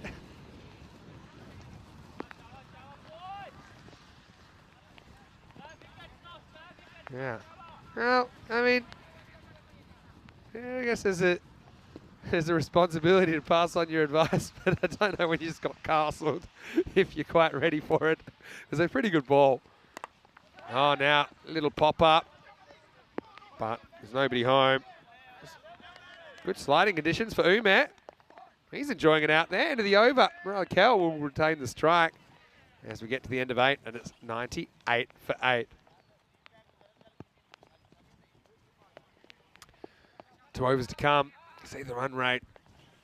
Kind of makes sense. It would take a bit of a dip. They've lost 7 wickets in the last 4 overs. ACT creating chances. Most importantly, they're taking chances. They were 57 for 1 at one point, so they've lost 7 for 40 in a little bit of a run there. And probably more correctly, they've lost their last 6 wickets for just 27. So, I mean, they're trying to keep that run going. They're still trying to be attacking. This side smoked a big 6 already.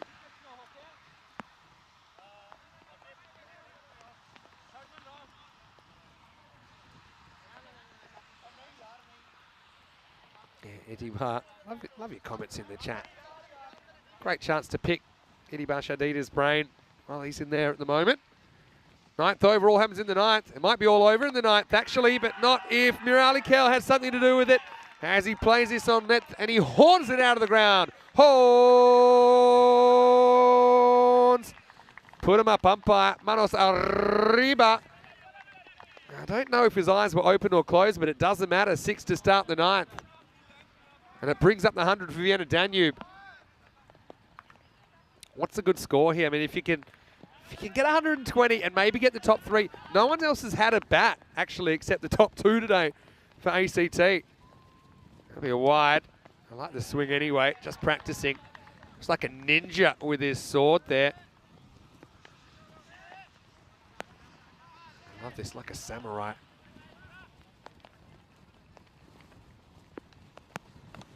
Well, top edge, that's flying. Nobody home there.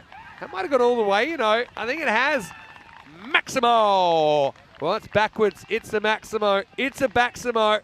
And they're just kind of gathering nuts like a squirrel at the moment. Putting them away for later. 111 for 8. Down to number 10. But Moralikel's come out at number 10 and whacked 2 sixes. And number 10, the bowler, Takia, seems nonplussed. I mean, they're 2 balls away from finishing this innings off, ACT. Wow, I mean, he's almost swung himself off his feet there. He's setting all kinds of bat speed records, Moralikel. Yeah, you gotta love the approach.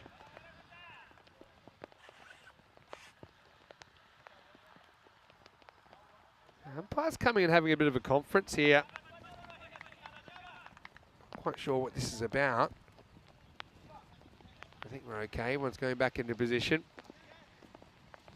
Can this score keep climbing?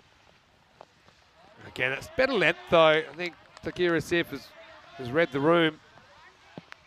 Gets a little bit fuller. Eddie Bashadita. Expert comment says if Vienna Danube can make 120, he thinks it's enough. Not sure. This is ball on bat. Might have been raindrop on bat. That was the sound. But field turned down rightly so, I think. Moralikel, he's swinging like a rusty gate and I'm loving it. Try again. Yeah, well bowled though. Made him reach for it. I mean, they survived the over. I think that's actually a pretty good result because they were in dire danger of actually getting bowled out, don't forget. So they get 13 off the 9th. It does finish with 4 dots, and it's the end of 9, 111 for 8. 3 bowlers taking 2 wickets, Umar Tariq, as well as Adil Tariq and Akib Iqbal. Singles for Hassan Yusuf and Imran Asif. Imran Asif, though, I think he bowled really well, considering his first ball got hit for 6, and then he only conceded 6 in his next 11 deliveries. So, 10th overtime. And it's good to be able to bring back a bowler like Umar Tariq. He's already got 2.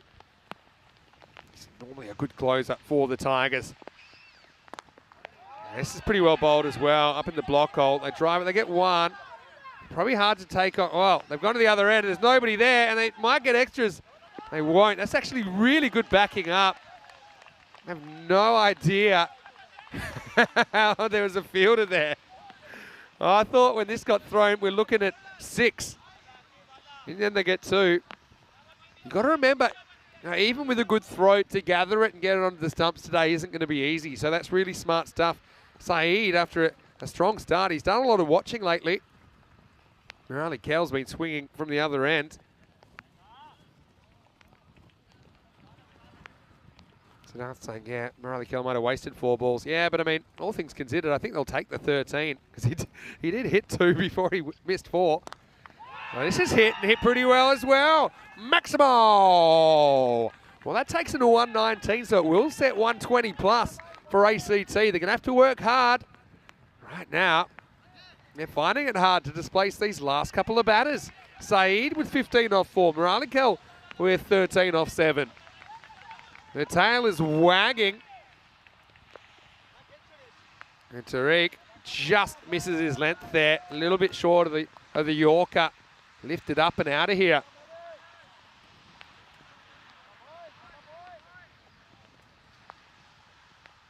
Tariq.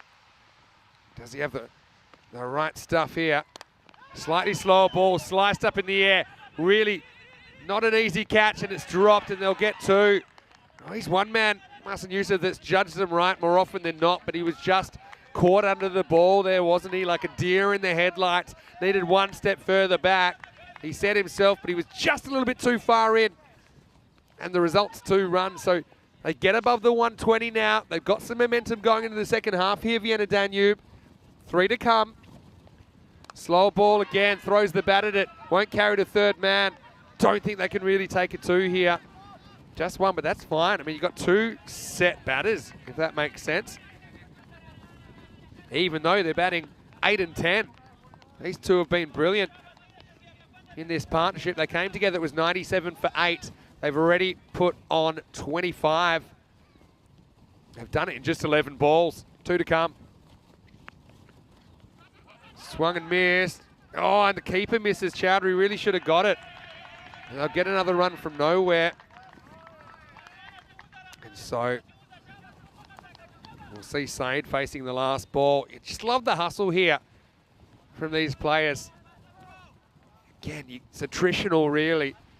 Same for both sides, though. Everyone's seatbelts on, windscreen wipers on. Last ball, here we go. Sliced in the air. Again, that's normally Iqbal territory. It is, and he takes the catch. Nice work by the captain. Huma Tariq finishes with 3, but Vienna Danube finished with 123 on the board. They do lose 9 wickets along the way, but a very good rearguard action from the tail. Considering they were 8 down, they get 25 off the last 2 overs, and that carries them from 98 after 8 to 123 for 9. I think it's around about a par score based on what we've seen over the last week, and in particular over the last 2 or 3 days. Hakeem Iqbal just bring his side in saying, all right, guys, okay, some things went our way, some things didn't, but let's go out there, play our game. And I think that if ACT just bat with no thought of a target, I think they're scoring at the 12 and over required. But I do think that Vienna Danube, they've opened up a can of worms, because don't forget ACT, we haven't seen anything except for their top 3 lately. In fact, we've only seen their openers batting today. And if they can create some chances and take them, then maybe this game is very much alive. Danube in the hunt for an upset. Marcin Yusuf came on, did a good court and bowled early to get rid of Kaiba Malia, but he didn't find it particularly easy going. Hakeem Iqbal, again, was effective at times, but also got a pasting at times. Got to say, I like the work of Shafiullah Yousafzai at the top of the order. Like the way he kind of backed himself. That was an interesting one, just throwing the bat at the ball and then using their hands to just, now they were freed up just to say, yeah, I think there's a run there. And yeah, the left-hand, right-hand combination worked really nicely. Amin looked good while he was there again. Andy with a nice bit of fielding, left-handed as well. Eventually, the sideshow was over. Amin, he was castled by Hakeem Iqbal. And then this was a scary moment, wasn't it? Abdul Rahman caught one in their head. He said, look, I'm fine. He shook it off, and then he whacked 2 big 6s. And yeah, again, I'm sure they'll test him out again just to make sure he's good to continue. Marcin Yusuf, we judged that one right, didn't he? got a good pair of hands. ACT, they've fought better than most under these conditions. This is another one, I think, that you see. Just good technique, holding on to that. But, you know, credit to both sides, really. There was a little each way, wasn't there? The wickets continued to fall, though, through the middle period of the game. And we saw Magicula Wahidi knocked over through the gate. He wasn't the only one. Hamza suffered the same fate. And then got a little bit of free coaching, middle stump out of the ground. And then Kamamalia saying, well, see, the thing is, that's what you should have done. And it would have gone for 6. And Abdur Himza had the look of someone that had just been bowled for 1 about 1 minute before that conversation. Umar Tariq came out. We know he's a good closer. There's a bit of everything, though, wasn't it? Akib Iqbal finishing off with a catch, but that was not before a very useful 9th wicket partnership of 26 in the last 13 balls, which just gets them to, I think, a very competitive score. No one reaches 30, but it was a kind of team effort, wasn't it? With Yusufzai top scoring with 28 off 15, I should say. Muhammad Amin 22 off 10. Even Rahman with a handy couple of big blows, 12 off 4, 13 for Waziri. But for me, all credit goes to Sharkat Saeed, 18 off 7, and Abdul Muralikal, who was able to come out and smack a quick fire, 13 off 8. 3 for 20, Umar Tariq takes the figures, but for me, Imran Asif is probably the best of the bowlers. Took 1 wicket, but only went for 12 in his 2. Also, we saw 2 for Adil Tariq and Akib Iqbal. And Hassan Yusuf, he did take a wicket, but maybe a bit more expensive than he planned to be. We'll be back in around about 5 or 6 minutes with the reply. And it will be ACT in their 9th match of the 10 in the group stage, hoping to knock off 124. Will the big guns fire, or will we see something a bit different? Danube could use the first win of the series. Vinny Sander here, Mr. Maximo for ECN. Hope you're enjoying your Sunday. We'll see you after the break for more ECN action. You're watching the Fan Code European Cricket Series.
The European Cricket Series is proudly brought to you by HCL Software, Fan Code, and Grizzly Bear Sports.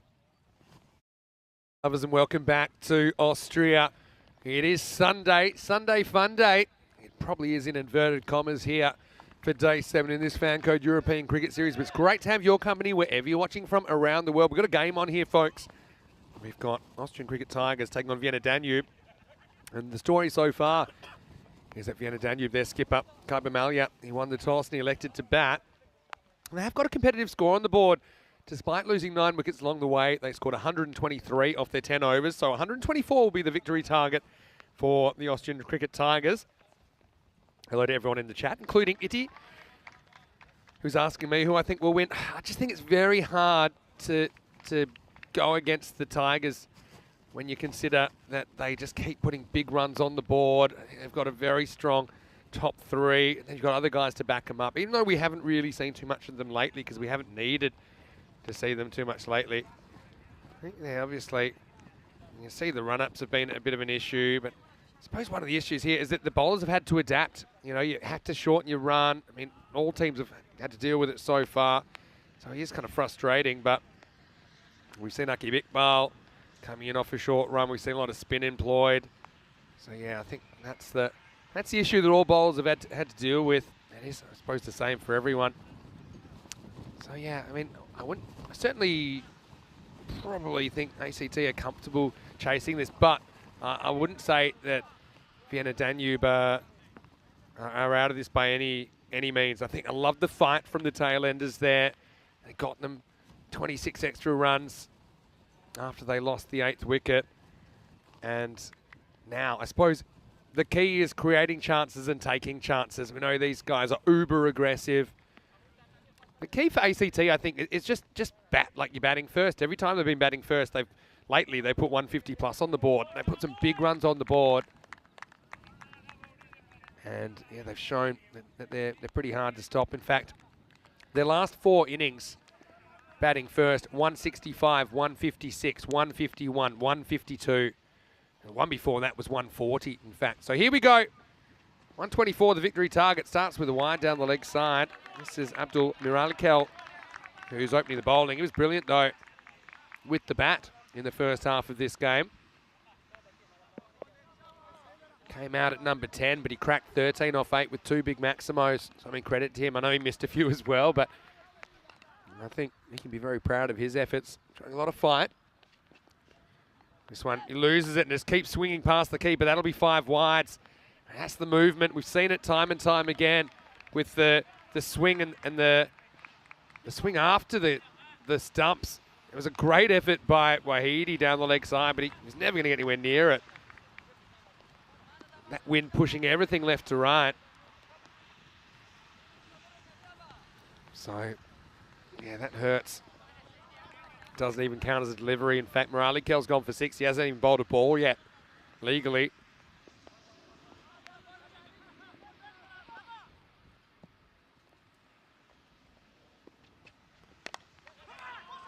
Well defended, I suppose, by Asif, who sees the full toss, doesn't really want to crack it. Yeah, Beanie's the order of the day.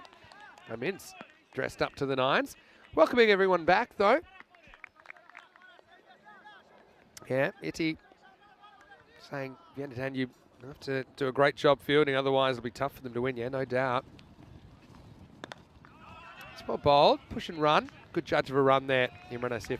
Yeah, I suppose, Itty, you also mentioned that 120 might be enough for Vienna Danube. Certainly gives them something to bowl at. I couldn't see them defending something under 100 or around about 100, but those extra runs at the end also give them a bit of momentum heading to the second half. Dave mentioning they'd have to get rid of the openers quickly. You think so? Well, there's a Noe first up. Keeper does well to get a finger on it. I think Miralikel's just trying to bowl a bit too fast here. I think he's just got to kind of sum up the situation, the conditions, and say, look, you're not going to blast guys out in these conditions. So, yeah, I'd cut the run in half and I just concentrate on the accuracy. Oh. There's Hassan. Gets to the other end. Free hit coming up. And he does hit it. Not quite off the middle. Sliced away. It'll be 4. So this is turning out to be a very expensive first over. It's better delivery, I suppose. You can see he's actually kind of shaping to hit that to the leg side. He's a bit late on it, but that's what the modern batter does. As the drizzle continues, it's been pretty constant. Like I say, it's the same for both teams, isn't it? Vienna Danube. We're batting while ACT had to field in it now. The roles are reversed. Halfway through this first over now. Down leg side, it'll be another wide. Once again, maybe just driving for that extra pace, but I don't think it's all about the pace today. I think it's about trying to get it where you want it.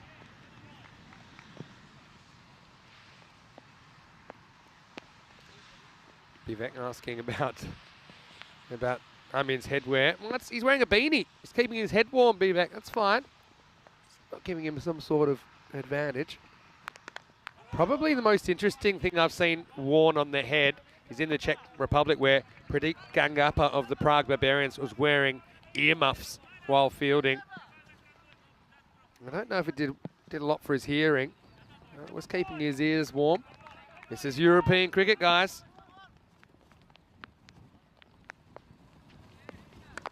Better ball from Muralikel. If he can get out of this over with just kind of 15 or so, I think he'll think that's a good result, considering he gave away 6 before he'd even started. But yeah, Vienna Danube, like I said, they're a good team. They seem to always be just close but not close enough here in the European Cricket Series. Looks like it will be the 15 we talked about. As the throw's airmailed in. Luckily, there are 5 or 6 fielders backing up. Can't say I've seen that before, but it's the end of the first one. 15 without loss after 1. So, decent start. Could have been better, you would have thought, for ACT, but still they'll take it. They've got these 2 really big hitters.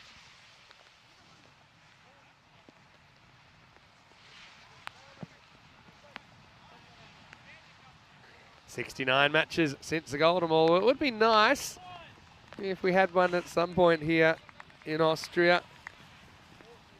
But yeah, who knows? This game here's a candidate, I think. Kind of middle of the road total. I say middle of the road just on the basis of how many big scores we've seen here at the Sabang Cricket Ground. Second over about to commence. Be Shaffiullah Yousafzai, who did a good job opening the batting. Now he gets to open the bowling. Bowling to Imran Asif. Well, swivels on this, and it's cracked out of the ground. Maximo! Well, Asif, he got hammered first ball. Now he hammers the first ball of the second over. It's just a little bit short. It's not that short, to be honest. But he makes quick position, good footwork, and good fast hands. ECT up to 21 after just 7 balls. Anyway, needing to regroup. Well, there's a noise there. Oh, I love that. This one definitely, for me, catches a bit of the line. But I tell you what, I love this. The shocked reaction. I don't think I've seen higher eyebrows. Just look at this. Whoa. What are you talking about? Well, seeing is believing. That's a good call. That one certainly is a wide. Just remember that the interpretation of the wide here in the European Cricket Series is the whole ball has to be inside the tram line when it passes the popping crease, unless there's some kind of significant movement by the striker prior to the release of the ball. So that's why it's almost all inside, but wasn't quite all inside. It's good. It's good umpiring. That one is fine. You see that was fully inside. A live wire back there, isn't he? That's Gula Wahidi with the gloves. You see this one is completely inside. Not even a little bit of the ball touching, so that's why. That's a legal delivery. Hello to Mara Patel as well. And yeah, got to be disciplined with the ball, no doubt. This is a nice cut shot. This will test the outfield. Just get one that pulled up pretty quick. That's Amin. He's got the beanie on. It's a beanie or one of those kind of beanie with no top, like a really thick headband. But anyway, Mirza Hassan, the only ball he's faced so far was a big beamer. He wasn't able to get any bat on. He's a guy that deals in sixes, isn't he? Miss hits this, won't get a run. Sometimes we call Mirza the Hulk because he's just built for brute force. Yusuf Site, again, good fight back.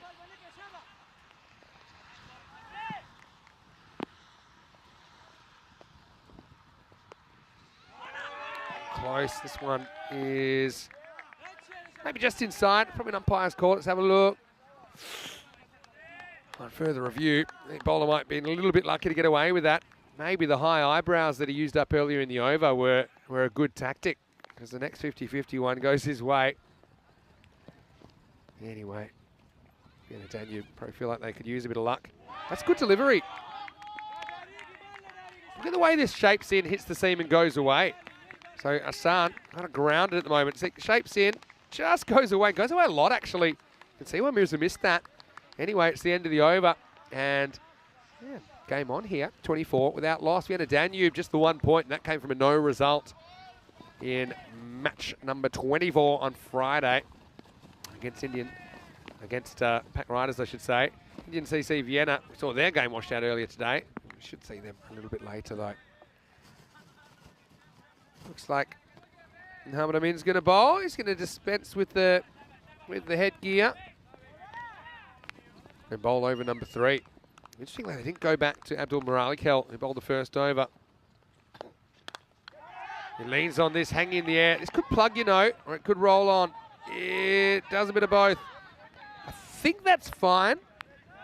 Although now he fumbles the ball, it's standing still. He does knock the rope, but I think it's after he touches the ball.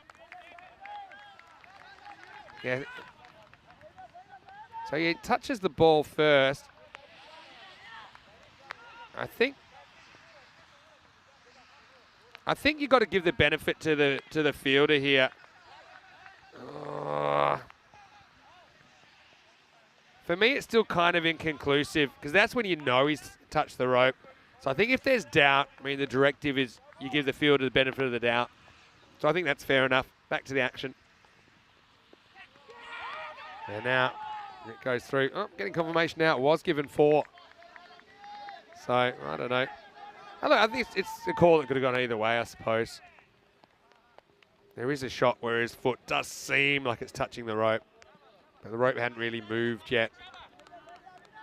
Maybe there's I had a little bit of doubt, but you know. They're the ones paid to make the big decisions, fair enough. Anyway, next one is cut, and it'll be a single. So yeah, Mirza still yet to get off the mark. Marnus asking, will Aki Bikbal even need to bat again? Well, these two have been doing most of the work so far. They're the only two that have faced any deliveries for ACT so far. And they're 12.5 overs in to their batting day.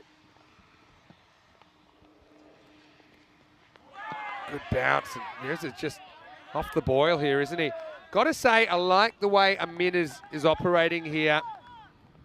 He's shortened his run. He's not really trying to bowl too fast. He's still getting some pretty good lift down to this surface. But have a look at where he's bowling, where he's running up from. He's just kind of off 4 to 6 steps, and he's into it. Well, Mirza finally gets one in his zone, and he bangs it. Maximo! Well, Hulk in, Hulk smash. 6 off 6 now for Mirza. 6-time lucky.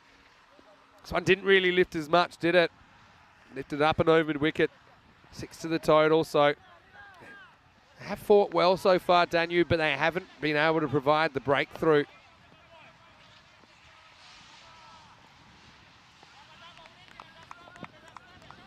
I think they'll need to get through these top 3 and probably more.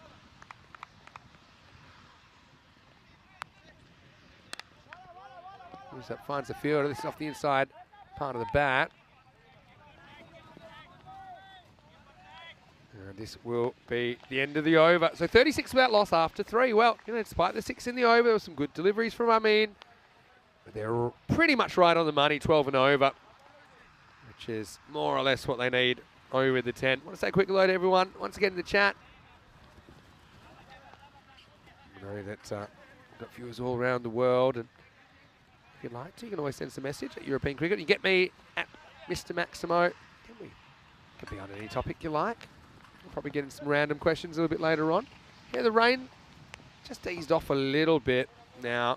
I wouldn't say it's comfortable, but it's sprinkling is how I'd put it.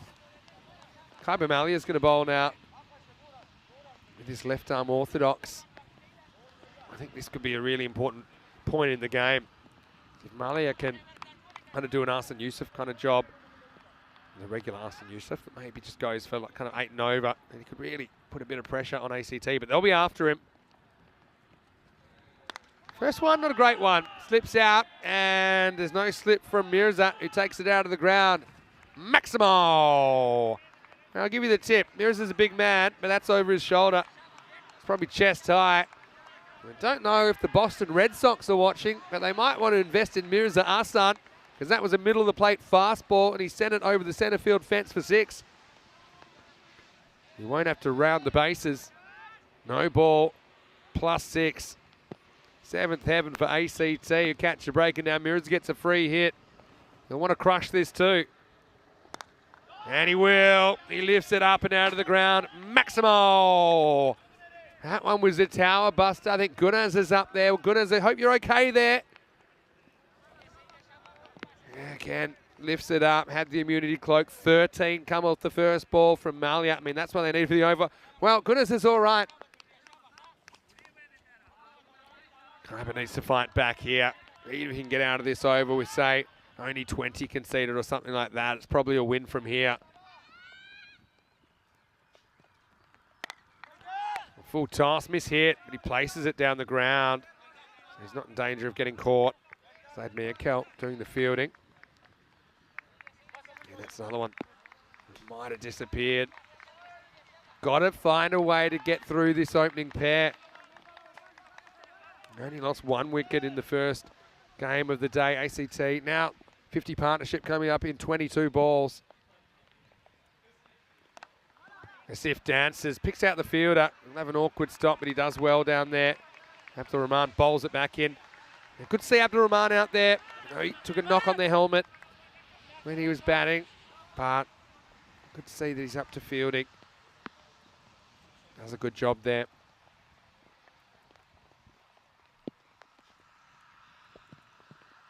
Wow. Well, this one was too slow for Mirza. It was through his shot. It was very, very slow.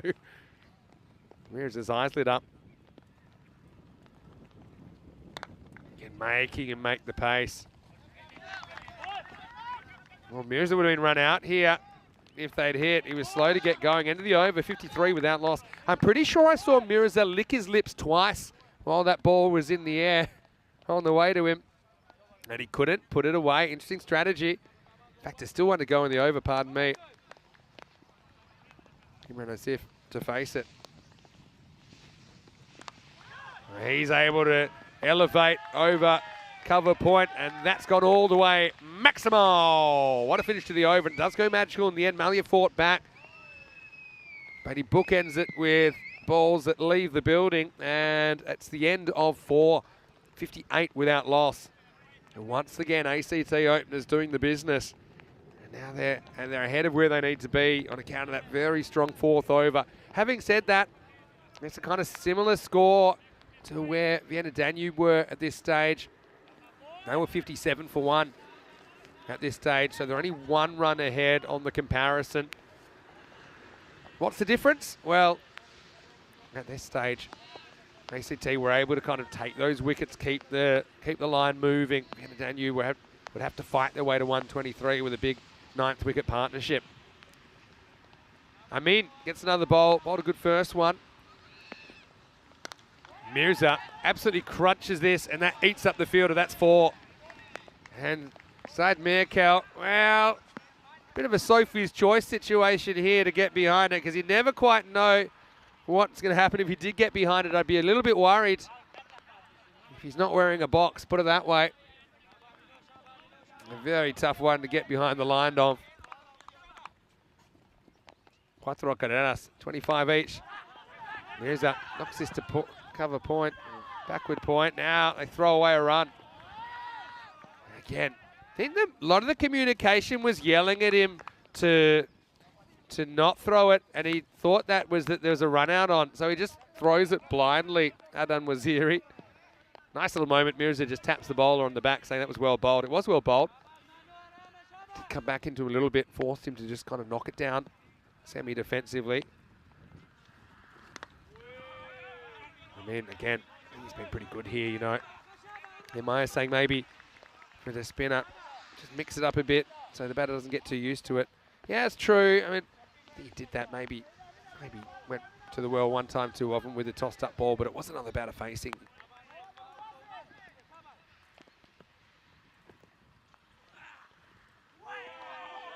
Well bowled by Mehin. So yeah, 61 or 33, and these runs aren't going to make themselves. I mean, at the start of this inning, as I said, I favour the Tigers, only because their batting unit is just clicking all the time. It'd be hard to see it failing. But we know to expect the unexpected in the European Cricket Series. These fortunes can change pretty quickly. That's a really nice shot, though. Leans on this over the offside, and that's gone for 6. Maximo! Asif is just continuing to hit scores, isn't he? He lifted that one up. It wasn't a bad ball from Amin, really. But he absolutely crunches it. He's up over 30 again. Batted really well earlier today. Now a little bit short, overcorrection. Adios pelota, Maximo. As ACT reached the end of the 5th over, and they are motoring 75 without loss after 5. That over ends up costing 17 runs. Look, it wasn't the worst over, but even if you miss by a little bit, and you're going to have a tough time. Just having a look at the ECC groups, of course. This is the Euros of cricket coming up. We're about 19 weeks away. I don't know, for all of you out there who have seen it before, you'll be excited about that. If you haven't seen it before, it is basically an international T10 tournament involving those, will be 31 nations in the end. They've been drawn into 6 groups of 5. Each group will just play for 3 days.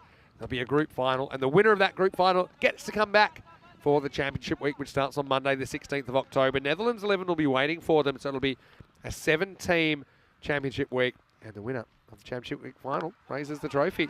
Time for a new over. Shafil Jusufzai is going to bowl it. Here's the sun, gets good Yorker, digs it out for 1.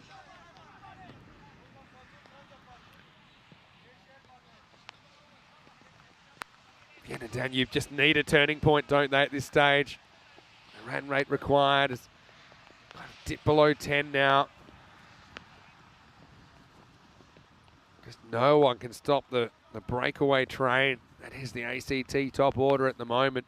Team that lost 2 out of their first 3 games, but yeah, they haven't lost since. This one pushes Imran Asif back. Only get a single. Yeah, first game of the day, Imran Asif batted very, very well. 79 not out off 38. So really, he hasn't been dismissed. So he has 117 unbeaten today. Mirza crunches this into the gap. That'll take some stopping. That's 4. Just threading the needle there, Mirza Hassan.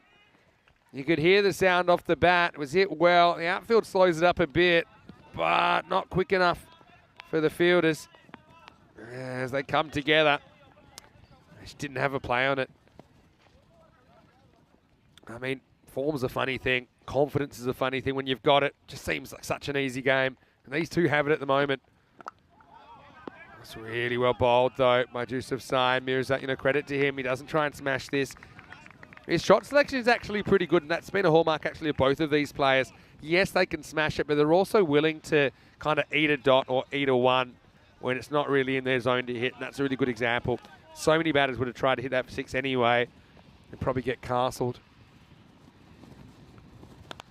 This one does have a bit of length on it, and it's going to be 4. Again, that's just bludgeoned from Mirza Hassan. He moves to 35. Again, these two seem to be racing each other. It's been a funny feature of this partnership today that neither batter seems to be dominating it. They kind of keep handing the baton off to each other. And the result is 4 more.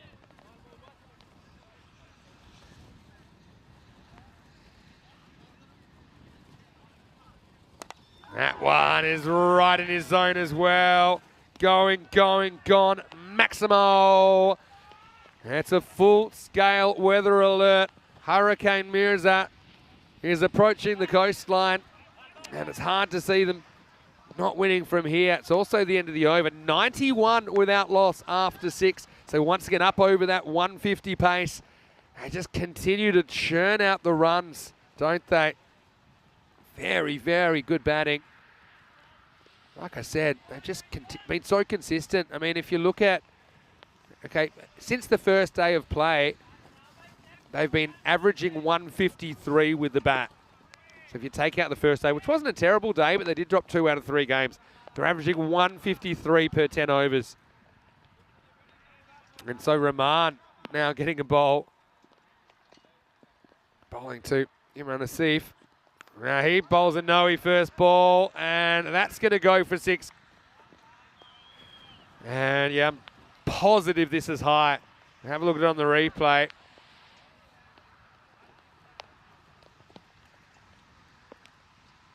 Yeah, I think you got to call that. Look at how he's playing that from above the waist. He's pretty much still got 1 foot back in the crease, so that's going to be no ball plus 6.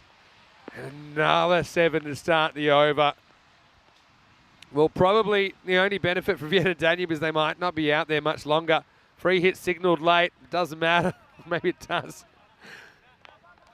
That's the express free hit version. Umpire was still cracking the lasso while the bowler was running in. Anyway, partnership worth 98. Earlier on the day, like I said, these two, they put on 132 in 9 overs. Right now, put 98 on in a tick over 6. This one, driven past the ball, they'll get a single. Umana's saying Akib Iqbal must be losing his marbles, not getting to bat. I don't think he minds watching at the moment. I think he's happy for the guys above you. Shrug calling it, put a fork in it, it's done. It's hard to see a way back. Another full toss, and that's going to be hitting the gap and over the gap, doesn't matter. Maximo brings up the 100 and the 100 partnership for ACT. Just halfway through this 7th over. They move up to 105. And, well, they just haven't been able to create chances, and I suppose you can't take chances if you don't create them. But take nothing away from the batting of these two.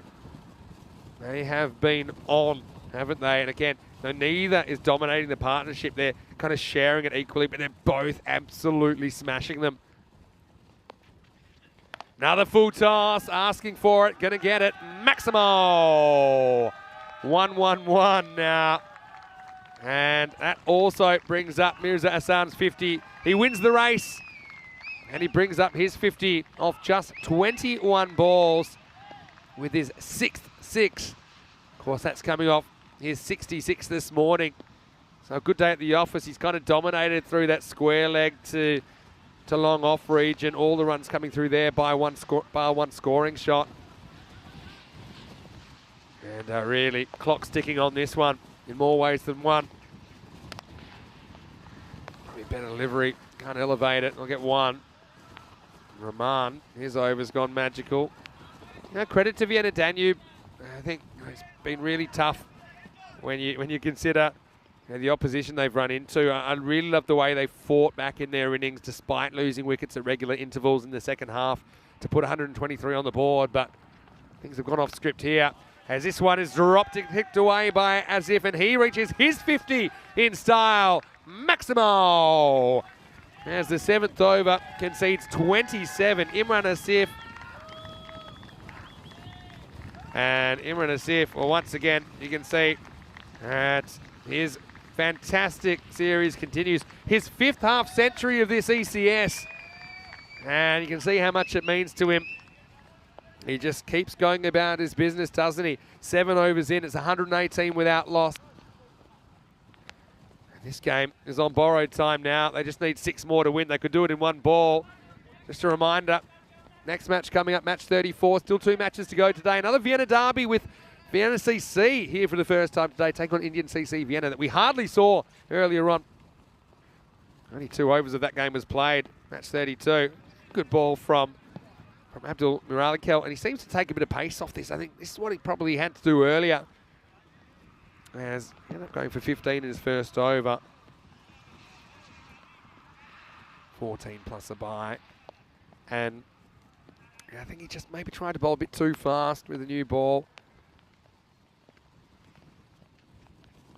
Oh, that's quick. That sconned him. That was sharp. Well, maybe he should stick to bowling fast. He doesn't really know. It's got on the shoulder, I think, of Mirza. Yeah, just can't really react. He gets the head out the way, but it certainly cracks him in the left shoulder. Oh, I'm glad he's got the extra layer of clothing for protection. But that'll hurt in the morning. Muralikel, I mean, he's a fighter, isn't he? He came out at 10, batted well, fighting all the way to the death here. There's the slower ball, which is inside edged. Oh, I didn't see that coming. I don't think Mirza did either. He's just cruising, just kind of smashing the bowling everywhere. Then he gets one. It almost does him some physical harm. 5 to win now. I see balls like that. I'm pretty happy that I'm in the commentary box these days. Well bowled again by Muralikel. Like I say, I love the way he's gone about his work. Keeper does well to slide in and make the stop. Yeah, well, expect the unexpected, like we always say on the European Cricket Network.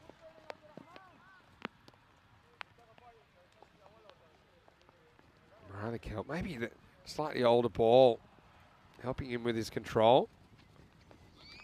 Edged and dropped. It was low down. You see Muralikel, he probably knows the game's a foregone conclusion, but he still would love the win against Mirza. It's a big, thick edge. Keeper was kind of heading the wrong way. Got it shin high and grasped it. And so, Muralikel, it's hard to bowl with a broken heart. Let's see if he can get through his over. He will. Well done. Really well done by Abdul Muralikel. Against all the odds, that over only goes for 1 and a leg bye. So 2 off the 8th over. And this game will go to a 9th. It's 120 without loss. I think that's what cricket's all about sometimes. I think no matter what the situation, you're always in a battle. Muralikel, he was determined to make sure they weren't going to score the winning runs off his bowling. I think you look back to the first innings as well, when he came in at number 10, did whack a couple of sixes. It was just kind of raised with this total. Hasibullah Muralikel will bowl the 9th with 4 runs required. That's pretty well. Little step over move. Will be a single. But yeah. Well, what do you think of that bouncer against Mirza? That was a slippery one. There's a bit kind of skiddy bounce in this pitch as well. We'll hurry you up. Well, it's a bit of a roundhouse windmill shot, and he gets put down again. Goes the fingers up there. That's Nurakan Abdurahimzai. Again, difficult one to take that way because it was always dropping on him. He wasn't camped under the ball. He's trying to take it about chest high or a bit lower. Mirza gets another slice of luck, but I think it's all academic here. I've got a feeling. I can hear the fat lady warming up in the background. Yazif cracks it away. And this will tie the game at 123. But like I say, credit to Vienna Danube. They've got a bit about them. I'm looking forward to seeing them again. Seeing if they can just get that first win. Mirza cracks this one for the winning runs because it will count as 4. And Austrian Cricket Tigers do it fairly easily in the end, although they're made to work a bit harder in the last few minutes. but they do it without losing a wicket. And still, after 2 completed innings, only 2 batters have faced for ACT today. The final score, Austrian Cricket Tigers 127 off 8.4, defeat Vienna Danube 123. Yeah, Marnus just giving some credit as well to Vienna Danube, in particular to the bowler, Abdul Murali-Kel, in the second last over that we saw. He's bowling his heart out.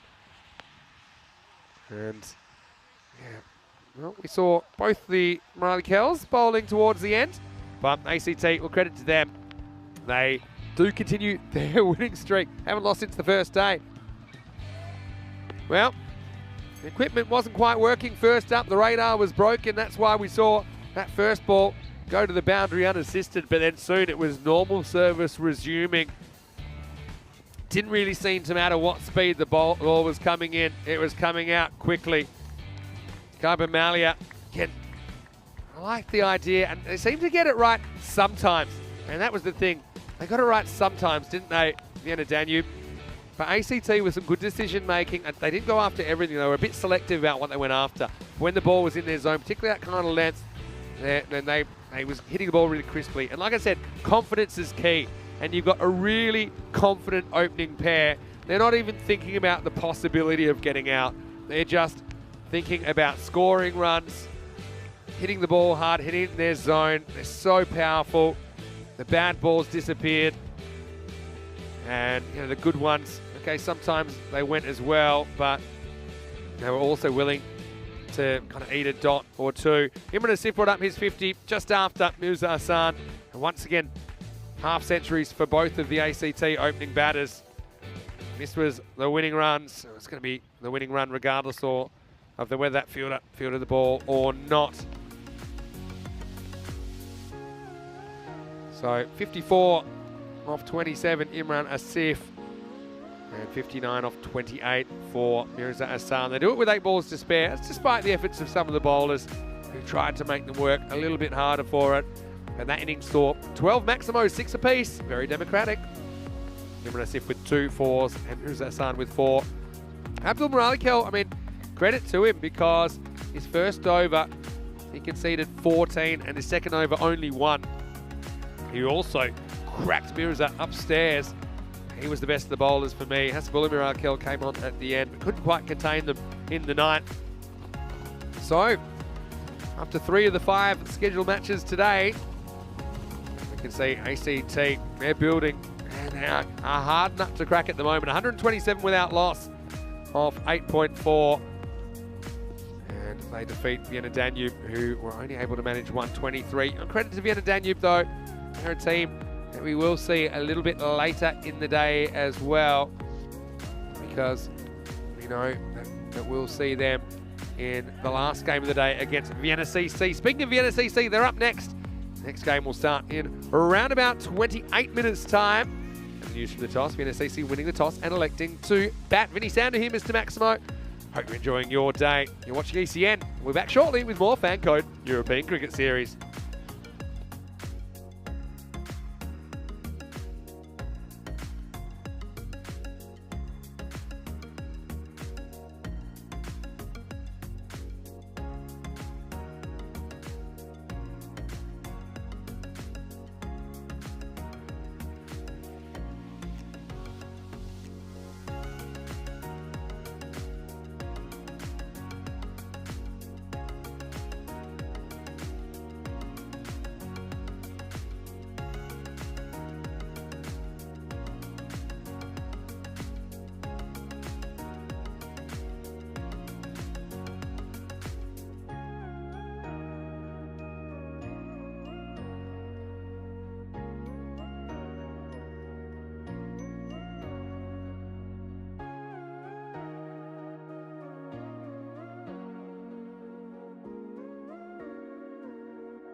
The European Cricket Series is proudly brought to you by HCL Software, Fan Code, and Grizzly Bear Sports. Hello and welcome back to Vienna. Great to have your company. Once again, day 7 action. And once again, we're heading out onto the park. 2 matches left in our Super Sunday of action. 34 matches in now, match 34. Here's the 2 teams. Vienna CC, we're seeing them for the first time today. They're holding a 2-3 record, taking on Indian CC Vienna. We got the briefest of glimpses of them earlier on today. They cracked 38 off the first 2 overs, but unfortunately match 32 had to be abandoned due to the rain escalating.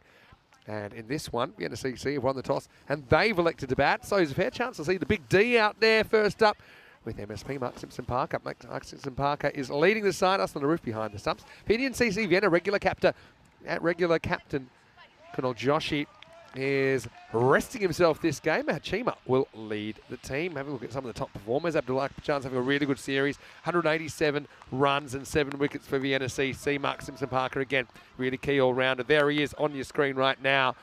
Seems to have been a bit of a batter's day despite the weather. And so looking forward to seeing what happens, particularly in this power play. I think it would kind of dictate the terms of this contest. Well, it's good to have a guest commentator. I did have Decent Arif with me yesterday. I do have a special guest that's going to join me very, very shortly. I've kind of alluded to it in the chat as well. He's a guy that a lot of people wanted to see on the field, but he looks pretty comfy here. Cam next to me in the commentary position. Please welcome to the commentary box. In fact, I'm going to go drum roll one more time because I think we're about to get the first ball from Ahmed Ghani. Bowling to Eckstone. Countdown complete. Game mode activated. Here we go with match 34. Big D cracks it. There's a fielder there. It'll just be a single. Yeah, please welcome the Austrian women's coach and Vienna CC regular captain and also Cricket Austria administrator, Quinton Norris. It's the big Q stick. Hello, Quinton. How are you today? Hey, Vinny. Yeah, doing all right. Not too bad considering the weather. Yeah, it's been a bit fickle, hasn't it, last couple of days. Got to say big thank you to all the ground crew and everyone that's worked so hard to get the cricket on, as well as all the umpires, the players, and everyone really. This one comes into MSP, works the way to the fielder. Well, I've got the first question. I've asked the viewers for some questions, but I've got the first one. Why aren't we seeing you out there for Vienna CC? You've got a bit of a cult following. We saw you in the ECL as well, whacking bowlers for 6 at the Carter Oval. Why don't we have you out there at the moment this series? It's down to a bit of work, and then also just haven't been feeling 100% the last couple of days. So Ghani, there's a false shot out of MSP. Again, a shaky start for the big all-rounder. Well, that's disappointing, but we're glad that you're here. I know you have taken up a new job, and you're obviously part of our Blue Crew as well, as recently as, I was going to say, Malta. Was it Malta your last trip? Yeah, Malta. Yeah, we had a great time in Malta together.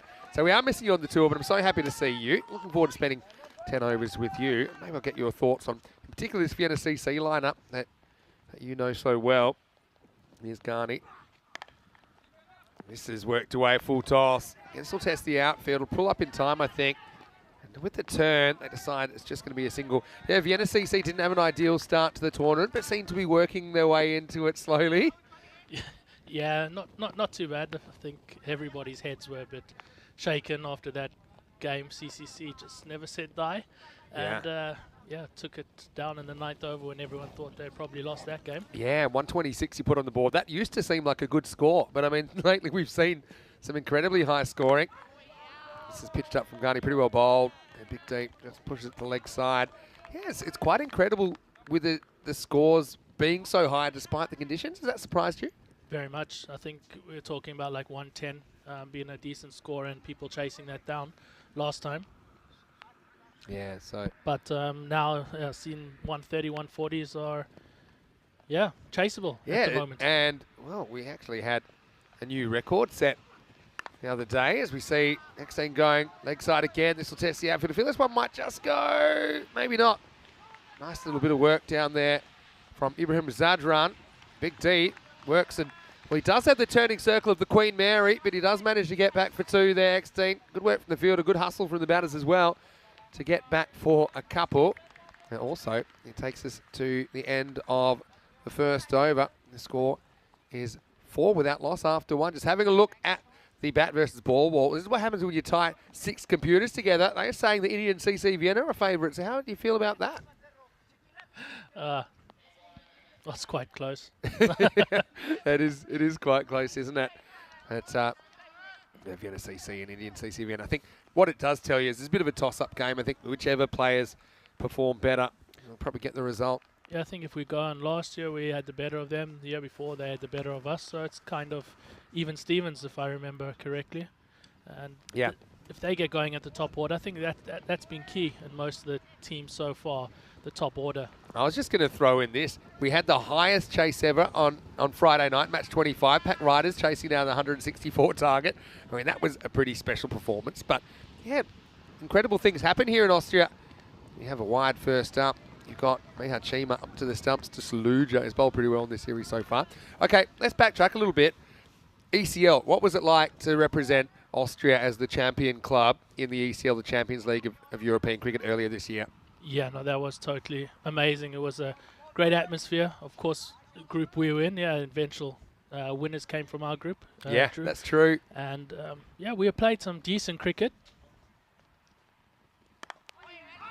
Knocked away. MSP is having a slightly careful start. I mean, what you said is spot on, isn't it? Because if you are going to get knocked out of a tournament, then probably to get knocked out to the eventual winners isn't a bad way to go. Yeah, not bad. And then, of course, Forfeiture as well. They were also pretty decent. And I think either one of those two teams could have gone on. Yeah, that's true. It was a big surprise, actually. I thought I grabbed a bit of the line. I think it's a wide. Saluja won't be that impressed, but I think it's a good call from the ump. Yeah, in that game, you knocked up 121 and Drew chased it in 8 overs. It was one of the most memorable games of the year, so at least you've got that. We had this Scottish crowd going around the boundary in their fancy dress. There were balls flying everywhere. It was a bit of chaos. It was very ECN, as you'd know. Oh, I think that's the same ball, so it's going to be a wide again. Saluja can't believe it, but that's consistent. Yeah, look, seeing is believing, and I know you'll be watching this, Wasif. I'm going to have it. It gives a little cheeky smile. He probably knows it. If you called one, you've got to call this one because it's literally the same ball. Just the outside edge of the ball hitting the line. And he wants to review it. Don't waste a review on that one, Wasif, because you'll lose it. Well, that's in and it's out. Well, there you go. Just like that. That's Daud Zadran that takes the catch. And so Saluja gets his man in the end. Mark Simpson-Parker never really got going here. He's gone for 1, and it's 7 for 1. Yeah, must have the jitters there. Must be the dad watching him in the crowd. Bit short, didn't quite get hold of it, and Daud takes a good catch down the ground. And Mark out for a low score this time.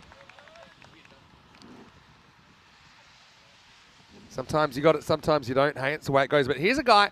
I don't think it's a bad thing to get him in there early. I know you'd be disappointed to lose MSP there, but Arsene Arif, he's a very talented player. And we saw that a bit actually in that game against Drew, didn't we? And also fielded very well. Who do the wicket keeping in your absence for Vienna CC today. But what's it like having Arslan at the club? Yeah, different character. So coming into the club, he's been the first season last year, added some good dynamic. Also then wasn't keeping in Khartoum. Yeah. Of course, big laughter is that he finally got some runs. He was caught out twice. Yeah. Featured in the highlights of the day as 2 good catches against him when batting. That's the way it goes sometimes. Finally, he scores some runs, and we lose to Drew, and that became kind of a thing that we lost that game because of him, because he finally scored some runs. Well, still, I know it was a great experience. It's the highlight of a European club cricketer's career now, I suppose, to get that opportunity to get looked after. I reckon that's a wide as well, but it's the 3rd time lucky because he just didn't have the heart to raise his arms again. That to me is probably wider than the first 2. I think so as well, but yeah, 3rd time's a charm. Get away with it. Yeah, it's a bit of a break for Indian CC Vienna. Pitched up. This one is into the gap. Great bit of fielding. Great to see Daud Zadran back as well for Indian CC Vienna. I haven't seen too much of them in the series so far, just because of the draw. So they've had 2 matches. That's the least of any team before today, and then the match today was effectively a complete washout. So, yeah, I mean, obviously they're a very good side. They were finalists here 2 years ago. Again, Afghan and Donnerstadt knocked them out. They just missed the missed the finals last year narrowly. I like this from Saluja. He kind of gives the umpire permission to call this a wide. Puts a hand up saying, look, that's okay. You can call that one. Trying to call the shots here, but I mean, the one he did bring back to MSP was the one that got the wicket, right? Yeah. Got some questions coming in already, Quinn. That one would have been all right. It's edged away anyway, running away, and I think it'll get to the rope. It does. So, Big D, not the way he planned it, but he does get his first boundary. The NSCC work up to 13 for 1. So, question from Shrug saying, Quinny, how do you think Austria will go in the T20 qualifiers in Scotland in July? The first game is against Jersey, and of course, Shrug does live in Jersey. Yeah, no, that will be... of course, we are the lowest ranked team, so we do know that, but anything is possible. So we're going to go in with all guns blazing, just like everybody else. Full toss, flat batted, and it's going to find the fielder, but Zadran can't hold on. That's going to be 4. Not easy catching conditions at the moment. So that light mist falling. Saluja, I feel like he should have had his man here. It's a ball that probably should have been hit for 6, but Big D catches a break. It's also the end of the second over. The score is 17 for 1. Let's have a look at the table. And your club, Vienna CC, haven't really gone to plan so far, but 2 and 3 with a chance to kind of bring it up to 50-50 after this game.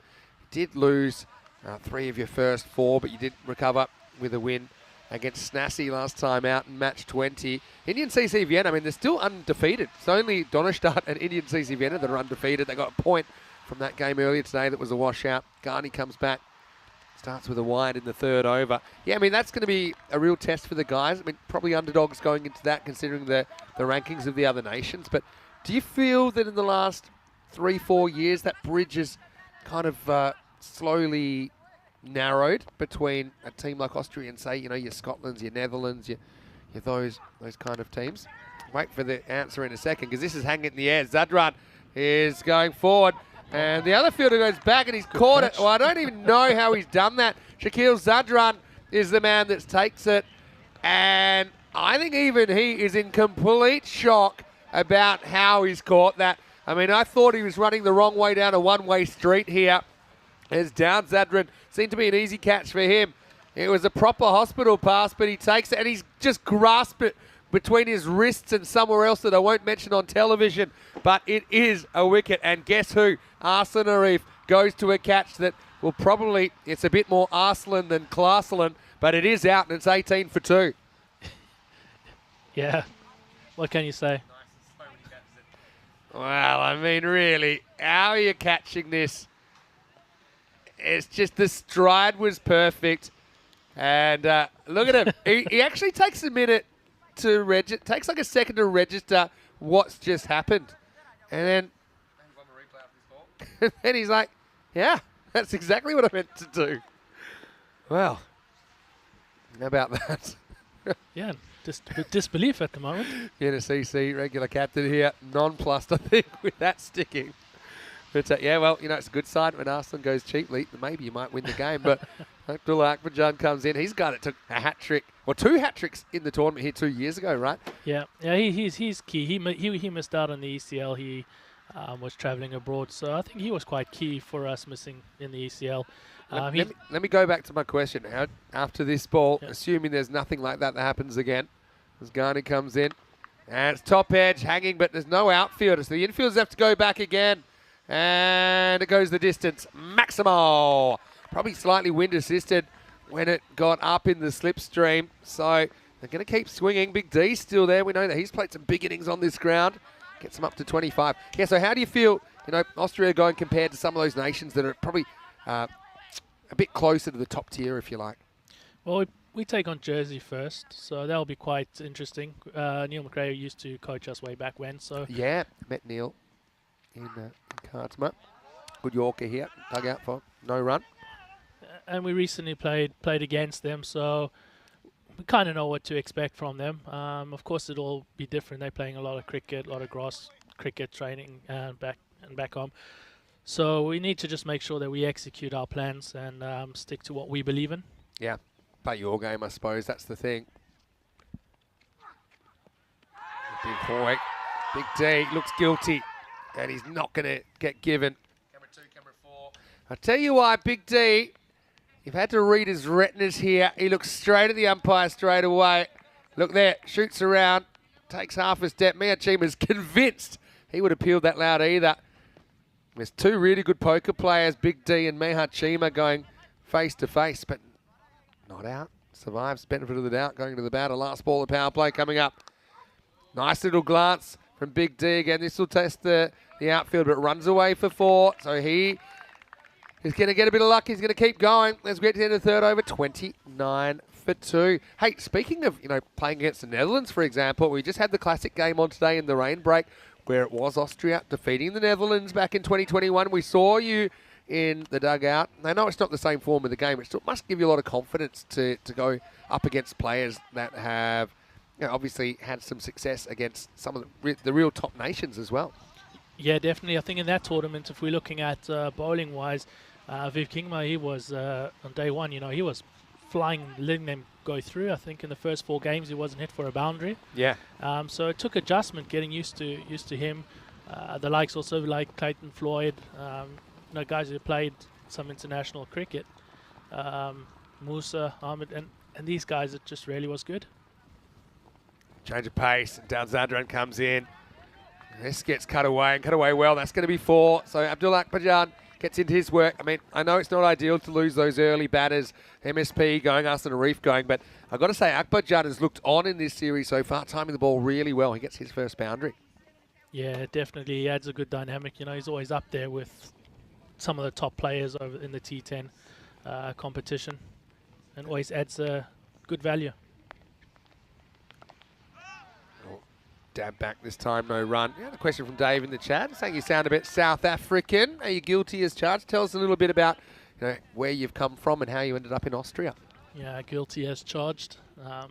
It's hopefully one day we'll win a World Cup as a South African team. But I will say, who knows that? Before we get on to your life story, I have a perverse pleasure in watching South Africa stumble at World Cups. There's always a crazy way you get knocked out. First it was the crazy rain issue in 1992 that led to the Duckworth-Lewis being developed. Then it was misreading Duckworth-Lewis and getting a tie and blocking it out when you needed one. The famous 1999 Donald Duck dropping the bat. As you see, a big swing and a miss from Akbarjan. And then the Netherlands in the T20 recently knocked over the South Africans as well, so I bet you didn't really know what to think about that. Well, the latest one was interesting. And this one knocked into the leg side.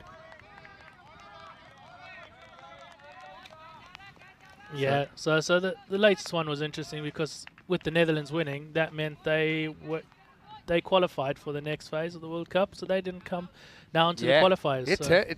Yeah, exactly. Actually had repercussions for European cricket. This one is knocked down. It'll be the end of the over. Zadran keeps things quiet, just the boundary and not much else. 33 for 2 after 4. So, it's interesting that result had repercussions for European cricket, of course, with how it changed the qualifying setup and all that. So anyway, but you are originally from South Africa. You can probably still hear it in your voice. But how did you get to Austria? And for some of the viewers that might not be so familiar with the Quinton Norris story. Well, no, first thing, just took the 2-year working holiday to England, travelled around there, and then from there just wanted to travel a bit more around. So ended up going to Sweden first, spending a couple of years in Sweden, and then over business trips and everything, living there, back to South Africa 1 year in Stellenbosch, early 2000s, and then came over to Austria about 2010, 2011, I think. Met the family, wife, and then settled down in Austria. So that's kind of the life story. Before then, playing cricket in Pietermaritzburg. Wait for this, and it's Luthrup getting a bowl. Probably the catch of the tournament. Right now, he starts with a wide. Yeah, so obviously, South Africa, what was your Afrikaans like? Well, Afrikaans is not too bad. At school, you had to have it as one of the languages. But grew up English, so a lot of our community was pretty English, even though people around you were Afrikaans. Sure. Just wonder, because it's got some similarities with Dutch, right? That's so I've heard anyway. Yeah, definitely it does. Come back for a 2 here. Won't be an easy day to execute run-outs. Good work from AB, coming back for the second. Yeah, good hustle. Do have to hustle a little bit. I mean, not easy conditions for the players, of course. And did you get involved in cricket pretty much straight away once you were here in Austria? Or Yeah, was it something that took a little bit of time? Maybe this ball from Luthra. It's a good one. Drops into the block hole. yeah. First it ended up being I was here, and then kind of was married first, and then after getting married, then got involved then pretty much with Vienna CC straight away. Yeah, well, obviously, it's a great place here. This is a tight single, but they'll get there. Just got to watch himself here, Luthra, because just have a look at where his back foot lands.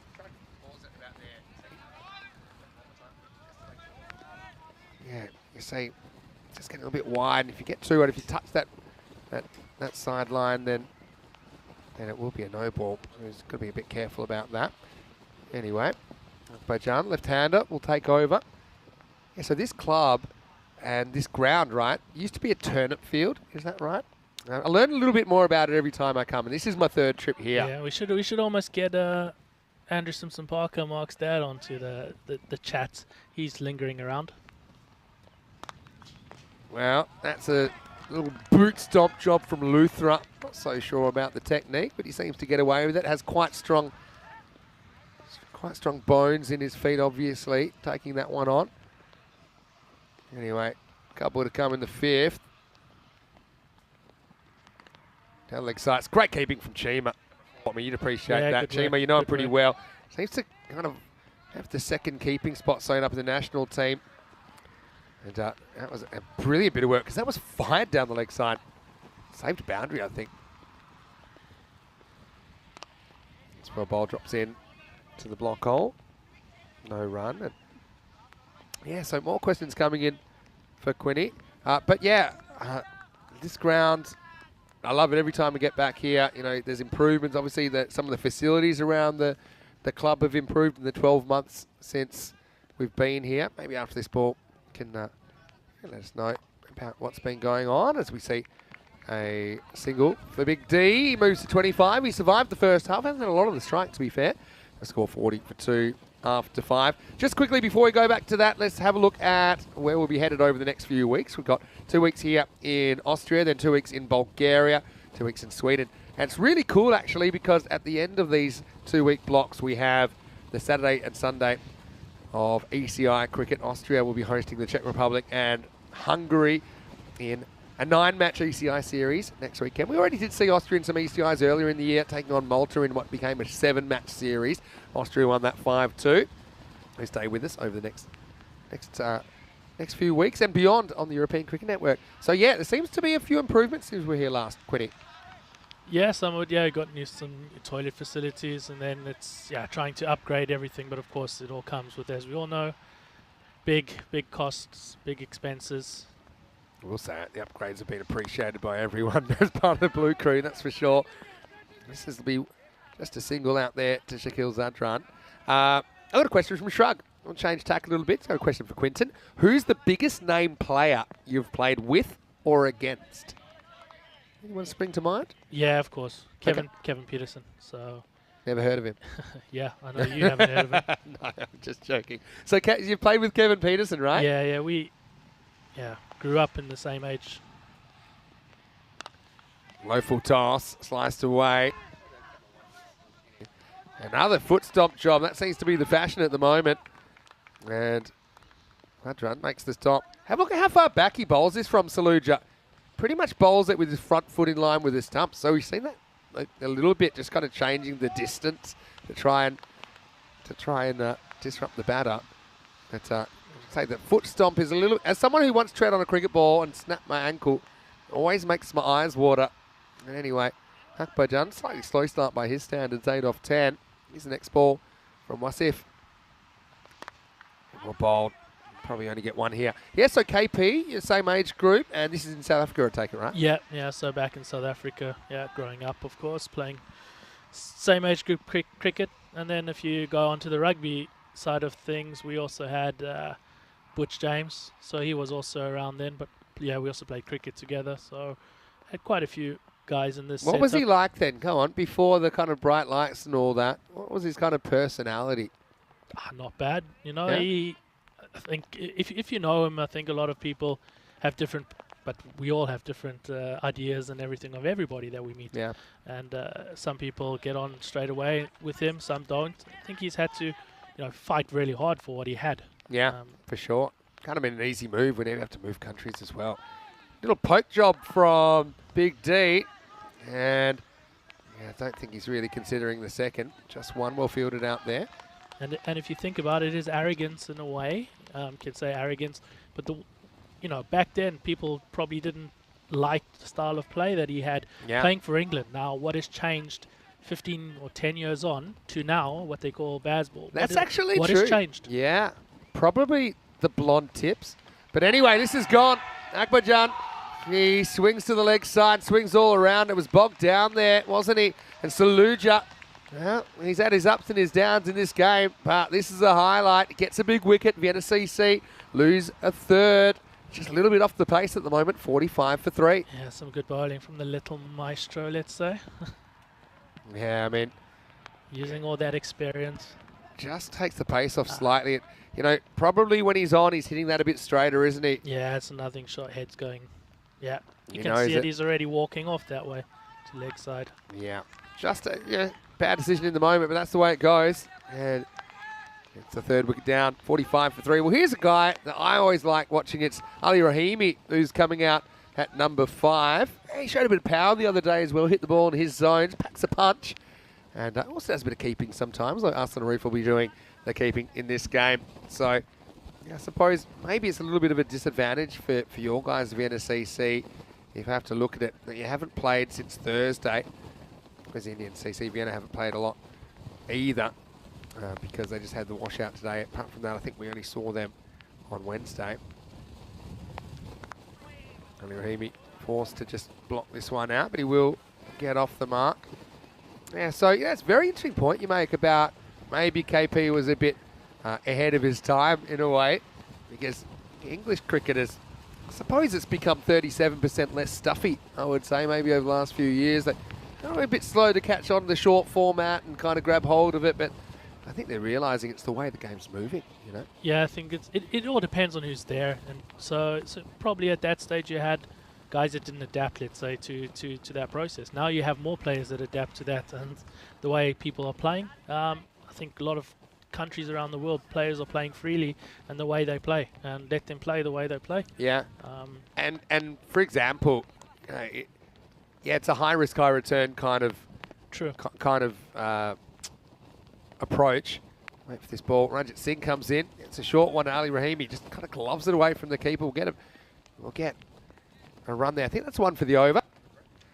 And so, yeah, but I think sometimes they say attack is the best form of defense. I think, when it comes off, I think that all the forms, even though that they're not necessarily directly related, but they do have an effect on each other. So, for example, look at how 50-over cricket, the scoring rates have gone up since 20-over cricket has become more prevalent. Batters are knowing what they can get away with and how often they get away with it. As we see Big D pin his ears back on this one. That's into the wheat. Maximo. Well, we've been waiting for it, haven't we? He gets into the 7th over and he gets into the 30s. This one just seams back a little bit onto the middle of Eckstein's bat and it disappears. Good shot. Yeah, good shot. A little bit short from Ranjit, from Princey. Haven't actually seen him bowl, to be honest. So Yeah, I was surprise call there from Chima. Yeah, well, no Josh in the lineup, I suppose. I like the yellow gloves as well for Big D. Certainly colour coordinated. Looks like a big banana out there. He's hitting the ball well. I'm sure his wife will love that comment. He'll be trying to bend it in the second half of this game, no doubt. Well, this one's pitched up. The fielder looks at it and then has to look back because that's gone the same way. Maximo back-to-back. This needed a bit of an injection, I suppose. No man better than Big D to provide it. Yeah, it's in his zone. That's going. Yeah, well, Dave says if you got a pat on the back from Big D, you'd fall flat on your face. Well, he is powerful. Lovely guy as well. Yeah. 9 children. 9 children all Every of a sudden. time I add 2. I think he's got 5 actual children, but I have known to embellish. Yeah, he's a real family man as well. Part of the family here at NSCC as well. Well, this what is that? would have been gone, This has been pulled, and it's right off the end of the bat. Have a look at it. And I think it carries back to Ranjit, you know. But he was not expecting it, saw it late. And I think that carries. Look at this, right off the end of the bat. He's early on it. And, yeah, the bowler, let's get a look at it here. Oh, maybe just died on him, Just but short, I think. didn't pick it up quickly. You can understand why. Eckstein on 39. Couple to come in the 7th. Oh, Well, that's huge. adios, because that one is not coming back. New balls, please. Eckstein into the 40s. Oh, there we go. That's reminiscent of you at Carter Oval there. That one's got into the catering. That was right out of the screws, even if the last one wasn't. Look at him, he loves it as Yeah. well. Him and Chima having a word, lovely. He's saying, yeah, I watched you, now it's my turn. Look at Chima's body language, you can see him laughing there. So Chima's probably had a little snipe or two at him here, and Big D has figuratively sewn his mouth shut by pumping that ball about 100 metres with the wind. Send out the search party. New ball is in play. Short, and that one's gone as well. It's up, it's gone with the wind. Maximo, and Big D brings up his 50 off just 20 deliveries. A bit slow to get going. Nothing slow about the last couple of balls, though. They have rocketed out of here. 51 off 20, 5 big Maximos and 3 4s. And, well, this innings needed something. Big D has stepped up, Quinny. yeah, finally he's been saying he's just been struggling a little bit, but just once you get in, I think runs are there to be scored. So one good over, and hopefully that's the injection of pace we need now going forward for the remaining 4 overs. End of the over as well, 71 for 3. I just want to talk through the ECI squads for next weekend. Talk us through the Austrian squad and some players we should watch out for. A lot of them playing, of course, in this series. Yeah, of course. You know, there are a lot that are playing now, and let's see how it goes. Hopefully nobody gets injured going onto this. There are also guys in good form and everything, but looking forward to T20 and everything else. Yeah, that's true. It's a good chance for the guys to get together. Just played off the back foot. Fielder comes around, does a really good job. And here's Ranjit out there. He'll stop it, won't be able to prevent the 2. Yeah, so, I mean, obviously you're the highest ranked team out of those 3 teams, but I know Czech Republic kind of knocked you off in the CE Cup before. And Hungary got really close to the ECC a couple of years ago.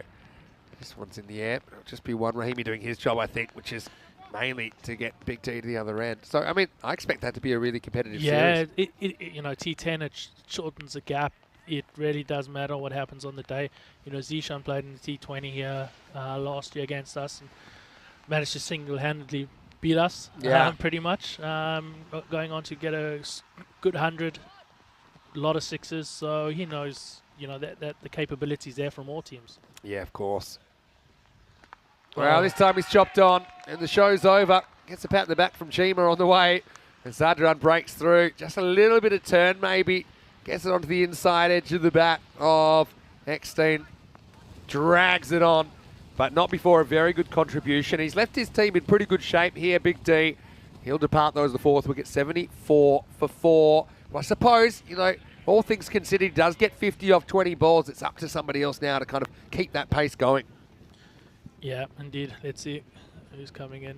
Is it Kitab? I think I'm not too sure. Can't see the number. That's Kitab Amari. Yeah, he picked it from a long way away. Got to say, I love the uniforms as well. I can't remember if you had these ones last year already, but remember, they're an upgrade from a couple of years ago. Yeah, I think we might have had them ready for it. Yeah, of course we have the ECL kits as well, which is ECL kit. we have a couple wearing them. Collector's item. Oh, that's out. Yeah, he swung all the way across this one. And Omari's going to have to go for a golden duck. Zadran with the double breakthrough, 74 for 5. Now, he's just thrown it up there, hasn't he? And just caught the batter on the crease. Just playing across the straight one. Yeah. And Zadran gets some success there. There's a golden Derek. He's been a new member of our team this year, but he's not a very welcome addition to departing batters. No, poor Kitab. Yeah, playing against his old club, so yeah, never that easy coming back. So at least he still has a small smile on his face. Next in is Barry Hooper coming in. Yeah, well, Barry, I know he plays his cricket, played a lot of cricket in the UK, but doesn't want to be causing that to be added to. We've had 11 hat-tricks this year. Yeah, we keep seeing this, but nobody's No stepping one's up onto broken the, through here in the Austria board yet. yet. So let's see. Maybe it's Dowd's chance to edge his name into the history books. 2023 Well, that's Hall of something. Fame. That's something that you don't want to see, isn't it, Quinny? As a Vienna CC supporter. No, I would. I have to try and be a little neutral at times. No, you don't have to when you're on with me. Oh, he plays inside it. And this has been a really good over fighting back because Big D was taking the game away. But then, you know, how quick this game can change. I think, you know, you've played enough, you've seen enough now to know that. Barry misses but survives. End of 8 overs at 74 for 5. Yeah, good spell from Dowd, just 2 for 7 and 2 overs. So put the brakes back on. And let's see what we can try and get in the last 2 overs. Yeah, well, that's it. I mean, maybe this is more normality because I really expected 100 to be a good score in these conditions. Yeah, you know? we were talking 100, 110. You know, 110 you probably feel that you can defend. But this year, it's just been a bit crazy recently. It actually has. Up. It's been crazy. I mean, Friday is when the weather kind of turned. And I expected, you know, maybe scores are going to come down. The run rates on the first 4 days, 10.3, 11.4, 11.8, 12.4. So I thought, okay, at that stage, I think the average was around about 11, 11.2. Wait for this new over. All happens in the ninth, as Rico would say. Rico would say hi, by the way. Yeah, well, we know that. It does happen often. Well, Chima, I don't know what he's thinking. No, better have a word with him. What is he doing trying to go down with that gigantic football dive? Well, yeah. It's not good if he goes down injured doing this. The World Diving Championships and then fumbles it anyway. Almost gives away 5 penalty runs for touching it with a glove that he's not wearing anymore if you want to be super technical. All right, here's Hooper. Third time. Does get some bat on it. Gets to the other end. Yeah, so with around 11 and over, I thought, you know, maybe 95, 100 is a good score on Friday. 14.5 and over on Friday, so 145 par. Crazy stuff, really. And then yesterday, 11.5, so a couple of low-scoring games in there, particularly the last one. Oh, no. Chima's gone the wrong way, and this is 4 buys. Again. I don't think he's nicked this. I don't know, maybe he did. Let's have a look. Okay, maybe he had a feather on it, but Chima's still... He was headed down the leg side thinking it was going to miss the legs, but maybe the swing just does him. Yeah. He couldn't believe it, but he was a long way away. Didn't have to play on that ball. No. Well, it all happens in the Lucky 8. Shot there for that was lucky. Yeah, well, we'll take the runs, won't he, Ali? Ooh. This is close to a wide. It's called. It's a tough one for the umpire to call because you've got to try and get the point it passes the crease. It's hard to say. As a batter, you want that. Yeah, you don't always get it. It's yeah. All happens in the ninth, as we say. You just got to beg, borrow, steal your way to 100 here. You have won a game when you only scored 90 back on day 1. He jams this out and he'll get 1. It's pretty good length. This Harmeet Singh is a player I haven't seen too much of from ICCV, but he looks like he cracks the ball pretty well, can bat in the middle order. I actually like to see him maybe batting a bit higher. No Josh in the lineup today for Indian CC Vienna. Yeah, they got some hitters out there, so you got Chima, Ranjit. That's well bowled, good area. You see Barry, a bit short of cricket like most people are at this stage of the season in this hemisphere. Yeah, it's also more tough when you're going T10 and, you know, you're more, say, traditional, or you're more getting used to it. It does take some time. Some people just take to it out of the blue, others don't. Nice ball the over then. Short, can't quite catch up with this one. End of the ninth, and the score's 82 for 5. Yeah, I mean, what is it like in the T10 format? I mean, is it fun? Do you feel more pressure? Do you feel less pressure? I mean, coming from longer forms of the game, what sort of adaptations do you need to make? I think it, you know, everything depends on each player. Some people take to it, some people are taken longer to get used to it. I think the approach of no fear cricket is really... that helps wonders. If you look at just go, let's say, but they have like Donnerstadt who have won it back to back. Yeah. They pretty much have batting all the way down, and you have no fear. Yeah. So you're always in the game. The depth is everything, isn't it, with the bat? I say like 1 or 2 players might win you matches, but they can't really win you tournaments. I think you need to get a lot of wins while you're in a format like this. Anyway, this is a nice shot by Rahimi, and it will go for 4. So one thing I like about Ali is he kind of knows his zones, and he's very strong square of the wicket behind the wicket. He gets a good swing on this, times it well, gets 4. Good start to the 10th over. Yeah, exactly. That's also what you're talking about. If you know your strengths, play to them. As we said, Sadiq playing for Donnerstadt, he plays to the strengths and it works out. Yeah. That's a nice shot through the covers as well, but he'll only get 1 this time. Now Zadran cleans up. Luthra getting last over duties here. Maybe a couple of lusty blows could maybe get you to the 100.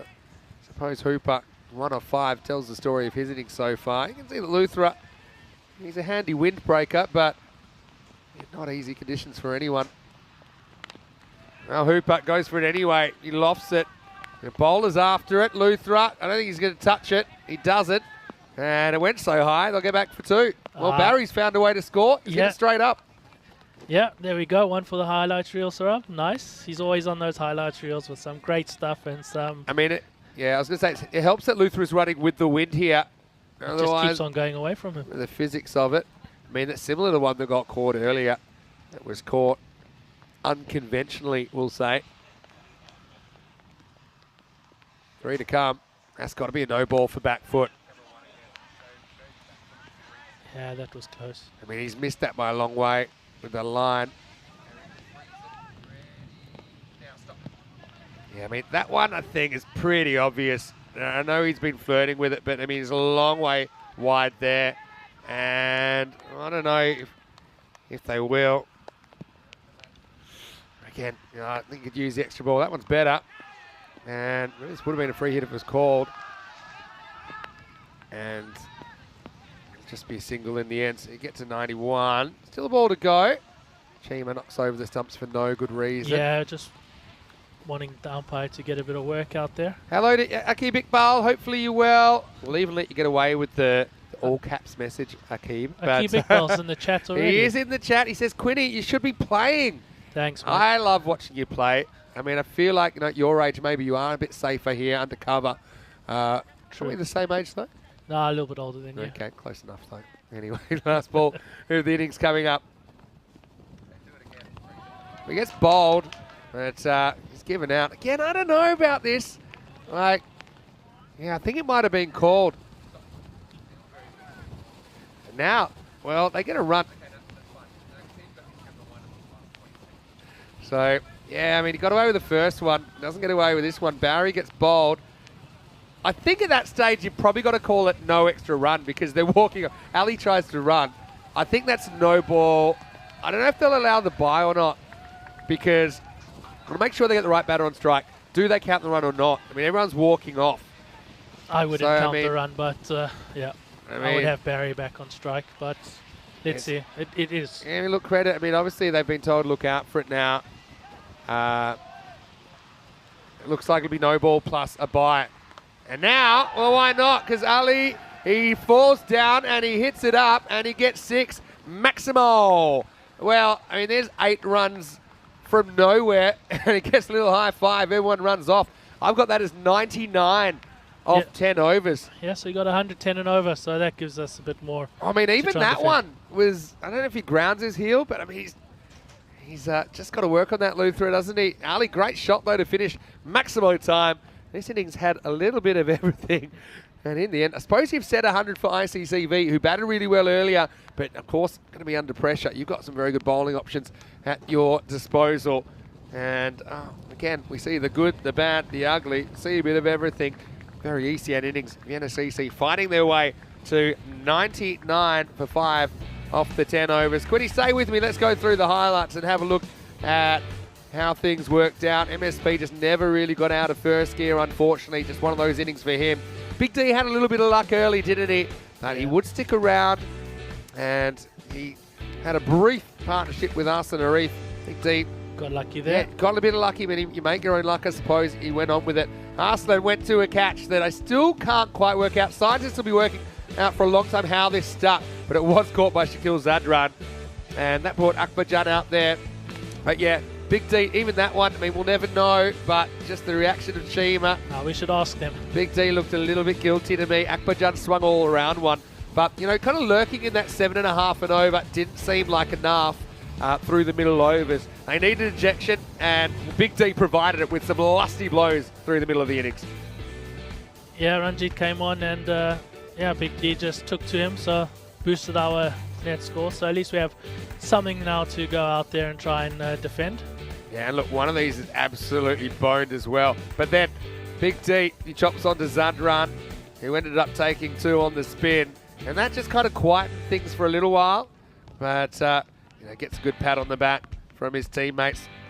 And, well, the next one was LBW. A pretty easy decision for the umpire. I think Zadran, though, just got to maybe make a few little modifications to just the way he's delivering the ball. That was a bit of a lucky one as well. Miha was keeping on the other pitch. That ended up going for 4, small edge according to the umpire. Barry, I don't know where to put this on the wagon wheel. We need a 3-dimensional one because that one was pretty much straight up. Straight up in the air. It got him 2. And then Luthra in the 10th. We thought that was it, 91. They end up taking a run because there was a no ball called. Ali realised he got to the business end and then he whacked one out of the ground. So they go from 91 to 99. And I suppose Luthra was a bit lucky not to get called earlier in the over or even on that last ball again. But gives you something to bowl at, Quinny. 99 for 5. As Eckstein top scores, 51 off 21 for him. 23 not out for Rahimi. I like his innings. He's a guy who'll always give you everything. And Will Shrug has a good point. Ever since I questioned his power, he's been smacking them everywhere. Barry Hooper does a good job getting bowled last ball because somehow it results in 8 more runs. 99, is it enough? Tell you after over number 1. Very diplomatic. Let's have a look at the bowling figures. Down Zadran. He did get a couple of wickets on the spin. 2 for 7 for him. 2 also for Saluja, who had a constant arm wrestle with the tram line. The other wicket went to Ghani as Vienna CC lost 5 in the 10 overs. Well, Quinny, it's been great having you here. What are our chances of having you back after the break? Yeah, probably a good chance. All right. I think I can twist Quinny into staying with me. But let's go for a Vienna CC victory. All right. Well, if you're here or if you're not, I'll be watching, and so will you. So will you if you're out there as well. Really sad to hear Mr. Maximo with Quinton Norris. We'll see you very shortly for the reply. 100 even for Indian CC Vienna to take out the points. You're watching the ECS. This is the European Cricket Network. And more action on the way from Austria after this break.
The European Cricket Series is proudly brought to you by HCL Software, Fan Code, and Grizzly Bear Sports.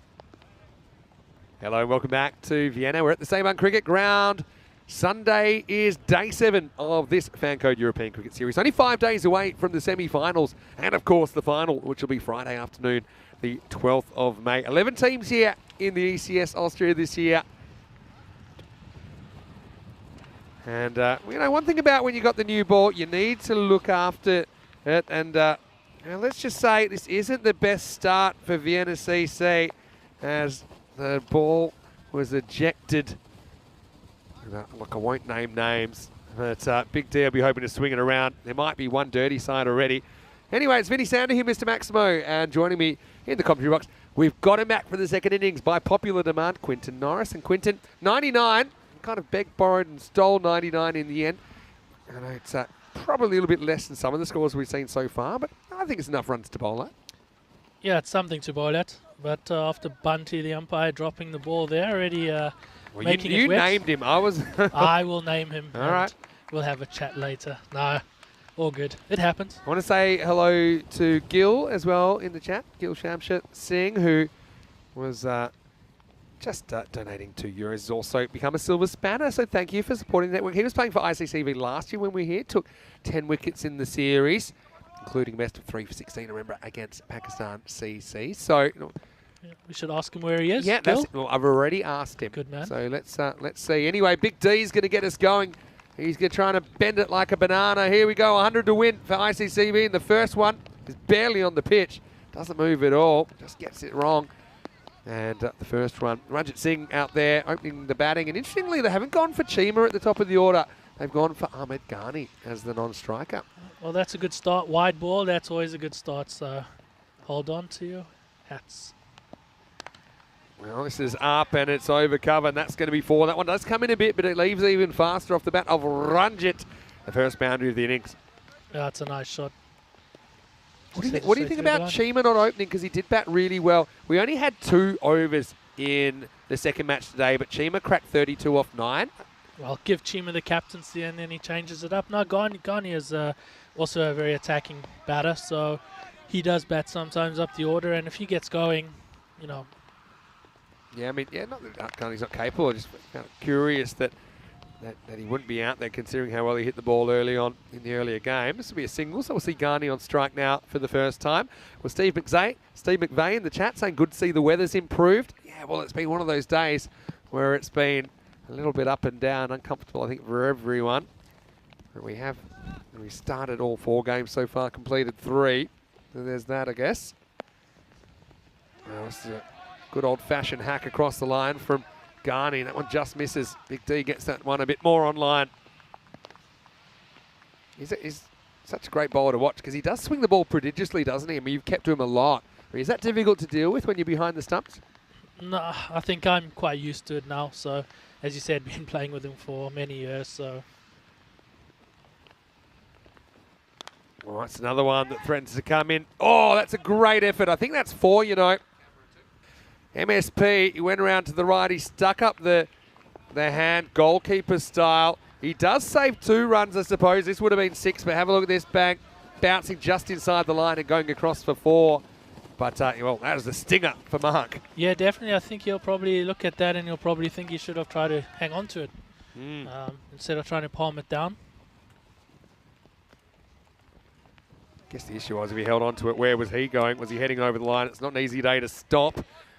But, yeah, anyway, Shamsha's come back. He said, like, he's not in Austria anymore. He's in Portugal. So if you're based in Portugal now, Shamsha, let us know where. And are you playing any cricket there? Let us know the area, and maybe I can suggest a club for you. Because we were in Portugal for the ECS not too long ago. Let's pull the over here. Well, it won't be, because that one doesn't come in at all. If anything goes the other way. So up to 11 off this over. So, yeah, Portuguese cricket. That's something we follow here quite a lot on the European Cricket Network. And we talked about the ECC a little bit earlier and the fact that 31 countries will be involved this year. I know the plans are, Quinny, to expand it to include every country in ICC Europe. So this one gets up a bit from Eckstein and bottom edge pull for just 1. And it's the end of the first over. It's 12 without loss after one. Yeah, so that'd be something like 34, 35, maybe even 36. There's some talk about maybe including Wales as a distinct country as well. They come into the England-Wales cricket ball, but I mean, that'd be an opportunity to see even more cricketers. 70 matches since the Golden Ball, and I'm going to put you on the spot here. We've had one Golden Ball in Austria. Can you remember the two teams playing? I'll give you a clue. Back it's from then? 2021. Yeah, back then it would have been Vienna Afghan, now Donnerstadt, versus ACT. And I remember Sahil Zadran with the ball fielding and a run out. I'm going to give you a pass on it. I'll make a slight correction. As it was, I mean, when it went back, it was actually Salzburg that were the sorry, batting it was, team. yeah, Don't be sorry. Now, Shabazz Hassan Yusuf Yeah, was playing for you them can- and Imran Asif. but Yeah, you can true. get your points back by telling you why I remember that one so well. Because you've been looking it up. No, there's it was on a particular date. Somebody's birthday. It was on my Somebody- 40th And birthday. somebody baked you a cake. That's true, and gee, it does give us a lift for the ground sometimes as well. That's Lisa, of course. Yeah, doing some of my work when I'm not available. Team effort here. Anyway, just 12 on the board so far. Akbarjan, he's pretty regular performer, but this one's going to go out of the ground at supersonic speed. Ghani's been sent to the top, and he's doing the job maximal as Indian Vienna hit 18. Yeah, coming down the track and hitting it back straight over the head. Good shot there from Ghani and getting rid of the helmet.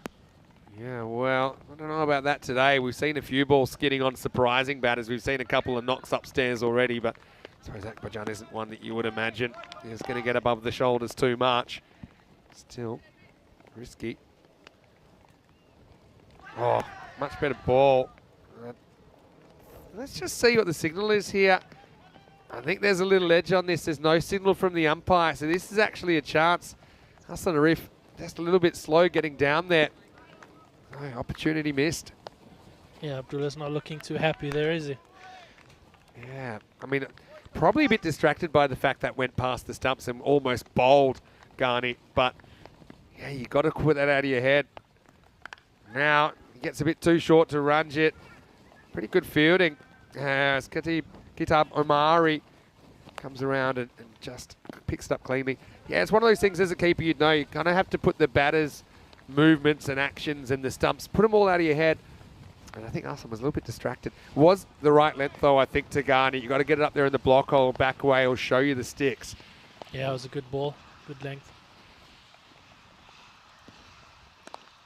Pitched up, does get some bat on there, takes off, probably shouldn't have. Hooper can't handle it cleanly.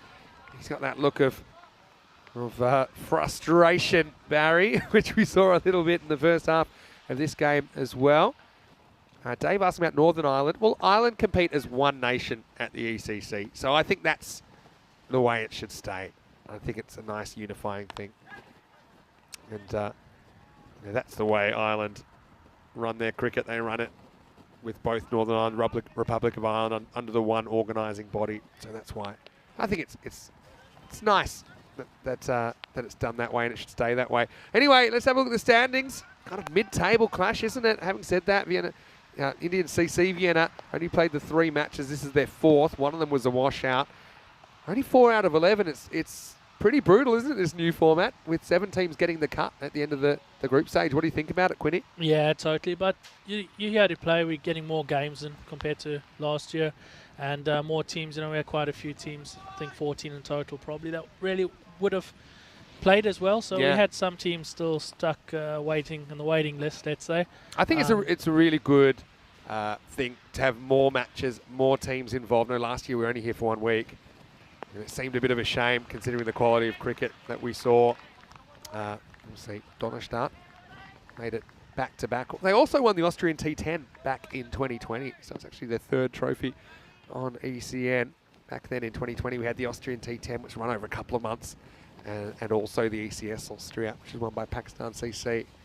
Here's Big D. Again, beats Ghani. It's a bit of a blind spot for Ahmed Ghani there, isn't it? Yeah, it is, but just one comes out of the middle and that's going to fly over the rope. So, as you said, that's why he's up there, to try and take advantage of the power play. Yeah, talking about Donnerstadt, yeah, they've also been runners-up in the league twice in the last 2 years, Yeah, and missing that's right. out on ECL. Yeah, and they would have qualified, right? 1 year that was cancelled. Anyway, this is a top edge. So surely someone's getting near this. Good luck. Almost. Astronaut Saeed kind of had to turn and could never face the ball again, to be honest. And Aslan Arif, where was he? I mean, could he have made it? Probably not. I mean, it would have been a really tough effort for him to get there. Similar to one that did get caught by the other team's number 17, Shakil Zadran earlier, but it goes down. I suppose maybe is a blessing in disguise. You got Chima lurking, probably ready to come in at number 3. He was absolutely smashing them earlier on today. This one is a pull shot, which is a bit late from Nevada. Look at Akbarjan come in, try and make the play. I think this would have been out if he'd hit, you know. Ranjit was right on the back foot. He had to go around Big D. Well, that explains it. Oh, he would have been gone too. He jumps. Maybe he jumps because he knows it's missing the stumps, but that's a dangerous strategy. Yeah, I hope he was doing that. He saw the Big Detour sign when Big D stood right in front of him. Had to take the long route. He wasn't going to go through him. Ghani back on strike. Wow, what an instep. That's great unselfish work from Big D and ends up deflecting it straight to a fielder. I tell you what, I mean, right now, I mean, obviously 10 and over is what they need. Done a good holding job. They seem to be having the same kind of issues that you guys were as far as kind of getting these boundaries to get up and ahead of the rate. Yeah, it's a bit strange. The last games of balls flying everywhere, and this one it just seems to be struggling. Big swing and a miss, and then a reckless throw from Arslan. Looked like it was his first time ever throwing a cricket ball, to be honest. But anyway, he's a guy you probably don't mind it being there at the moment because he's missing more than he's hitting. It's the end of the power play, 23 without loss. And as a comparison, Vienna CC went 29 for 2 after their power play. So certainly you must be buoyed with this start. It's the kind of total that if there's a big power play, say 40, 50 plus, it's kind of all over Red Rover. But right now, I mean, it's probably a fairly even contest. Yeah, I think so. Of course, they have wickets in hand, which is to their advantage. Of course, if we get a few more, then as you said, Chima comes in. I think Dowd will come in. Yeah. So they have hitters going through, so just need to stop the boundaries. So I think it's evenly poised. Probably Hamid Singh's another name I'd throw in there. I haven't seen too much of him. He looked good when I saw him. Anyway, Amit Javed gets the next over. It's lifted up. Mark Simpson-Parker goes back to the line. He drops it straight through the hands. I think it's gone for 6. And he's a guy, doesn't drop too many at all. He's one of the safest hands in Europe. But again, not an easy catching day. I think a slight misjudgment. It blows slightly left to right on him at the end. And yeah, you can see that's one that normally he'd be right behind.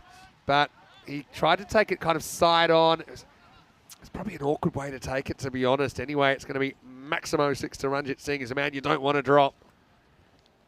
This next one comes into him and doesn't get any bat on it at all. Just nice to see Steve and Jamshid connecting because Steve lives in Portugal as well. So, I mean, that's one thing that's really nice about our live chat ECN European Cricket Network is connecting people. And, well, I suppose we'll remember that, won't we? That Ranjit gets dropped on 7. Now, this one's in the air. And it's another catching opportunity for Mark Simpson-Parker. And this time he holds on. So it doesn't cost him too much in the end.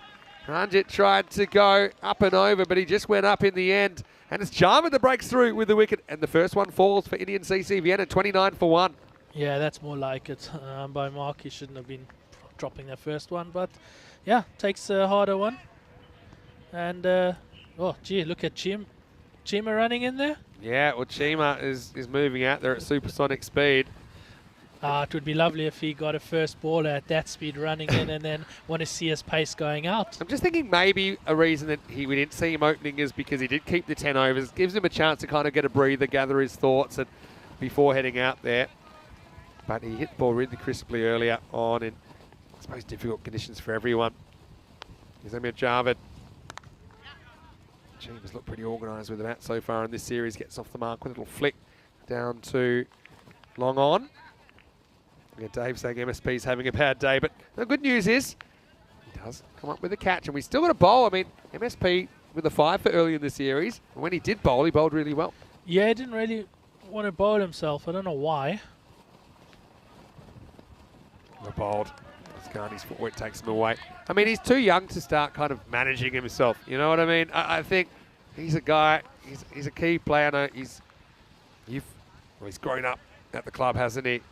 Maybe after this ball, maybe you can tell us a little bit about the history of MSP, and obviously his family heavily involved here as well. As this is big. Smashed. Yeah, he throws the hands at that time, and Garney, when he hits them, they go a long way. Maximo to finish the over. It's lurking just behind the red line at the moment, but still very much in the hunt. Indian CC Vienna 36 for 1 after 4. Let's have a look at the run rate graph, because this will kind of tell the story of where they're at in the chase. Just a little bit behind the red line, I think, at the moment. It's a good start with the drop catch to win for 6, and then end of the over, another boundary.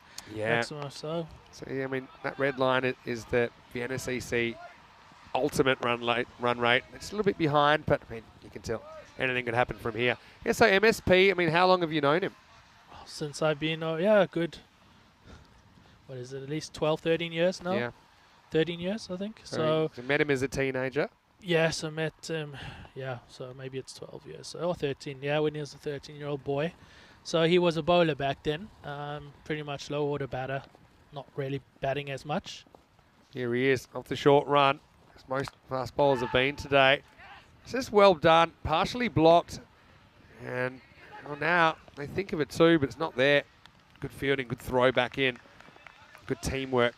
Yeah, so I mean, it must be really nice, for example, having been involved in his development so much. I know that you guys batted together sometimes at the ECL, and that must have been a nice moment as well. That was the nice moment. But going back, he was always bowling. He had problems, with the height and then front foot no balls. Wow, this is up and it's away. It's gone with the wind. Maximo! Garney gets one right where he wants one. He puts it away. Yeah, I think now is the time we need to get Garney out, because another few balls from Garney doing this, it will definitely take the game away from Vienna CC. Yeah, of course. We can get him now. He'll be happy. I don't know if he's sponsored by Emirates. It's a good-looking cap he's wearing there at the moment. Anyway, Mark. Probably a good Yorker finishes Garney off here, I think. Almost. Just get one this time. And then, started batting a bit higher up as well, and he went off to Loughborough, came back, and the bowling over the years, bowling coaches and things seemed to go from the top and got a bit worse, and then started batting more. This one is manoeuvred away by Chima. Clever hands, had a little bit of length to work with.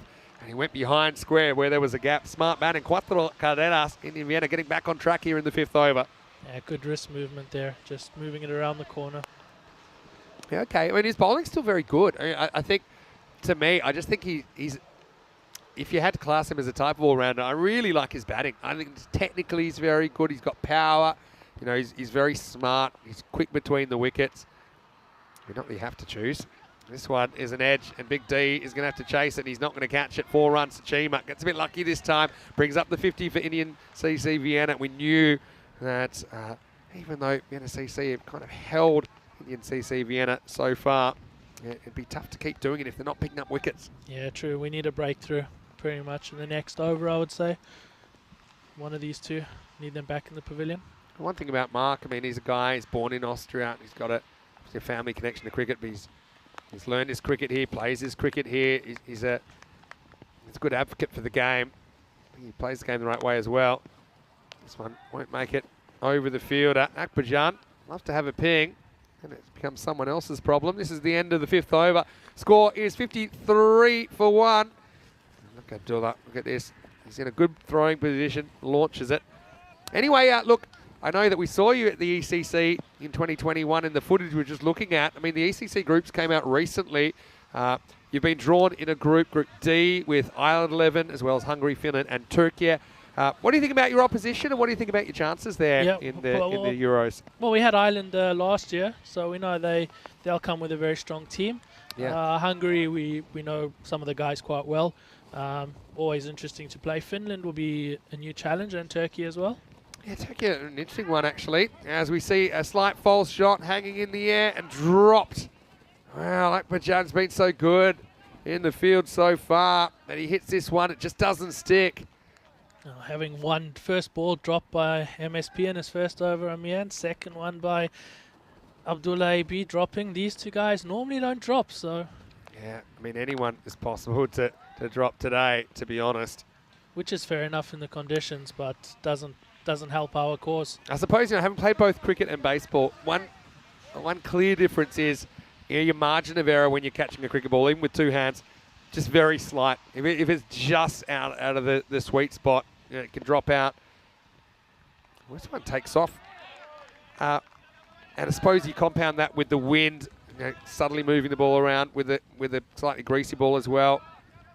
So an interesting one. Might have just grabbed a bit of the line, but gets away with it. Javid probably deserves a bit of luck as well, doesn't he? Short. Fielder handles this. So, yeah, at the moment, I mean, obviously 60 after 6, they'd be on the required rate. Could be a big finish coming up here, but you feel like you need to kind of break this partnership up. It still won't be easy with the guys to come, but I suppose you're trying to get something going. Maybe you can continue to pick up wickets and have a strong finish to this game. Yeah, a couple to come from Amir. And, well, Ghani does what Ghani does. Swings and misses. So, what I will say, Shamsha, is if you can message me at Mr. Maximo on Instagram. Shamsha's asking where you should play in Portugal. Let me know. I'll try and find you a team in your area. Okay, I'll put you in contact with some of my people. Strike 2 for Javid, and it finishes the 6th over. It's 56 for 1. So, I mean, right now we've got a game on, Quinton. Definitely.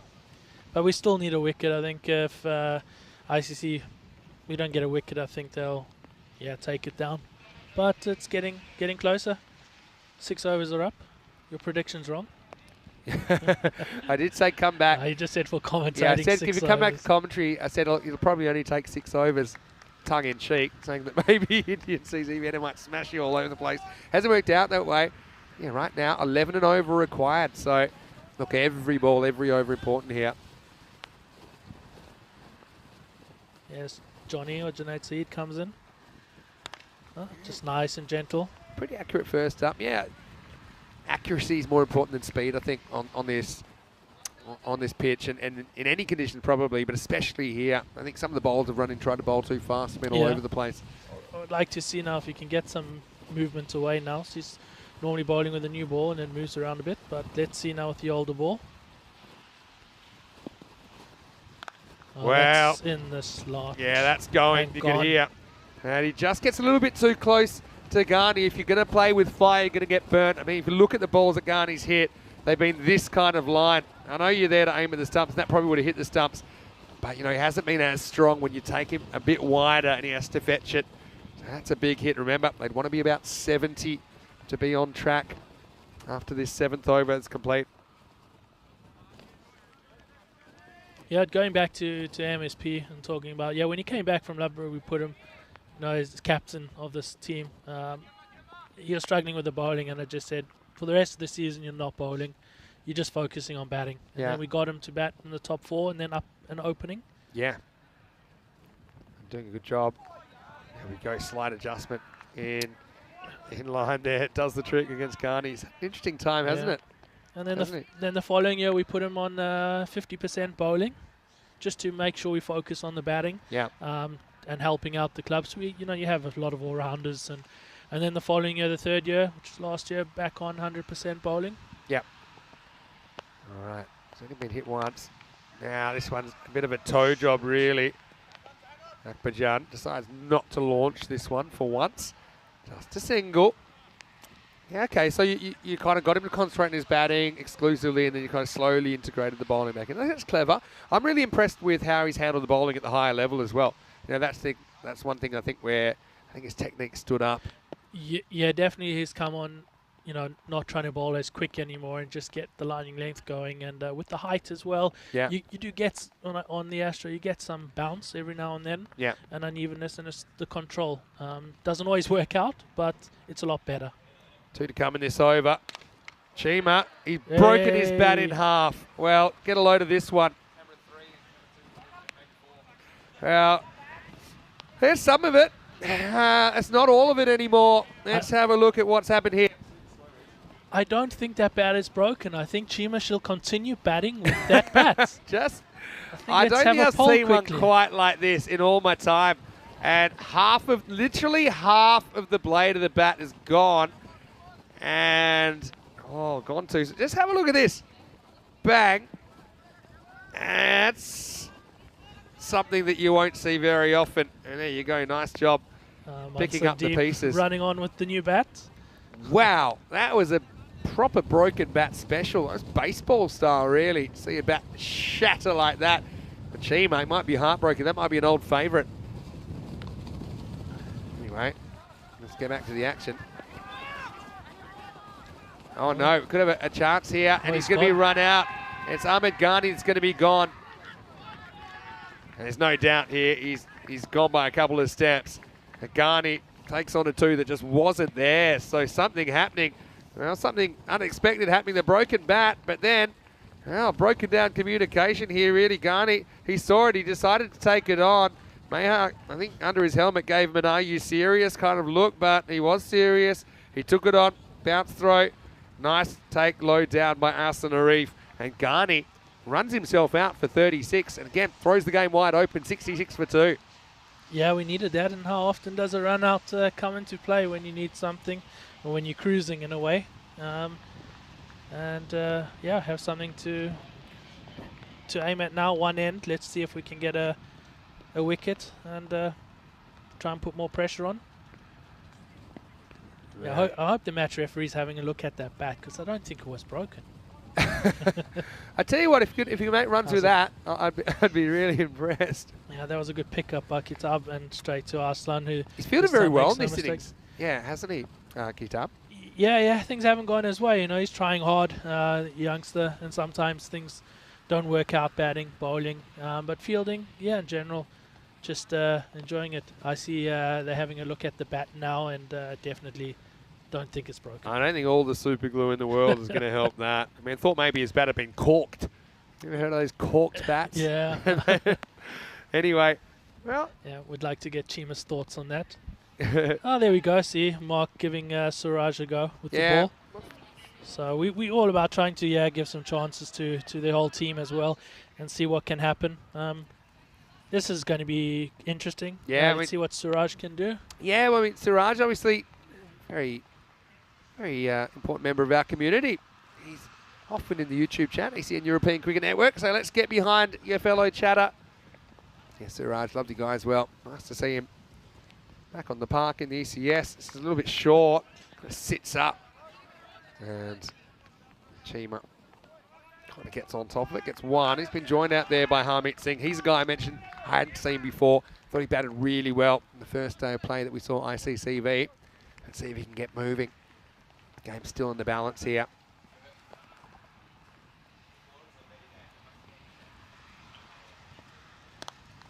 Good start. Yeah, good shape. Really From Suraj. Good movement. Suraj does have 1 over already.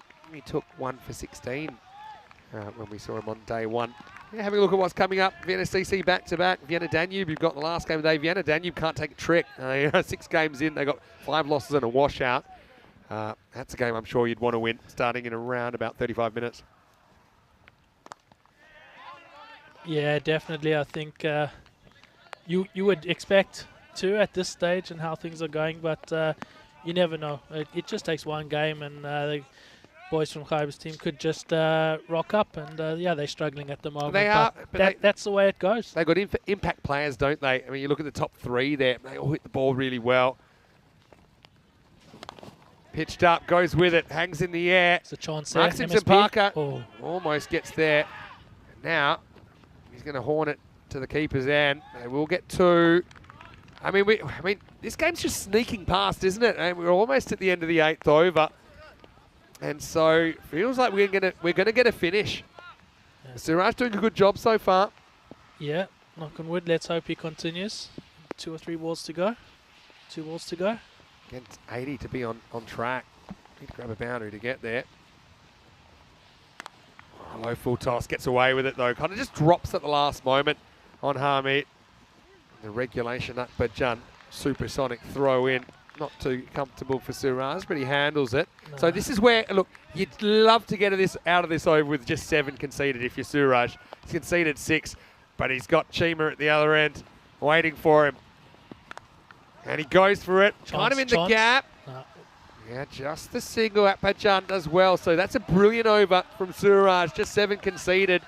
And Indian CC Vienna are making life tough for themselves in this chase. 73 for 2 after 8. Yeah, indeed. I think Suraj is going to be on that chat when he gets a chance and telling all the fellow chatters out there about his lovely bowling performance. I mean, over. what you've done there is you've given yourself options now about who to bowl in the last 2 overs. Well, you got Akbajan. He'll come back now as the 9th. Then you've got MSP, or you've got Junaid Sayed or Suraj to come back and bowl the last over. Having a look, I mean, you guys are in almost identical positions after 8 overs because in the first innings, the NSCC were 74 for 5, 73 for 2. The wicket's not really relevant here. It's just can you go at the pace required. Akbajan, who's a seasoned performer in ECS cricket, he's going to bowl the most important over of the game. Quinny, I'm glad you joined me for such a good game. 27 off 12. Chima goes for it. Again, MSP is guarding that boundary. He's just pushed himself a little bit to the right. Makes sense with the way the wind's going here. I mean, most balls are kind of getting dragged a bit further to that leg side. Yeah, it does seem interesting how the runs just got a lot less in this game than before. And the thing with Akbajan, I'd imagine you can just smash him to the leg side with this wind. But he's just, I don't know, he's annoying. Kind of drops in the block hole like he does there. You think with that angle, it's a dangerous angle, but he seems to get away with it. Yeah, we always talk about what does he bowl, and we always say he bowls left arm Akbajan. So it is a bit different, isn't it? You know, it's not quick, but it's nagging. Yeah, definitely. 10 balls to come in this game, 25 required. That one is kind of in the slot, and it's the gap, and it's 4. That's kind of what Chima was trying to do. This time he hits his spot, he moves into the 20s. A badly needed boundary for ICCV. A little bit shorter. Yeah, a little bit shorter. I know than the other two, I think. The chat was very happy with the way Suraj bowled that 8th over. The question is now, will he get the 10th? Or would you maybe throw it at someone different? MSP's probably the man you'd back, but I mean, he's off the shorter run. Change of angle then for Akbajan. And this is launched into the sky, and that's out of here. Maximal. And I suppose the length there was fairly comfortable. Chima hits it straight and hits it true. Good shot there from Chima, going straight back over. Yep. I did well there. He went straight with it. If he went across, I think it's going straight up. But yeah, good shot. Nick Devonshire had a good question. I missed it, but I'll come back to it. That if Chima's, the broken half of Chima's bat had hit the stumps, would it have been out? Then yeah, he would have been out hit wicket if it wasn't the striker's hand. Any part of your equipment, whether it's still in contact with you or not. So sometimes you've seen batters dropping their bat back on the stumps, losing control. KP was out once, Kevin Peterson, wasn't he, when his helmet came off and went on the stumps. Anyway, a couple to come here. Chima gets another one. It's all hands and it's out of here. Maximal. Low full toss. Then Chima, we had to wait 3.5 overs to see him, but he's made his presence felt as he moves up into the 30s and he gets ICCV in the box seat. Yeah, definitely. As we say, good old 9th. It seems to be our downfall at the moment. All happens in the 9th. Well, I mean, it's not over yet. Yeah, I think if this is, I think, yeah, 8 to defend in the last over, I think there's still a slight chance. Yeah, I mean, that's the thing. You get a dot, get a couple of dots there. The pressure builds up really quickly. We saw that last night, actually. And Chima, though, will be on strike, so get one here. So the right man on strike as far as ICCV are concerned. As we get to the end of the 9th, it's 92 for 2. I will say it now that you got 8 bonus runs off the last ball of the innings when it looked like Barry Hooper got bowled. It was a no ball plus a bye, which was while everyone was working out what happened. Then a 6. So I suppose that alone has kept you in the game here, Quinny. Yeah, no, definitely so. But yeah, not too bad. Not too bad on the wides. Just pointing out that only 2 wides in 9 overs. I think this is the right move. Suraj bowled a good over, but I think, yeah, you just change it. You change it, and MSP is going to come back, bowl the last over. He is the captain. He's taking the responsibility. But like I said, he's got options. 8 required for victory. Chima, you'd be happy to see him at the other end at the moment. He'll be trying to launch it. He does, and he cracks it, and it could cause a run out. Oh, wrong end, Ali. Well, I mean, yeah, maybe. But I suppose it didn't. have the chance of conceding an overthrow by going that end. I suppose does get a run. Great fielding. Yeah. It was absolutely crunched by Mahachima. Yeah, you take it as long as there's no run, just as long as it doesn't come down the other end and then smokes it for 6 or something. 8 off like 5. Oh, and just beats him for pace there. I think the idea is to kind of bounce the ball on the crease, kind of that Yorker length. I think it's a bit shorter where he wanted to be, but Chima loses his shape, and the pressure is on. 8 off 4. Walks and misses. Wow.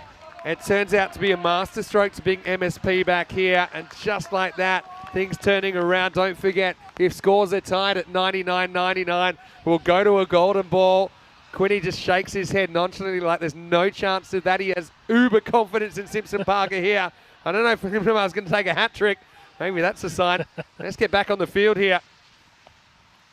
8 to win. And that's not a wide either. Oh, it is called. Oh, it's a rough call, I feel. Oh, wow. Yeah, I mean. Maybe he's got it right. Ooh, oh, maybe it's not. An umpire's call, I suppose. I mean, it did break away. It's a huge call. I felt that was fully inside anyway. 7 off 3. Clunks it.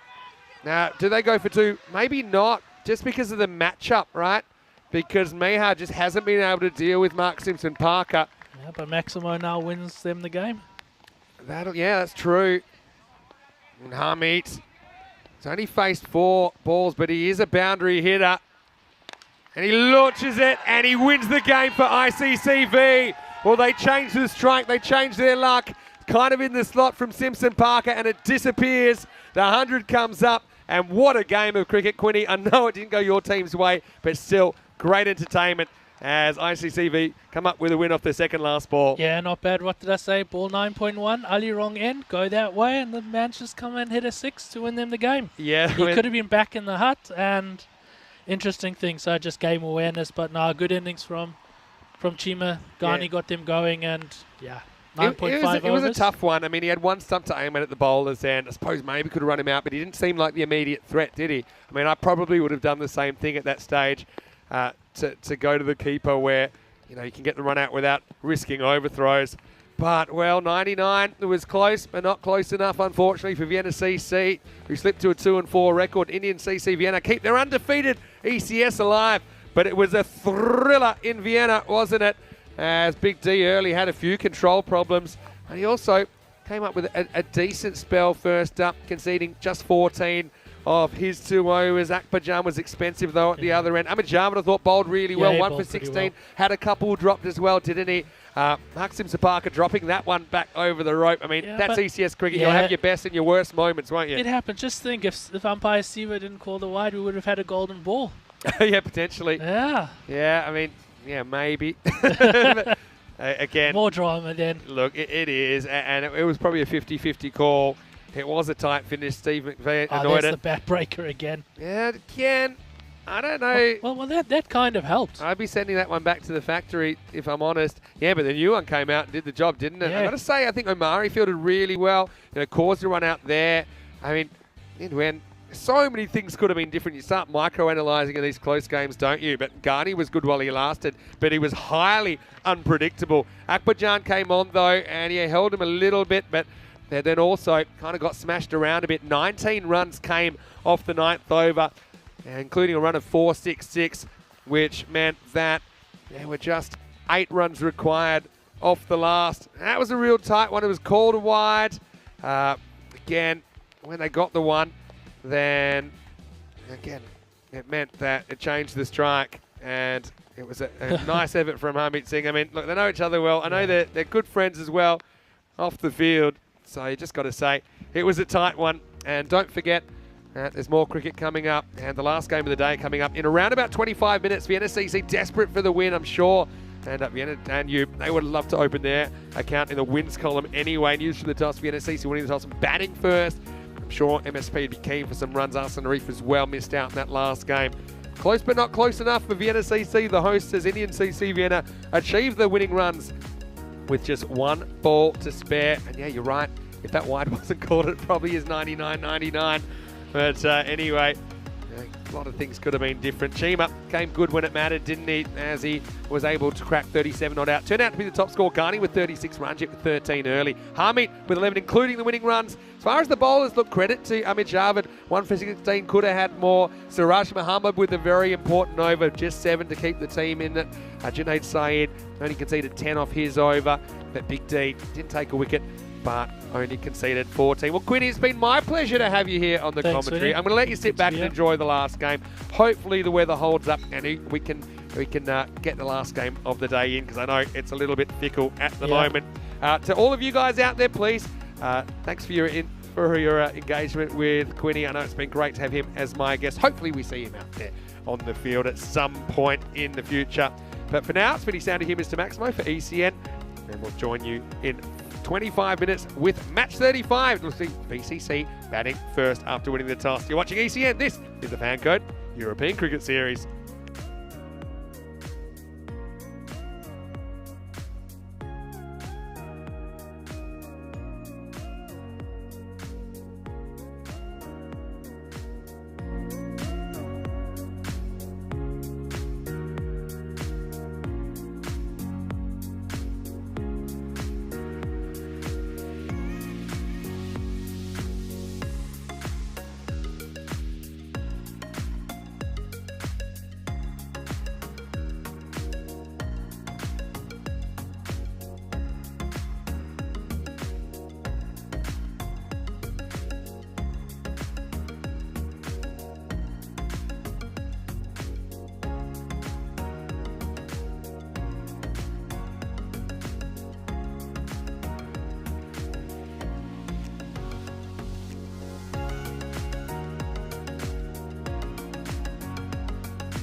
The European Cricket Series is proudly brought to you by HCL Software, Fan Code, and Grizzly Bear Sports.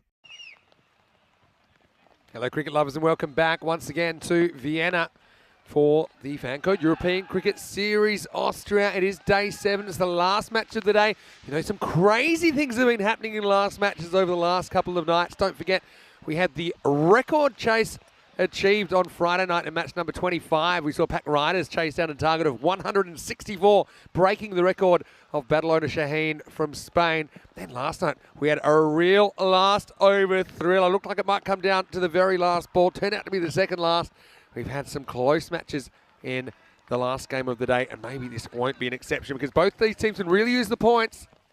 The NSCC actually dropped to a 2-4 record after their own close encounter in match 34. Went down off the second last ball of the match to Indian CC Vienna. Vienna Danube without a win in 6 matches, though they do have a point because of the washout from match 24 against Pack Riders. Vienna Danube will be fielding first because Vienna CC skipper Mark Simpson-Parker won the toss. He's elected to bat. Looking at some of the top performers. Now, these are not updated today, but at the start of the day, Akbarjan, the leading scorer, Simpson-Parker with 119. Exteen 70, but you'd have to add his 50 that he scored in the last game. In fact, he scored 51 off 21 balls, so he has hit some form.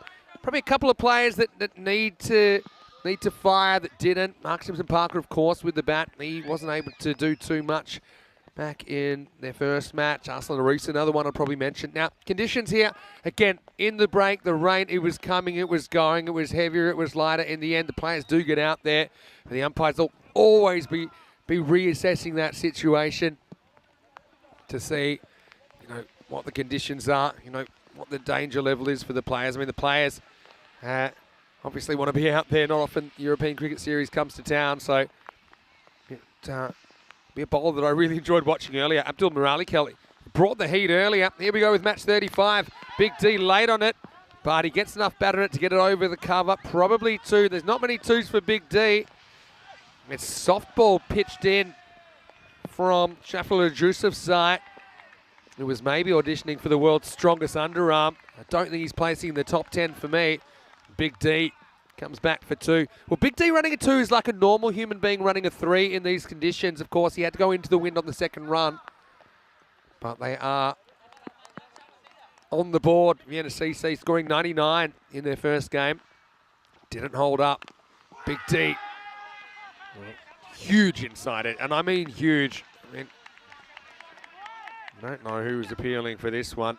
Right, it was a thunderous inside edge that was heard around the Austrian countryside. No run. Murali Cow maybe criticised him for trying to bowl too fast earlier, especially in his first over. Seemed to have better control in his second over. That might have either broken the pad strap or maybe damaged the leg of Exteen here. It was inside edge, and you know, when you hit the ball at that angle, sometimes it can sneak around the pad. I mean, he's a pretty tough unit. I don't think he'll be going anywhere, but it might have damaged the strap. It might have kind of dislodged the strap. Murali Keller said he was maybe trying to bowl too quick, but then second over, he roughed up Mirza Hassan. Not many bowlers can say they've done that in this series. There's Steve McVeigh saying, yeah, the weather looks okay. Yeah, well, Steve, like I said, it's been a bit variable here during the day. We just hope that there's no interruption to this game. I mean, obviously, if it gets a bit heavier, at the moment it's just sprinkling, I suppose, spitting. If it gets a bit heavier, then obviously the umpires will have to assess the situation and potentially halt the game. Hopefully it doesn't come to that. Murali Kelt with a comeback ball. Oh, he goes to the body of Big D. I think it flicks the shirt on the way through. It's one of the biggest shirts in the European Cricket Series. Let's have a look at it here. It just flicks the shirt on the way past. Oh, Big D. He's fun to watch, isn't he? He only knows one way. Shrug asking, how about getting Suraj on the comms with me this match? You know, what if I could find him? I still think he's down on the bench, supporting his team, just providing some support. He's very impressive in his over last time. I'll try and get him on before the end of the week. How about that, Shrug? It's a very good idea, though.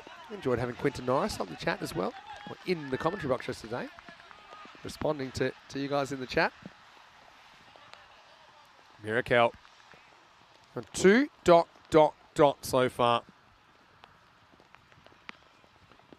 Pitched up, and Big D gets some of it, but it's enough. Out of here, Maximo. Well, it's 6 rows back in the wheat, and the big man is in session. Mirakel pitches up, and he pays the price, doesn't he? As with the wind, with that natural arc of Eckstein's swing, that one went a long way.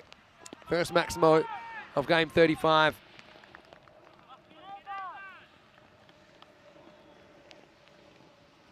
Here's the comeback ball. This might be quicker. There it is. Oh, it's a bouncer, but he's waiting for it. He's clunked it though. Fielder goes back and almost grabs it. It was one hand to the other from Shafiullah Yousafzai, but he couldn't hold on. And Vienna CC make it through the first over in the end. The score is 9 without loss. It was a tough one, wasn't it?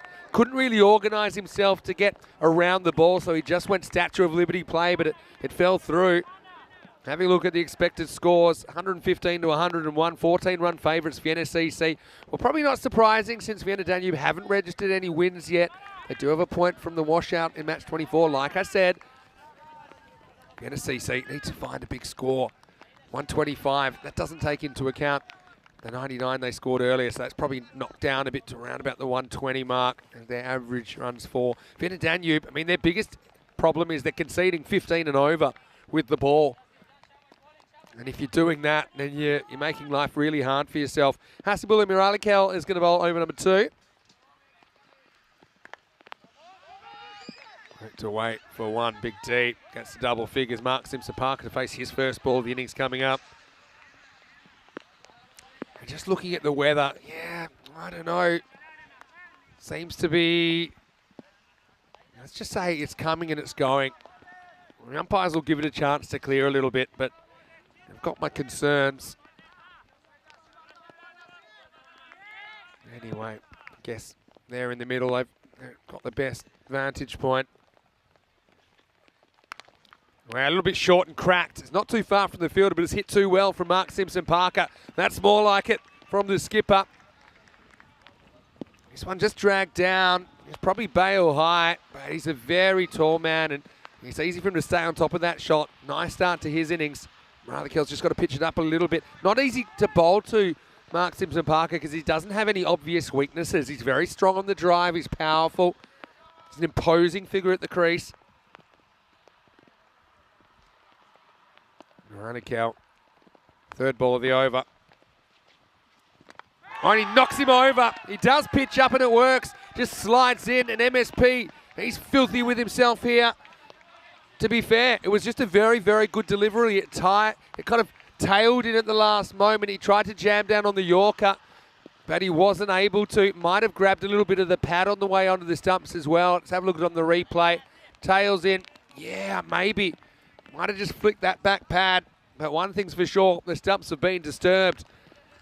An excellent comeback from Mirakel. And it's the end of Mark Simpson-Parker, 14 for 1. Disappointment, but I mean, it's one thing to get yourself out, another thing to get knocked over by a good piece of bowling. I think that is the latter. I think it was a very, very good delivery. Slid in late. Just found a pathway through. Oh, wow. I just saw just a shot of the trees there, and it's looking a bit ominous. Hopefully, like I said, hopefully it doesn't get any worse. Hassan Arif is the new batter. Again, he can use some runs as well. He went to a catch that I would best describe as unorthodox in the first innings he played today. For the most part, he's been hitting the ball well. Mirakel, though, I mean, if he can deliver that ball, that'll be a tough one to negotiate first up. Hassan Arif ready to go in the second over. And length on this one. Probably would have been a wide, you know, but Arif reaches it, gets off the mark. Yeah, Shrug said it was a great Yorker, Waka Yunus style. Yeah, I mean, it's a pretty good comparison there, the way it just tailed in. Dave saying MSP having a pretty bad day. Yeah. Should say more downs than ups so far. This is a wide that'll get away from the keeper. Arslan Arif will call Big D through for an extra run, so that'll be 2 to the total. I suppose the issue for Vienna CC in the first game they played today against Indian CC Vienna is they found themselves kind of behind the 8 ball, going at around about 75 pace. That was until Big D gave them a push. A couple of big Maximos in the middle. It's funny, Moralikel has never really gone back to that Yorker, really attempted it since he knocked over MSP. I think that's where I'd be testing out the new batter. Well, Dave's asking, can I hear rain? Well, there's light rain falling at the moment. Yeah, it's not too dissimilar to what we've had for most of the day. Arslan gets one that's angled in and he sends it away over backward square leg. Maximo! His first of the day. He'll hope it's not his last. Second of the innings. Moralikel, yeah, just can't reproduce that pitched up delivery that shattered the stumps of Mark Simpson Park, and it finishes the over. The score is 23 for 1. Let's have a live look at the table. You can see Vienna Danube struggling, one of 2 teams without a win. Though they do have a point, like I said. For Vienna CC, they find themselves in the bottom half, 2 and 4, with only 4 matches to go. Look, their best case scenario, they win their last 4 matches, and they get up to a 6 and 4 record with a good net run rate. That could be enough to see them into the 4. You can see the umpires just having a word with the fielding captain, Carmen Malia, at the moment. Maybe it's about the ball. Maybe it's a discussion about what's happening. And I think maybe Malia is saying, hey, you know, is this any worse than it has been? But you can see that it looks like they're coming off the field. Again, no one really thrilled about the decision, but the umpires, they're the sole judges of whether it's fit for play or not. And it's been a long day for everyone concerned. I mean, I think the decision's been made to halt play here.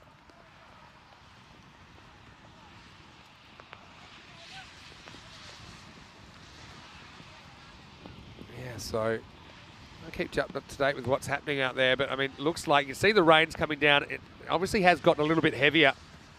So yeah, we're 2 overs into this one. It's 23 for 1. Let's have a look at this while we're waiting for an update.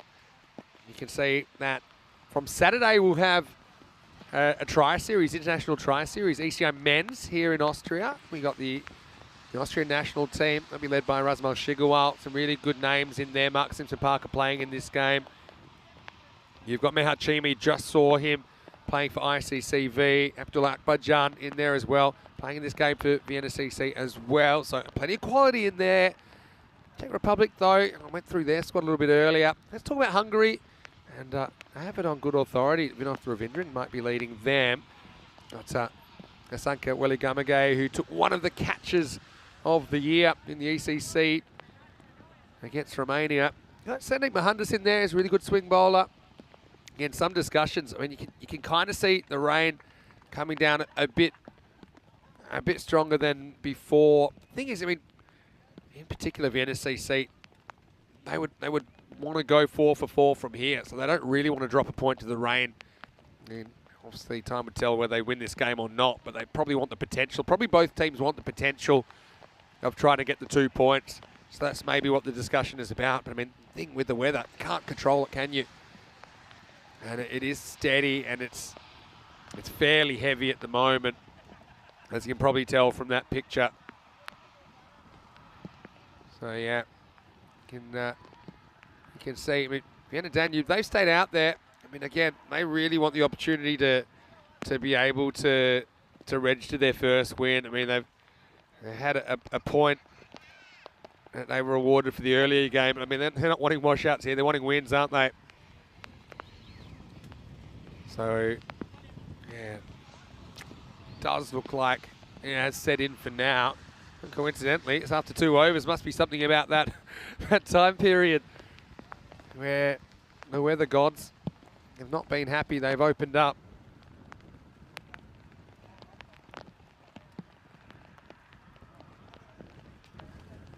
Yeah, I mean, that live shot there kind of tells the story.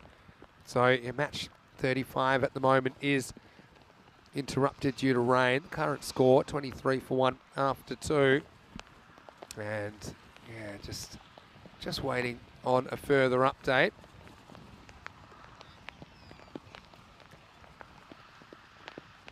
So, well, again, we're all a little bit disappointed. I mean, looking forward to this clash. Two teams that could really use the points, like I said. But while we wait and see, and hopefully wait for the rain to clear, I'm sure if it stays any longer, we'll have the covers out there pretty quick, smart. But we are going to give you some cricket, and we're going to take you back in time once again. And yeah, this should be a really good match. We're going to take you back to the ECL in 2022. It's Group A Playoff 1. So this was on Super Thursday. This was a playoff between the top 3 ranked teams from the first 3 days. And Austrian Cricket Tigers, we saw them playing earlier today. They are playing in this match against Dreux, the team from France that ultimately would win the tournament a year later. Now, in this match, it was Dreux. Their captain, Mohamed Nisa, won the toss and elected to bat first. So this is going to be fun because you're going to see Hamza Niaz and Ahmed Nabi opening the bowling. Aqib Iqbal of the Austrian Cricket Tigers, he's going to open the bowling. Won't be easy with Hamza Niaz and Ahmed Nabi opening the batting. And so we are going to take you back to that classic match from ECL 22. Commentators for this game will be myself, and the first voice you hear will be that of Rico Fort. We'll let you know if there's any update in the chat, ECN European Cricket Network, or on our website, europeancricket.com. If there's any play that happens, you'll be the first to know. But for now, please enjoy this ECN Classic match. Here today, so it's playoff time. Excited for this. And both these teams, well, are going to be fighting to get into that top 2 spot tomorrow for the double chance, all to play for. Welcome all our viewers around the world, especially those in Karatha, Australia. Hope you're all well out there and in India via Fancode and on the YouTube chat, and all our partners giving you these great pictures of the European Cricket Network. Sensational cricket yesterday. I'm excited for today as well. This will be an interesting contest here. Deep mid on, deep mid wicket in place. Iqbal, well, he's going to be bowling to the firing Niaz and Nabi. Here we go.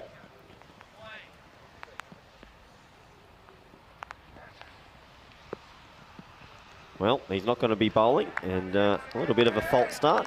Not too much dew on the wicket today, but maybe a little bit slippery underfoot. Gives us a bit of time to preview this game a little bit more. Both these teams have had very high moments, also had a few low moments as well. Last time they played, it was low scoring. I don't expect to see that now. I think this might be a bit of a high scoring thriller.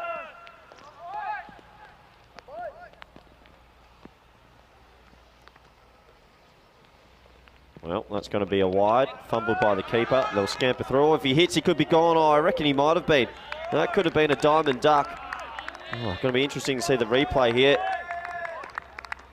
Oh, he was. I reckon that's out if he hits. That would have been disastrous. It would have been the old traditional diamond duck. And for those who don't know, a diamond duck is when you run out without facing a ball. I don't think it gets worse than that. But anyway, that will get the scoring underway. A wide and a scamper through for a single on top of that.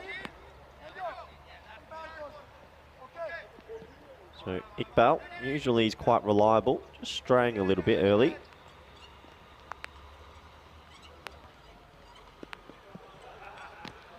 That one as well sort of cut into the leg side on his body. Just a little bit of nibble off the pitch. And a scamper through for a leg bite. So extras to start this match. Hope you're all well and excited for Super Thursday. We're going to be losing a couple of teams later today. And also, we're going to be sorting out who's going to get the double chance in the 1v2.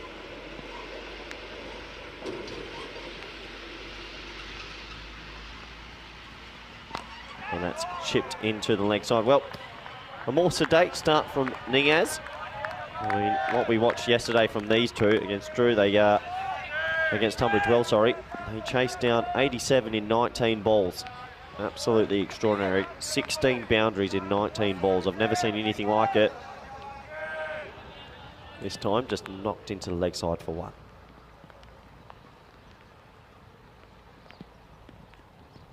Well, didn't take too long. He's lofted that in the leg side. It's a chance. Oh, he's put him down, and it goes onto the rope for 4. Well, when it first came off the bat, I thought he got it more behind square, but in fact, it was just in front of square, and deep mid-wicket tracked around to it. Sort of hit the toe of the bat. I didn't think it was in danger, but he made good ground to his right, and he's put it down. Well, that could be massive in the context of this match, and that opens up proceedings off the bat. Boundary 4 for Nabby.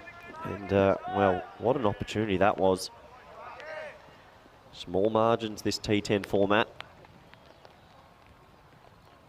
Oh, that's short, and well, I know the fielder's not going to get to that one, and that is 6 runs. This is what Nabby does. He is an explosive batsman, extremely explosive. Yesterday, if you didn't get to see, he faced 7 balls and hit 6 sixes. That's what his innings was. You see there the old swivel pull for a maximum. Yeah, incredible hitting yesterday. 7 balls to hit 6 sixes, and 3 years ago in the inaugural Champions League of cricket in Europe, he hit 100, all in boundaries. No 1s or 2s. He's a fierce competitor and a really good striker of the cricket ball. Oh, I tell you what, he might be a little bit disappointed he didn't catch up with that as well. Iqbal looks like he's rolling his fingers on it, trying to bowl some off-cutters in.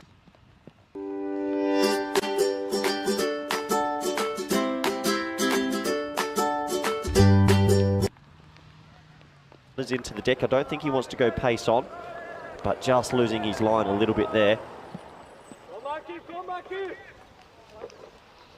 And what you sort of feel, Drew, off to a flyer. Sort of skews that away, and that will go out to the sweeper at deep mid-wicket, sort of in between deep mid-wicket and deep square leg, just hovering there. The other boundary rider is deep mid-on. Balwinder Singh out there doing the patrolling. Yeah, both these teams play a pretty similar brand of cricket. They take it on.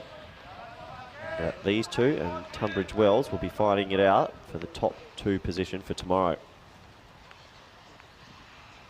Well bowled, well bowled. Ends with a nice away swinger. That will bring an end to the first though. First over of the day. Day 4, 16 for none. So the French side take the chocolates in that first over. Great to have all our viewers on the viewer chat on YouTube. Please get your questions in tonight. If you want to know anything about European cricket or just tell us how you are, also welcome. And not surprised here to see spin coming in early. It's Ahsan Yusuf, the captain. He's been sensational really all tournament. He opens the batting as well, opens the bowling. Multifaceted cricketer, left arm off spin, good arm ball. And has a happy knack of picking up a wicket early in his spell. So can he do it again? Sort of feel that Nabby probably prefers pace on. So it's going to be interesting to see how he plays this.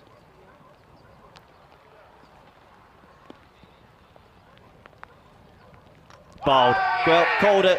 He's that good. He is that good. He always gets a wicket early in his spell, like I said. And how fizzed up is he? This is good bowling. He gave it a little bit of air actually. Nabby lifted his head, lost his shape, and there goes the off pole. He tried to absolutely welly that. You can see, look where his head position was, looking at the stars. That's how he plays though. And that is a huge wicket. Spin to win again. A little bit of air, sort of held its line just. And well, look at him. The captain does it again. I had a good chat with him before the game. He said he grew his inspiration of left arm off spin from Daniel Vittori. He copied him and watched all these YouTube videos. He's probably a good player to imitate. That's the dangerous wicket. And the big wicket, Ahmed Nabi, he goes for 11 off 5. Giving a bit of advice to the new batsman coming in. And the new batsman coming in is Mohammad Nasir. He also had a decent tournament with the bat. You can see how upset is Nabby, because when you're in form, you just want to be out there. You do not want to be sitting in the sheds. But he will be. Gives another batsman an opportunity, but yeah, clever bowling. And Yusuf, he's done this all tournament. He always gets wickets early in his spell, and he is very good at getting 2 wickets in an over. He's done that a few times.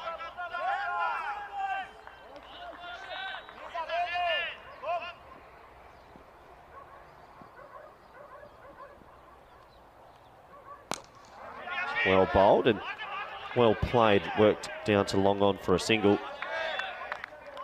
So Nissa off the mark. Niaz off the mark also. But the dangerous Nabby gone.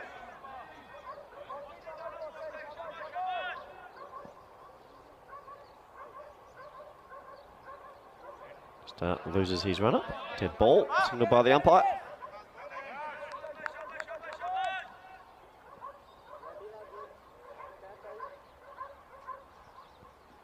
Oh, that is an absolute peach.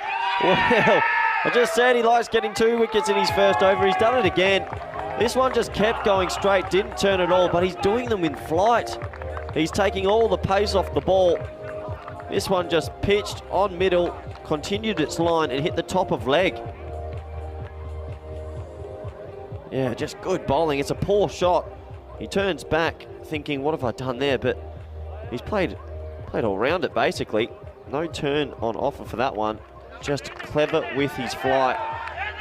And, well, he's having an outstanding tournament, is Yusuf. And he leads by the front, does the captain. He's got the 2 big wickets of yesterday.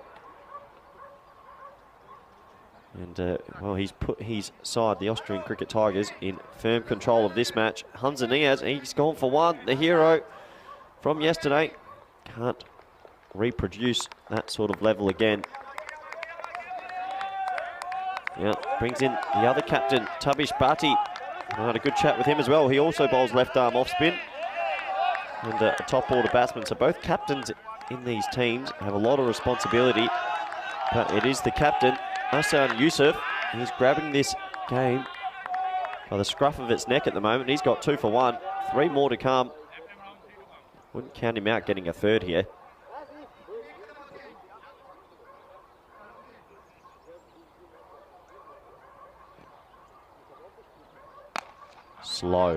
Slow outside off, and that is clever bowling. So what he's done, he's come in and he's just taken all the pace off the ball, and something that Drew obviously excel at. That's cut away viciously. That's going to be 4. That gets Bhatia off the mark. Nice shot. Another slow delivery, but a little bit more width this time. Sits back and cuts it for 4. And a bit of relief there for Drew after losing the 2 big wickets this over. Gives the batting lineup someone else the opportunity to step up and stand up for his team.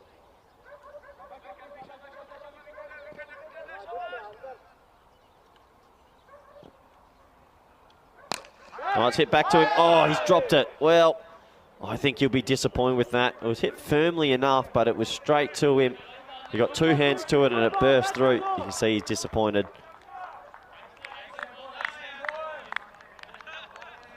Yeah, hit firmly, but yeah, he just burst through those 2 hands. Could have had 3 in the over.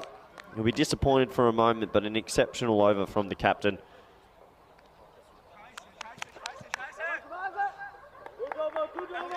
Brings it in, 22 for 2 after 2.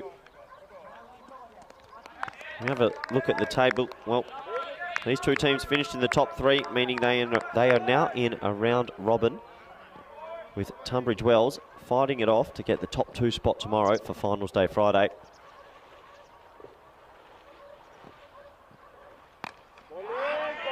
Respectfully, defenders into the offside. So Iqbal didn't have the best of it in the first over, went for 15, but now he's got 2 new batsmen at the crease to go to, and I like that the captain's kept him on. I think it would have been an easy decision just to bowl someone else, but no, keep on the young fella, back him in with the new ball.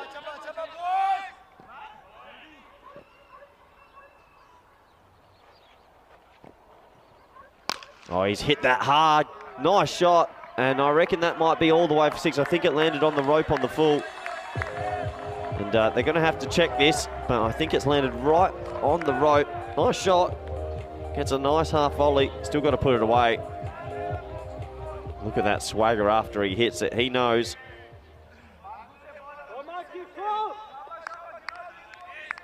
So Bhatti taking up the challenge now after losing his 2 key men early. Gives me a good opportunity while we check if this is a 4 or a 6 to welcome back co-commentator, good friend, and Gibraltar travelling last night, Vinny Sandu. International traveller. Yep. I guess I always am. I was just out the back. Looking forward to watching Ahmed Nabi and Hamza Niaz crack them all around the park again. After, hold on a second. What's going on? Where'd they go? Yeah, it happens. They had a good first over, Vinny, but unfortunately Yusuf, the captain, got them both early. There they are. That's cricket, isn't it? In a nutshell. Tell you what, great opportunity though, seriously. I mean, Nisa, he impressed yesterday with 60 not out. See, 6 signalled there. Certainly saw that one because it landed near me. Bhatti as well. I think it's important. He's able to push on at a decent clip here. Iqbal touching me his first wicket. Yes, he pulled away, simple catch, and another wicket goes. And so Bhatti will go no further, 6 and out. And so Drew, you couldn't have more of a contrast to their batting performance yesterday so far anyway. We're not out of the power play yet. A third wicket goes, 28 for 3. I know, Corey, you're always saying lose 3 wickets in the power play. You're in big trouble in the match. Yeah, you are, and he just didn't get enough on it. It got a little bit big on him, and he sort of just skews it away to backward square leg. He'd be disappointed with that, so that ball was probably there to go. Yeah, it probably was. And it's just this, it's the micro timing, isn't it? It just didn't quite get the middle of the bat on the ball. It's unfortunately for the captain. He has to go for 11. Scores 28 for 3. Very good morning to everyone on the live chat as well. ECN European Cricket Network. Great to have your company. And thanks to all the well wishes I've had from everybody who congratulating me for hopping countries yesterday. Did 3 matches up here in Spain, then did the 2 finals up in Gibraltar. Oh, what a night of cricket it was last night as well. We had a last ball finish, and we had a second last ball finish, which looked like it could have been the last ball finish except for an error. So big night for the Colombo Giants. I don't think they'll be enjoying themselves this morning, put it that way. As we see, pretty good delivery from Iqbal. Ahmedzai coming out at number 5. Like it. Yeah, aggressive. I like it too. Yeah. Well, you sort of feel, Vinny, that if Drew are to continue on in this run and win this Group A, they just need other people to stand up, and it's a good opportunity for that middle and lower order here. They're going to get some time at the crease, you imagine. Well, this one takes it on, and adios Panota. That's been stopped by the trees at the top of the hill. Or timber. Ahmedzai is the long ball. Exhibit A, that shot right there. Yeah, he just follows the fashion with that top order. He loves to get on with it. He got every piece of that into the trees. I'll give you a little bit of a tip. When it hits the trees, it's a massive hit. And Ahmedzai, second ball only. Akib Iqbal has got 1 more delivery. Does he try it on again and hope to force a mistake, or does he pitch up to Ahmedzai? Last ball of the power play. Good length, just slips back a bit. End of the power play. Look, it's not the worst as far as runs are concerned. They've got 34 runs, but those 3 wickets are concerned for Drew. They are 34 for 3. All right, so tell me now, maybe we're viewing this in the context of yesterday. You're on with me. Oh, hello. You're on with me during that amazing chase against Tunbridge Wells, the English champions. No one went near Tunbridge Wells really, realistically, in the first couple of days. And, yeah, I mean, is that the sort of thing you can reproduce? Or what's Drew's mindset this morning? No, that's once in a lifetime, what we saw yesterday. It's pretty hard to repeat that. What they need to do is be able to rotate the strike in between the boundaries as well. I know they can hit 6s and 4s, but they've got to be able to make 1s and 2s. They do get too many dot balls sometimes. So that's cut into the offside and cut hard, and that's a prime example of you need to hit the gap there and at least get a single. You don't want those dots to creep up. But I think it's a great opportunity for this middle order and this lower order to step up. It can't always be the top 3. So it's flicked into the leg side. Vinny, you think with Yusuf, I mean, he's been outstanding all tournament. Do you see him off here? Do you not let him get another wicket? He's their best bowler. I think, yeah, you're not going looking for trouble. I mean, if you get something you can hit, I think you still got to go for it. You see there, I think, yeah, I sometimes call it 20% more careful, which is that, okay, I'm not going to entirely change my mindset. I don't want to get too defensive because you can't afford to. And that, to be honest, that's not the way they play anyway. But those 50-50s, maybe you just hold him back a little bit. Here he is. Goes for this. This is well placed. It's going to be 4. Cuatro carreras. Nisa. Well, he is a danger man. One thing you would say about the openers is they didn't reproduce the heroics of yesterday, but they got out of the way pretty quickly, and there's still plenty of time for Drew to put a good score on the board. Yeah, absolutely. He's hit that really hard between deep mid-on and mid-wicket. Good shot, found a pocket of space, and that skipped along the turf beautifully for 4. Come back ball from Yusuf. He just makes that slight adjustment with the length. He's a really clever bowler. It's all about control, isn't it, for the left-arm orthodox spinner. Yeah, good batting as well. I mean, hits the boundary, then rotates the strike. Yusuf's got 1 ball left. I'd be seeing him off. I think he's very talented. Don't think Ahmedzai's got the message. Well, maybe he has. He just works this one away for 1. So end of it. A really good spell of bowling by Yusuf. He'll finish with 2 for 14. He was excited, probably a bit high, even though he was a long way back. And he's very emotional. Good character. And that is the end of 4. And a very good morning to all of you, no matter where you're watching around the world. Vinny Sandhu here, Mr. Maximo, along with Corey Ruckers. Well, I've got the get up on. You know why? It is Super Thursday. So it's a big day of cricket. We have 5 matches, and the top 3, they're not really at risk, but they're playing for the double chance, which could be huge tomorrow, especially as we can see in one game, everything can change. And then for the bottom 3, we'll see them in a series of eliminators today as well. So that will be games 2 and 4. Let's have a look at some of the players in this Group A, I should say, that have been contributing this week. Swing and a miss as Sahil Zadran comes on. I've got to talk a little bit about Musa Mahmood. I thought his individual effort yesterday, 83 not out, was excellent. Ahmed Nabi, though, highest run scorer now at the moment. After that, why not? But Tariq of ACT, well, he wasn't the Austrian squad last year, but wasn't used very much by the Austrians. This is flicked away, but I want to thank everyone behind the scenes for putting those together. The stats gun. Certainly, we're getting a lot of players, and there's been some outstanding individual efforts this week, but also some outstanding individual moments, such as that catch from Hamid Shah from Svanholm, and that's gone viral. And you can see why. Mate, this week has all been all about the one-handed catches. There's been quite a few remarkable ones. Here's Zadran. Good delivery. That's well bowled, Vinny. Just on that 4th stump line. Bit of a test match line, that. A little bit of shape away, a little nip away. It's good bowling. Yeah, that's good bowling. It's a good area. It's just a genuine ball that beats the bat. Stephen thinks in the Netherlands. He's asking in the chat about the weather. Is it good enough to play cricket in February? And how good is it? A little bit short. Fielding. He's picked out the fielder, hasn't he? That's nice work by Takir Asif. Yeah, so I can tell you, they're typically between kind of 17 and 20 maximums, and yeah, a bit more cloud cover than we're used to. Overcast conditions at the moment, but still it's been cool really in nice. The morning, isn't it? Yeah, and it sort of cool warms mornings. Up later. Yeah. But the main thing is the rain stayed away.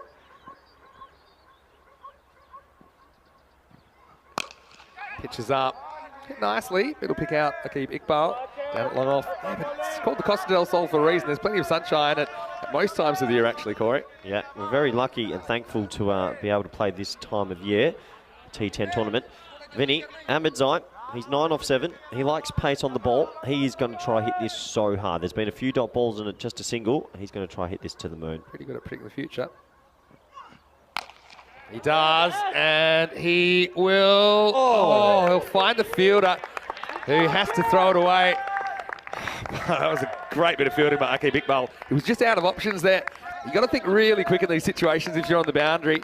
I mean, for me, it was a great effort. Did he have a chance to throw that to another fielder? I don't think so. I think he's already on the way down. I just thought he got to take one step. I think that's actually what he tries to do. He tries to throw it a bit sideways. It's still excellent effort there from Iqbal. He just has to say, look, I'm going to save the Maximo and keep it to whatever they run. As we get to end of another over, that's 5 down, 45 for 3. Yeah, it's sensational fielding. He saves 5 runs for his team. And you look at the scorecard there. Well, these two, they're in now. Both faced 8 deliveries. You sort of feel one of these two need to bat through and hit something substantial here. Imran Asif comes on to bowl over number 6. Slips as he bowls it. But the batter is equal to the task. It's cracked over cover. Ahmedzai, well, maybe he's the man to get Drew to something manageable here. He cracks that one 4 more runs. Well, you just see that these Drew batsmen, they like it when it's pace on. Anytime it's a slow ball, off cutter, leg cutter, spin, they struggle a bit more. That was a pace on delivery, and he absolutely smoked it. Yeah. Dangerous to give length to him. Goes hit straight, but it's big trouble. Big trouble. And it's a simple take. Well, lightning strikes twice for Akeem Iqbal. This time he takes it and meditatively has a moment with himself. But unfortunately for Ahmed Zai, the show is over. He's got to go for a score of 14, and the score is 49 for 4. Yeah, he'd be disappointed. Didn't get the elevation he wanted. It's a pretty big wicket at this stage in the match, Vinny. That's the 4th down. Good fielding, though. Made that look a little bit easier than it was, I reckon. Yeah, well, he made early position, I think, and judged the height of the ball really well, and just used his knees to kind of cushion the impact. Akeem Iqbal's a good cricketer. So Ahmed Zai, I'm sure we haven't seen the last of him. Drew just having a bit of trouble handling the explosives so far this morning. Such a dynamic batting lineup, but this is just a team where I think they might have one of the highest variations in what you can expect from them with the bat of any side we've ever seen. Yeah, it's pretty exciting. You don't know what you're going to get. Just depends on the morning. I mean, they're not going to repeat what they did yesterday. There's no way. We'll have to talk a bit more about yesterday. It's once in a lifetime. Tunbridge Wells bowled out for 86. I think it's 87 actually. Come back to that in a second. Imran Azif with the early wicket. Here's Wahid Abdul. Pushes, but oh no. And it's going to be gone. Wahid Abdul sacrifices himself. Well, this is an absolute schmozzle. And Wahid Abdul, originally he pushes and he calls yes because he thinks he gets it past Imran Azif, who puts the big size 12 out, and he stops it, and that just caused some utter confusion. And it was smart cricket from Azif. He knew he didn't have to throw it at this stage.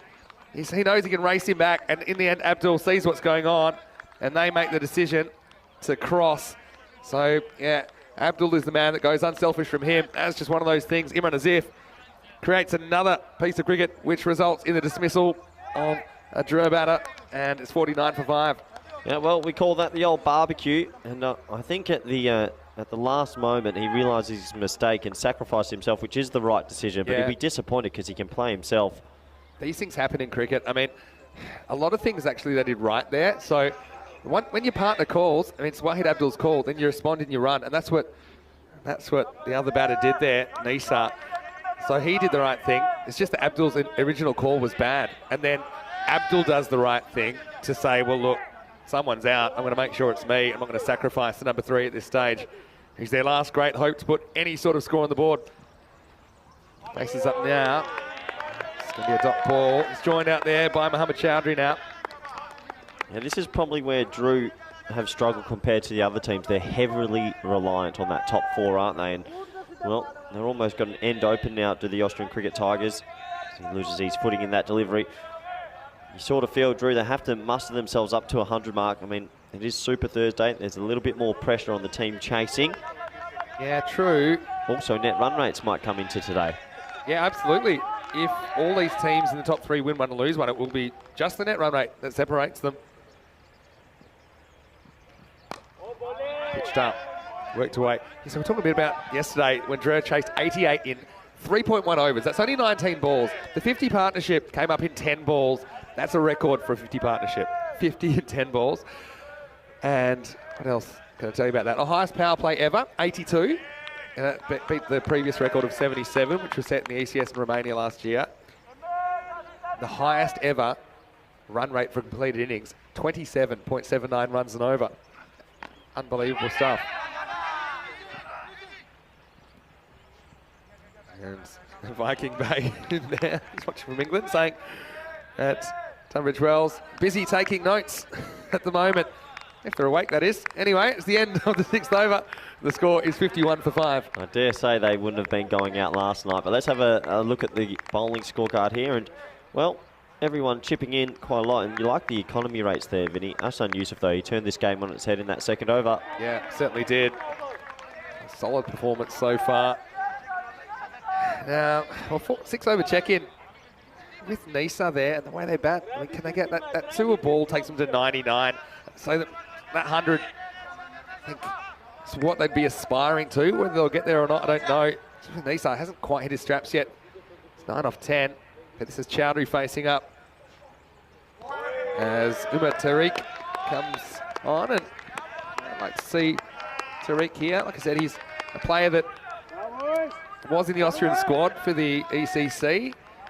Didn't really feature too much on the field in that tournament, but I like what he's brought to the table for the Austrian Cricket Tigers.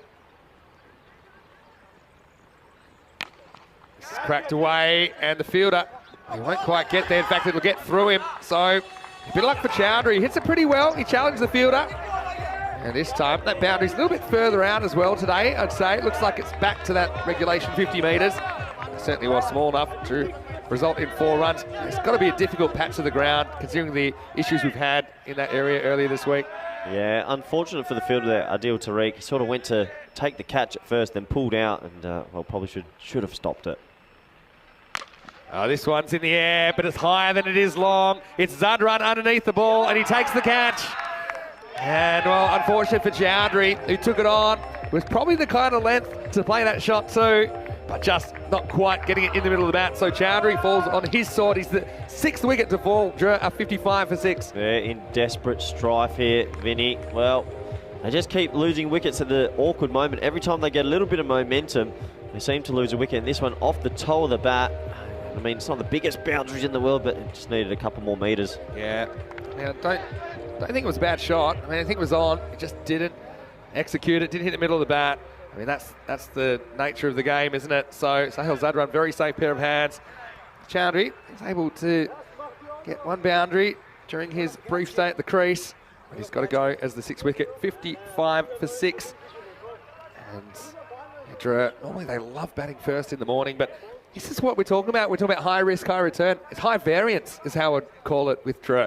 If you're going to do something like be able to hit 88 in 19 balls, there's the other side of the coin, and we're seeing a bit of it today, aren't we? Where it's just not going right for them. I mean, you look at yesterday's game against Tunbridge Wells. Hamza Niaz was almost caught at deep square leg first ball. Yep. Chris Williams almost pulled off a remarkable catch at mid-off, which ended up going all the way to the boundary for 4. So, I mean, if those things happen, maybe it's a different story. This is a full toss, hit back. It's very straight there. I know you're a big fan of the straight fielder. Akib Iqbal is in that position.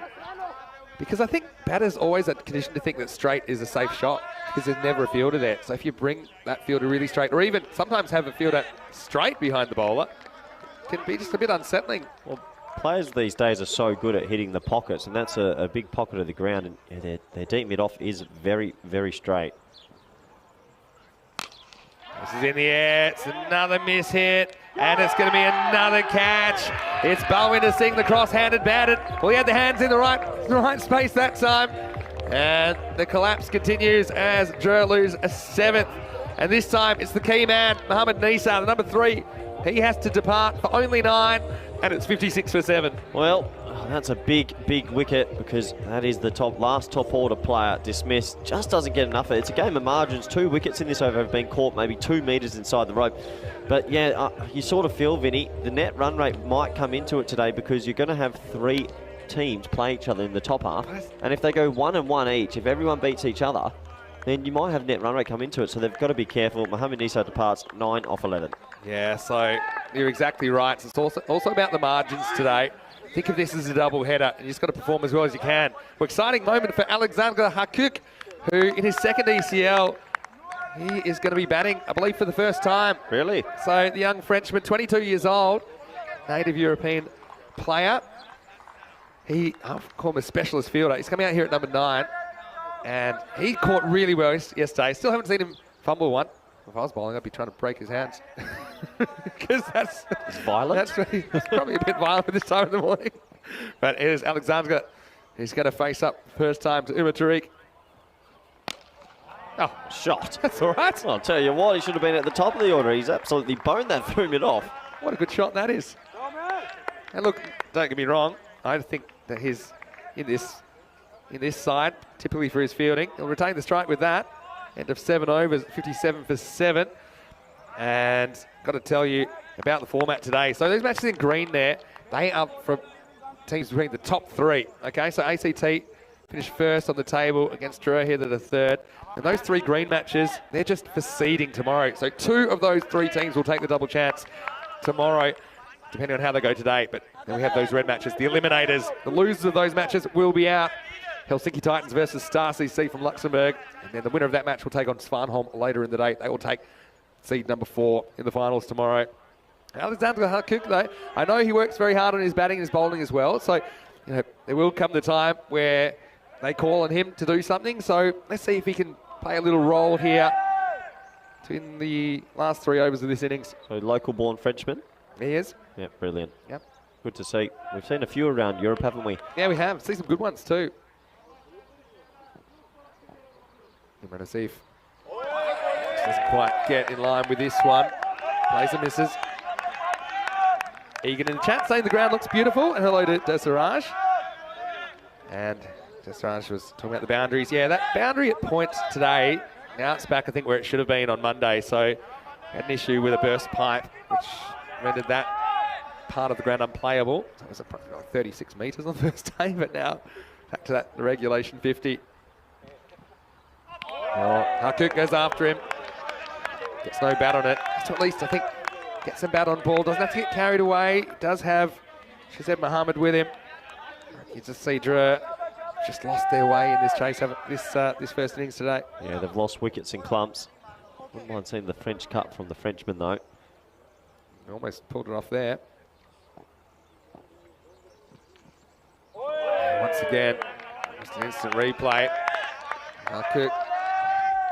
Just a little thing there. I think these balls are missing leg stump, so if he was able to get across a bit further rather than stepping out with that left foot, that front foot, then you'd probably get a wide for these if you miss it. It maybe opens up the LBW, but at this stage of the game, I think to play the percentages, I'm sure he'll be able to look at that now and maybe make some subtle adjustments to his technique. He hits this one pretty well.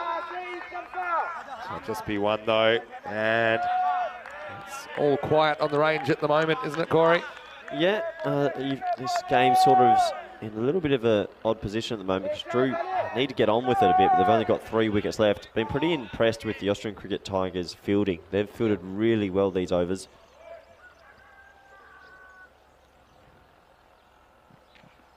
Shazeb Mohammed, he won't be another victim because he doesn't quite get this one out of the infield. It'll just be a single. Yeah, I wonder if Tunbridge Wells are sitting at home at the moment, still at the hotel, taking notes on this as well. Maybe. Well, the other thing is, sometimes in a tournament you need to kick up the rear end. Yeah, it does happen. Get you going. I mean, ACT had that shocker in match 10 against Tunbridge Wells themselves. Yep. And since then, been pretty ruthless, especially in the field, hunting as a pack. Last ball of the 8th over, Hakuk. Get something on this. Get one here. So 8 overs over now, and it's 60 for 7. Well, might as well ask you before we get all the way through Super Thursday and Finals Friday, who are you tipping at the moment? Oh. Who for you do you think is going to leave Group A and be welcomed back to Finals Week? I still think Tunbridge Wells have to be overwhelming favourites based on what we've seen. You got to think that they didn't play O'Riordan in that match yesterday. They batted Williams at 5 instead of at the top of the order. It's not a foregone conclusion by any means. I think yesterday showed that anything's possible, but I'm still favouring Tunbridge Wells to get through. But I think they know as well now, it's not going to be a walkover. Man, anything can happen in this format of the game. Odd return chance, not held. There's Emir Tariq, returns the attack in the 9th. Bit of self-preservation, if anything, Vinny. Sort of timed well enough back to him. But unfortunately, couldn't hold on to it. See, just couldn't react to it in time. Got a piece of it. Nowhere near the middle of the hands. Full toss. Well, this will disappear. Maximo! Now the height is certainly debatable here as well. We see it on the replay. But, geez, he put it away. Put it away really well. I mean, he does crouch down a bit. It's in standing position. He's a little bit forward. I think that's why umpire Nilkesh Patel said to the bowler, he can get away with that one. But he didn't really get away with it because it cost him 6. It's a good shot you're never expecting those deliveries. So I know it looks like they should be put away easily, but they're just on you a bit quicker than you expect. Yeah, when it's that high, it's not so difficult. When it's a little bit lower, that sort of knee height, it's quite hard to get it fully away. But good shot. It was close to a no ball, but just under waist height. Well, they need a bit more of that to get that total up to something competitive. 8 balls remain in this innings, Vinny. Can they get to, let's say, 90? Yeah, they take anything at this stage, really, with 7 wickets down. Better length this time. They run hard, but they'll just get one.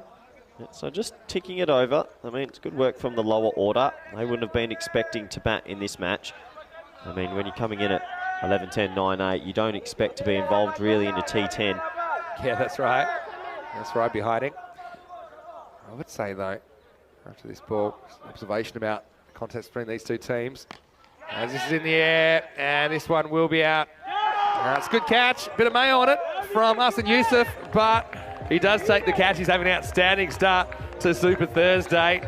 And it's Drew in even more trouble now. Hakuk goes for 4, and it's 68 for 8. There was a bit of mayo on that. That was in the air for a long time. He made sure he got his little dive in at the end. He was pretty happy with himself as well, but good catch. He got there in the end. Another wicket. And yeah, there you go. Just a little bit of the swan dive at the end, Vinny. Yeah, well, and it does seem that Australian Cricket Tigers on top at this stage, and they certainly are, don't get me wrong. But this looks like a bit of a reverse so far of the last contest between these teams, where ACT batted first, fell in a heap, scored 74, and kept Drew to 58. So, you know, it's... I don't judge a game too early. ACT, again, they're a similar high variance kind of a side. They have big hitters, they're going to go for it. The roles reversed compared to that clash in match 4. That was on Monday afternoon. The wicket goes to Umar Tariq, who has 3 for 14 now. Excellent figures for the young man. He's got 2 balls to bag himself a 5-for. We had a 5 for this week? No, we haven't had a 5 for this season yet. We had a 4-for? Including Gibraltar. I think we have had a 4-for. I think Qureshi for Helsinki on the first day. I had Qureshi. Oh, this will help. Oh. And Amar Zahir, he actually hit the ball really well yesterday. He finds himself batting at 10, but he says, no problem. I'll just remind you that I can strike Maximos, and that was a really good shot first up. Tell you what, he might be one of the best number 10s in the world because he's just come out and absolutely moosed that over mid-wicket. What's he doing at 10? I'm surprised. Fair I don't think anyone was expecting that, especially Umar Tariq. I'm a bit in shock, actually. I wasn't expecting that at all. Nice shot. He's got a smile on his face, of course. One more ball this over. Dare say we're going to see a bit more of the same. Swing again. He does. Just the inside of the bat on this one. We'll retain the strike, which I don't think is a bad thing. At the end of 9 overs, it's 75 for 8. Well, that lofty blow from Zahir gives them a little bit of life. You sort of feel if they can get 15. Let's say they get 15 off this last over. Get to that 90 mark, and then they have a good power play, pick up 1 or 2, keep them at under 8s or 9s. Game on. They have to get to 90. They have to find a way. And have a really good power play, Drew. They are a good bowling team as well. Yeah, that's what I'm thinking as well. I mean, they are a good bowling team. They are. Look at what they did yesterday. Holding Tunbridge Wells down to something in the 80s. So, certainly think that the French, they're going to be firing in the field. They're going to be fizzed up, as you're saying. There's a lot on the line. Sets the tone for their whole finals campaign. Zadran back to bowl over number 10. It's good field positioning, I think, having the third man in place, especially against the lower order. They tend to squeeze a few away there. That time it's only a single. Absolutely. What the Austrian Cricket Tigers do differently from the other teams, they keep a third man in place and keep backward square leg in the ring. So that means you've got 45 and backward square in the ring, and they keep third back. No other team does this, and they just reap the benefits of that because it's a single instead of a 4. He goes for it. Now this one doesn't have what it takes. It does. Maximo! That's a good shot as Shahzad Muhammad gets in on the act. Well, look, it's been an ugly 80 for Drew, but it's still 80, and they still have some more balls to gather a few more runs here on the first innings of day 4. Well, that's a vital 6, Vinny. I said they need to get to 90. That makes me believe in them a little bit more, breathe some life into this game. 4 balls to go, 8 runs for me, and game back on. something to bowl at, isn't it? Guess short. Why not? Yeah, talking about that field, kind of like, especially to the lower order that probably aren't as good at pulling and hooking, to have that third man, because a lot of balls squeeze down there on the ground. If you have a deep square leg back and he's just watching balls fly over his head, he's not that useful to you. You're probably banking on a top edge or something like that. So I also think that those top edges, if you're in the circle at square leg, you can still make a play on them if they're high enough. It's a very close call. This could go either way. Umpire says it's fine. Oh, I feel like that was tight. That's one of the ones you want to go your way if you're the batting team, but probably this felt like a genuine 50-50 to me, and I see it on the replay. But it was maybe 0.1% of the ball caught the line. Not sure. Fair enough call from the umpire. good comeback from Zadran. It has been 2 balls to come. Swing and a miss. Yeah, I think he's just found the length. Muhammad's been uncomfortable with that. It's just slightly shorter. Still trying to drive it, but it's just not the length to be able to go down the ground easily. Well, I tell you what, after he got hit over his head for 6, he's picked up a yard as well. No fast bowler likes that, because those last 3 balls were a lot quicker. You can hear him grunting through the effects mic. Sahil Zadran does that. When he made 0 and 1 with the bat, he came out and he bowled 20% faster. Yeah, like absolutely. All right, last ball. Get your skates on. Oh, so a little top edge, and, well, I think he stopped this. They're going to get several. I'm going to go with 2. Will they try for 3? We'll probably have a look at this boundary stop. And I think that'll be 2, though. We'll check it, because he does touch the rope down here, but let's slow it down about here. I think he's fine. This will be a great view of it. Yeah, no problem at all. Touches the rope, and the ball's long gone. So that will be 2 to finish this innings. And oh, Drew, like I said, it was not a pretty innings by any way, shape or form. In fact, they don't even score as many in 10 overs as they scored yesterday in 3.1 overs. But what they do have is 84 on the board. I often say, Corey, at the ECS level, when it's in the 80s, I call it the Grady 80s, because normally great games of cricket. At this level, you'd expect to get a few more, but still, Drew will be in the game, and they've got some big guns coming out with the ball. As you see, good little effort from the middle and lower order just to get them to something that is passable. Well,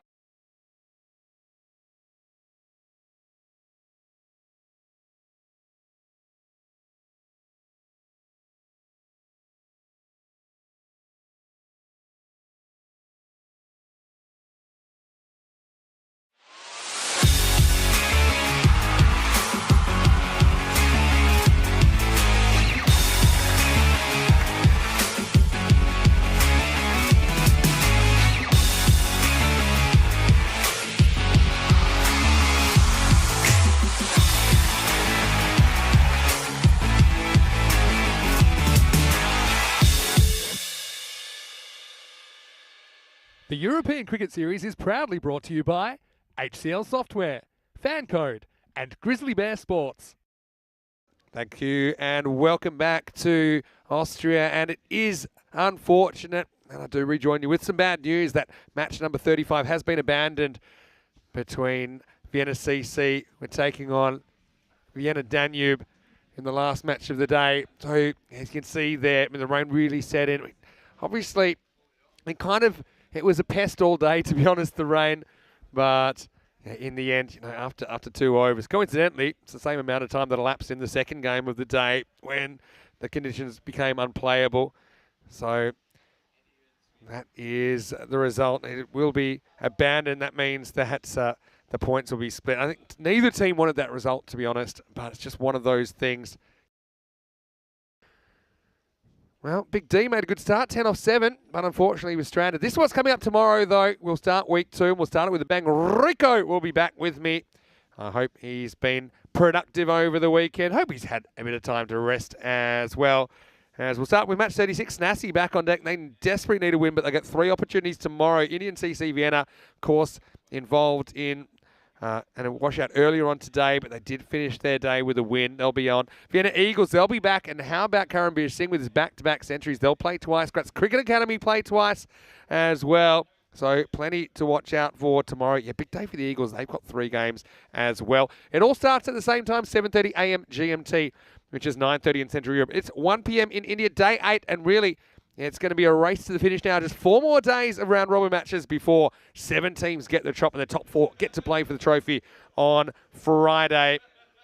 So on behalf of everyone here, the European Cricket Network and the European Cricket family, I want to remind you can smash the subscribe button. We're heading for 350,000 subscribers. And so tell your family, tell your friends about ECN. Go to our social media at European Cricket. And don't forget our website, europeancricket.com. That's a great place to get the latest, the scores, the fixtures, the standings, all the stats as well. Not just of this tournament, but the tournaments in the near future as well, including the ECIs this weekend. You can check out the squads there and the fixtures as well. But this is Vinny Sandu, Mr. Maximo. I'll be back. Rico will be back as well tomorrow morning to take you into a new week of action. Hopefully the weather improves, but I hope you have a safe evening. We'll see you tomorrow for more Fan Code European Cricket Series. Good night, everybody.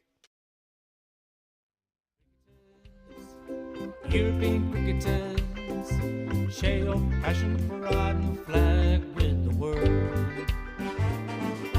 Cricketers, European cricketers, time to cheer and show the world what you got.